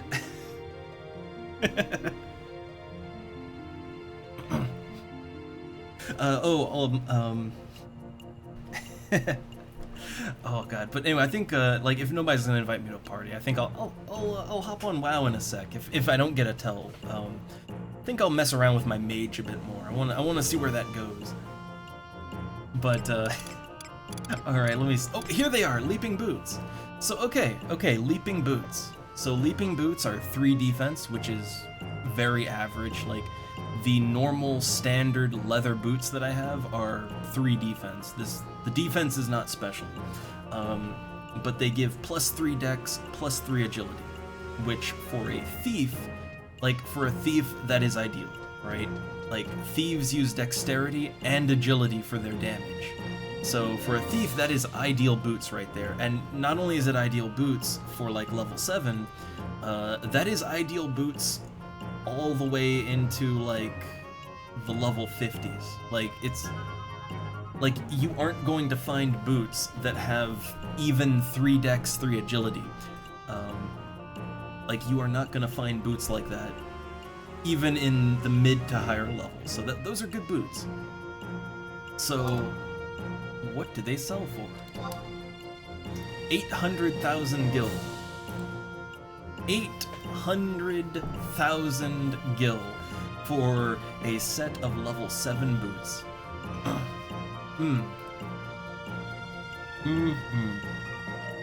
Also, Fox, I mean, I don't know. I don't know if, like, you know, I'm thinking, oh, do I want to team up with people when I hop onto WoW?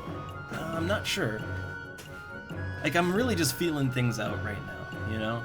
I am having fun just, like, feeling the game out and doing quests.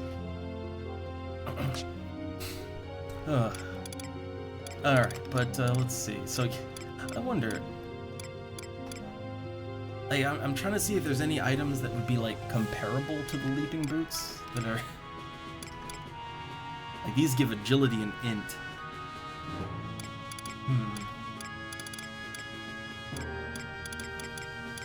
Like, you might notice not a lot of equipment actually gives stats in FF11. Like, gear that gives stats is actually kinda rare.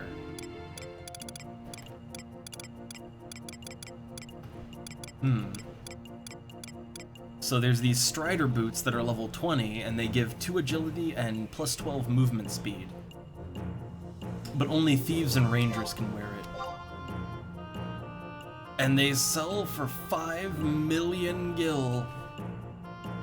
Level 20 boots, +2 agility. But solely because they give +12% movement speed. For that alone, they're worth anywhere from like 5 to 10 million gil. Jesus.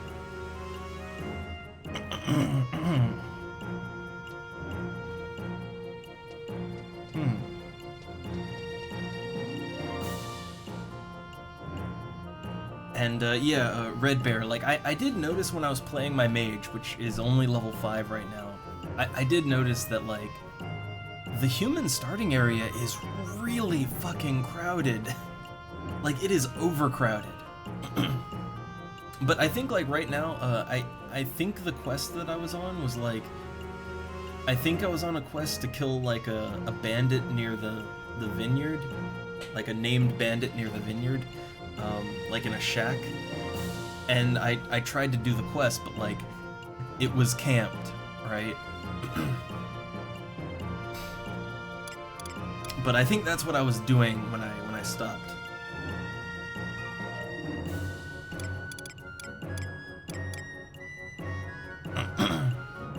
Yeah, I noticed that. Like, I noticed there were a lot of high elves running around. So I guess, yeah, they start in the same place.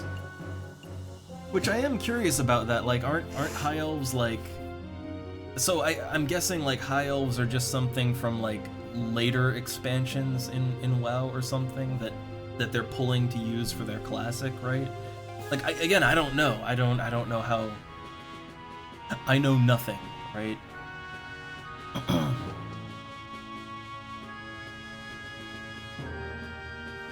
I still love the idea of people forming a line to camp things.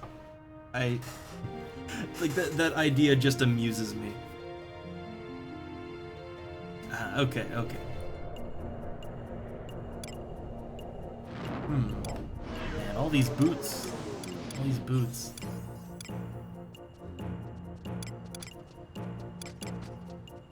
Ooh, what are these? The merman's leggings. Huh, strength, so it's a little bit of strength and vitality. Magic damage taken -2%. Converts 20 MP to HP, but only warriors, thieves, and beastmasters can wear it. They're not, I mean, for what they are, they're not too expensive. But they're also a level 66 item.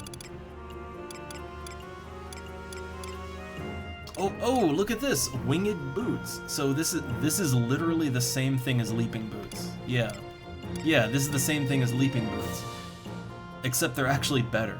Like, these are better than leaping boots. 3 dex, 3 agility, and 5 defense. And they're level 24. And yeah, look, they're only worth 100k, right?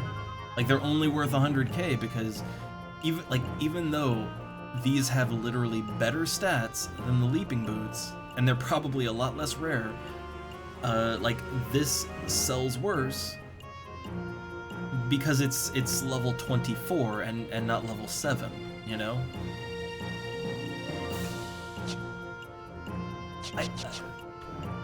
It's funny, but I do like it. You know, like, eventually you'll have the good stuff. You just gotta wait a little longer, right? You just wait a bit longer if you're poor. Huh.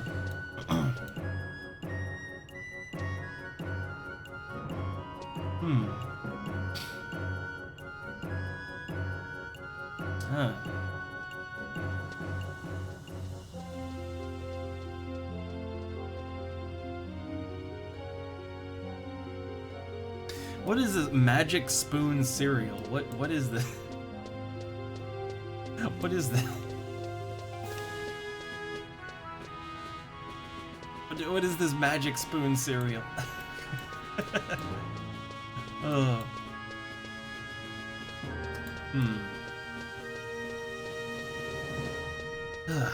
Okay, there's one last ditch maneuver I could pull, which is to go to Valkyrie Dunes and, like, wait for someone to invite me, but, like, it seems like no one's really, you know, no one needs a white mage tonight. Seems like nobody needs them a white mage.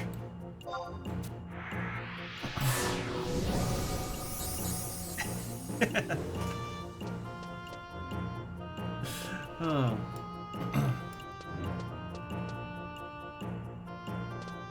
Also, I should probably, like, I think my old account has, like, I think I have some level 11 gloves, pants, and boots. I should give that to myself, because right now I'm wearing fishing gear still, except for the chest piece.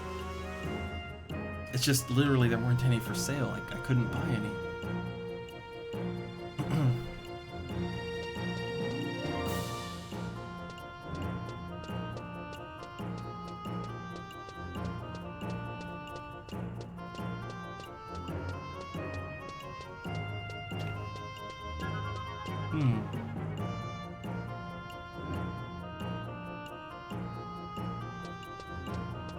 I hear magic spoon and all I can think of is a magic color changing spoon. It changes color in the milk. Remember that? That was a thing.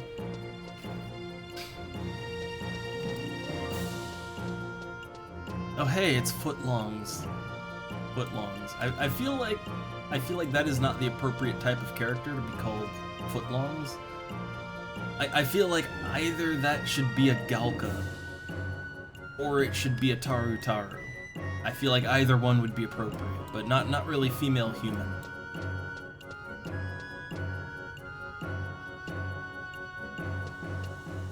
Oh, okay, so basically it's like normal European cereal. Gotcha. Oh. Like, hey look, people love their really super healthy cereal here. Like, that's like all you see in the store.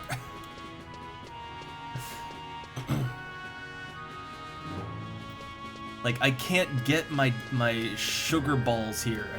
I can't get my, like, you will get cavities and also diabetes cereal. I can't get it here. It's all just healthy.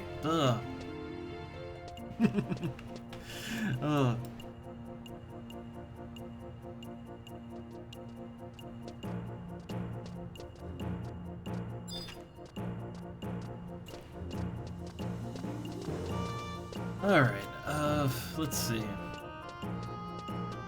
I guess I'll just go into my Mog house and I'll pop over to Warcraft for a bit. Although on the way out, like, I like that outfit right there. I think that's Red Mage. Yeah, that's Red Mage gear right there. the hat. It's a red mage hat, so neat.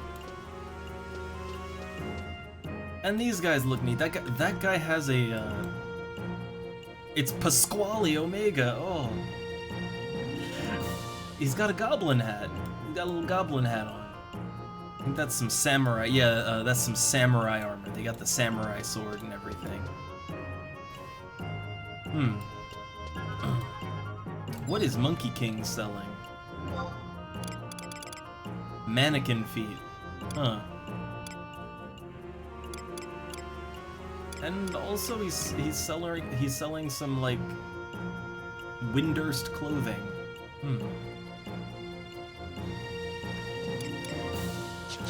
Alright.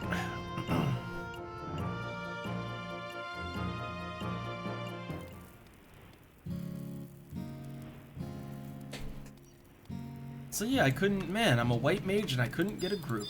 Well, damn. Let me just check, did any of my auction house stuff sell? Nope. Okay, well, man, a little bit of a downer, a little bit of a disappointment. I was looking forward to playing healer tonight. That's unfortunate.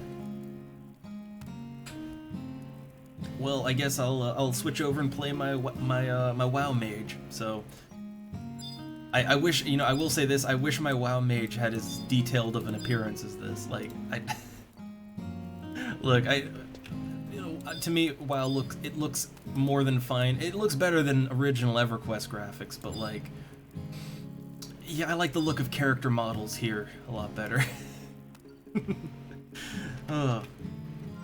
It's all in the detail. Like, it's just a level of detail thing. All right, so okay, let's hop on over there.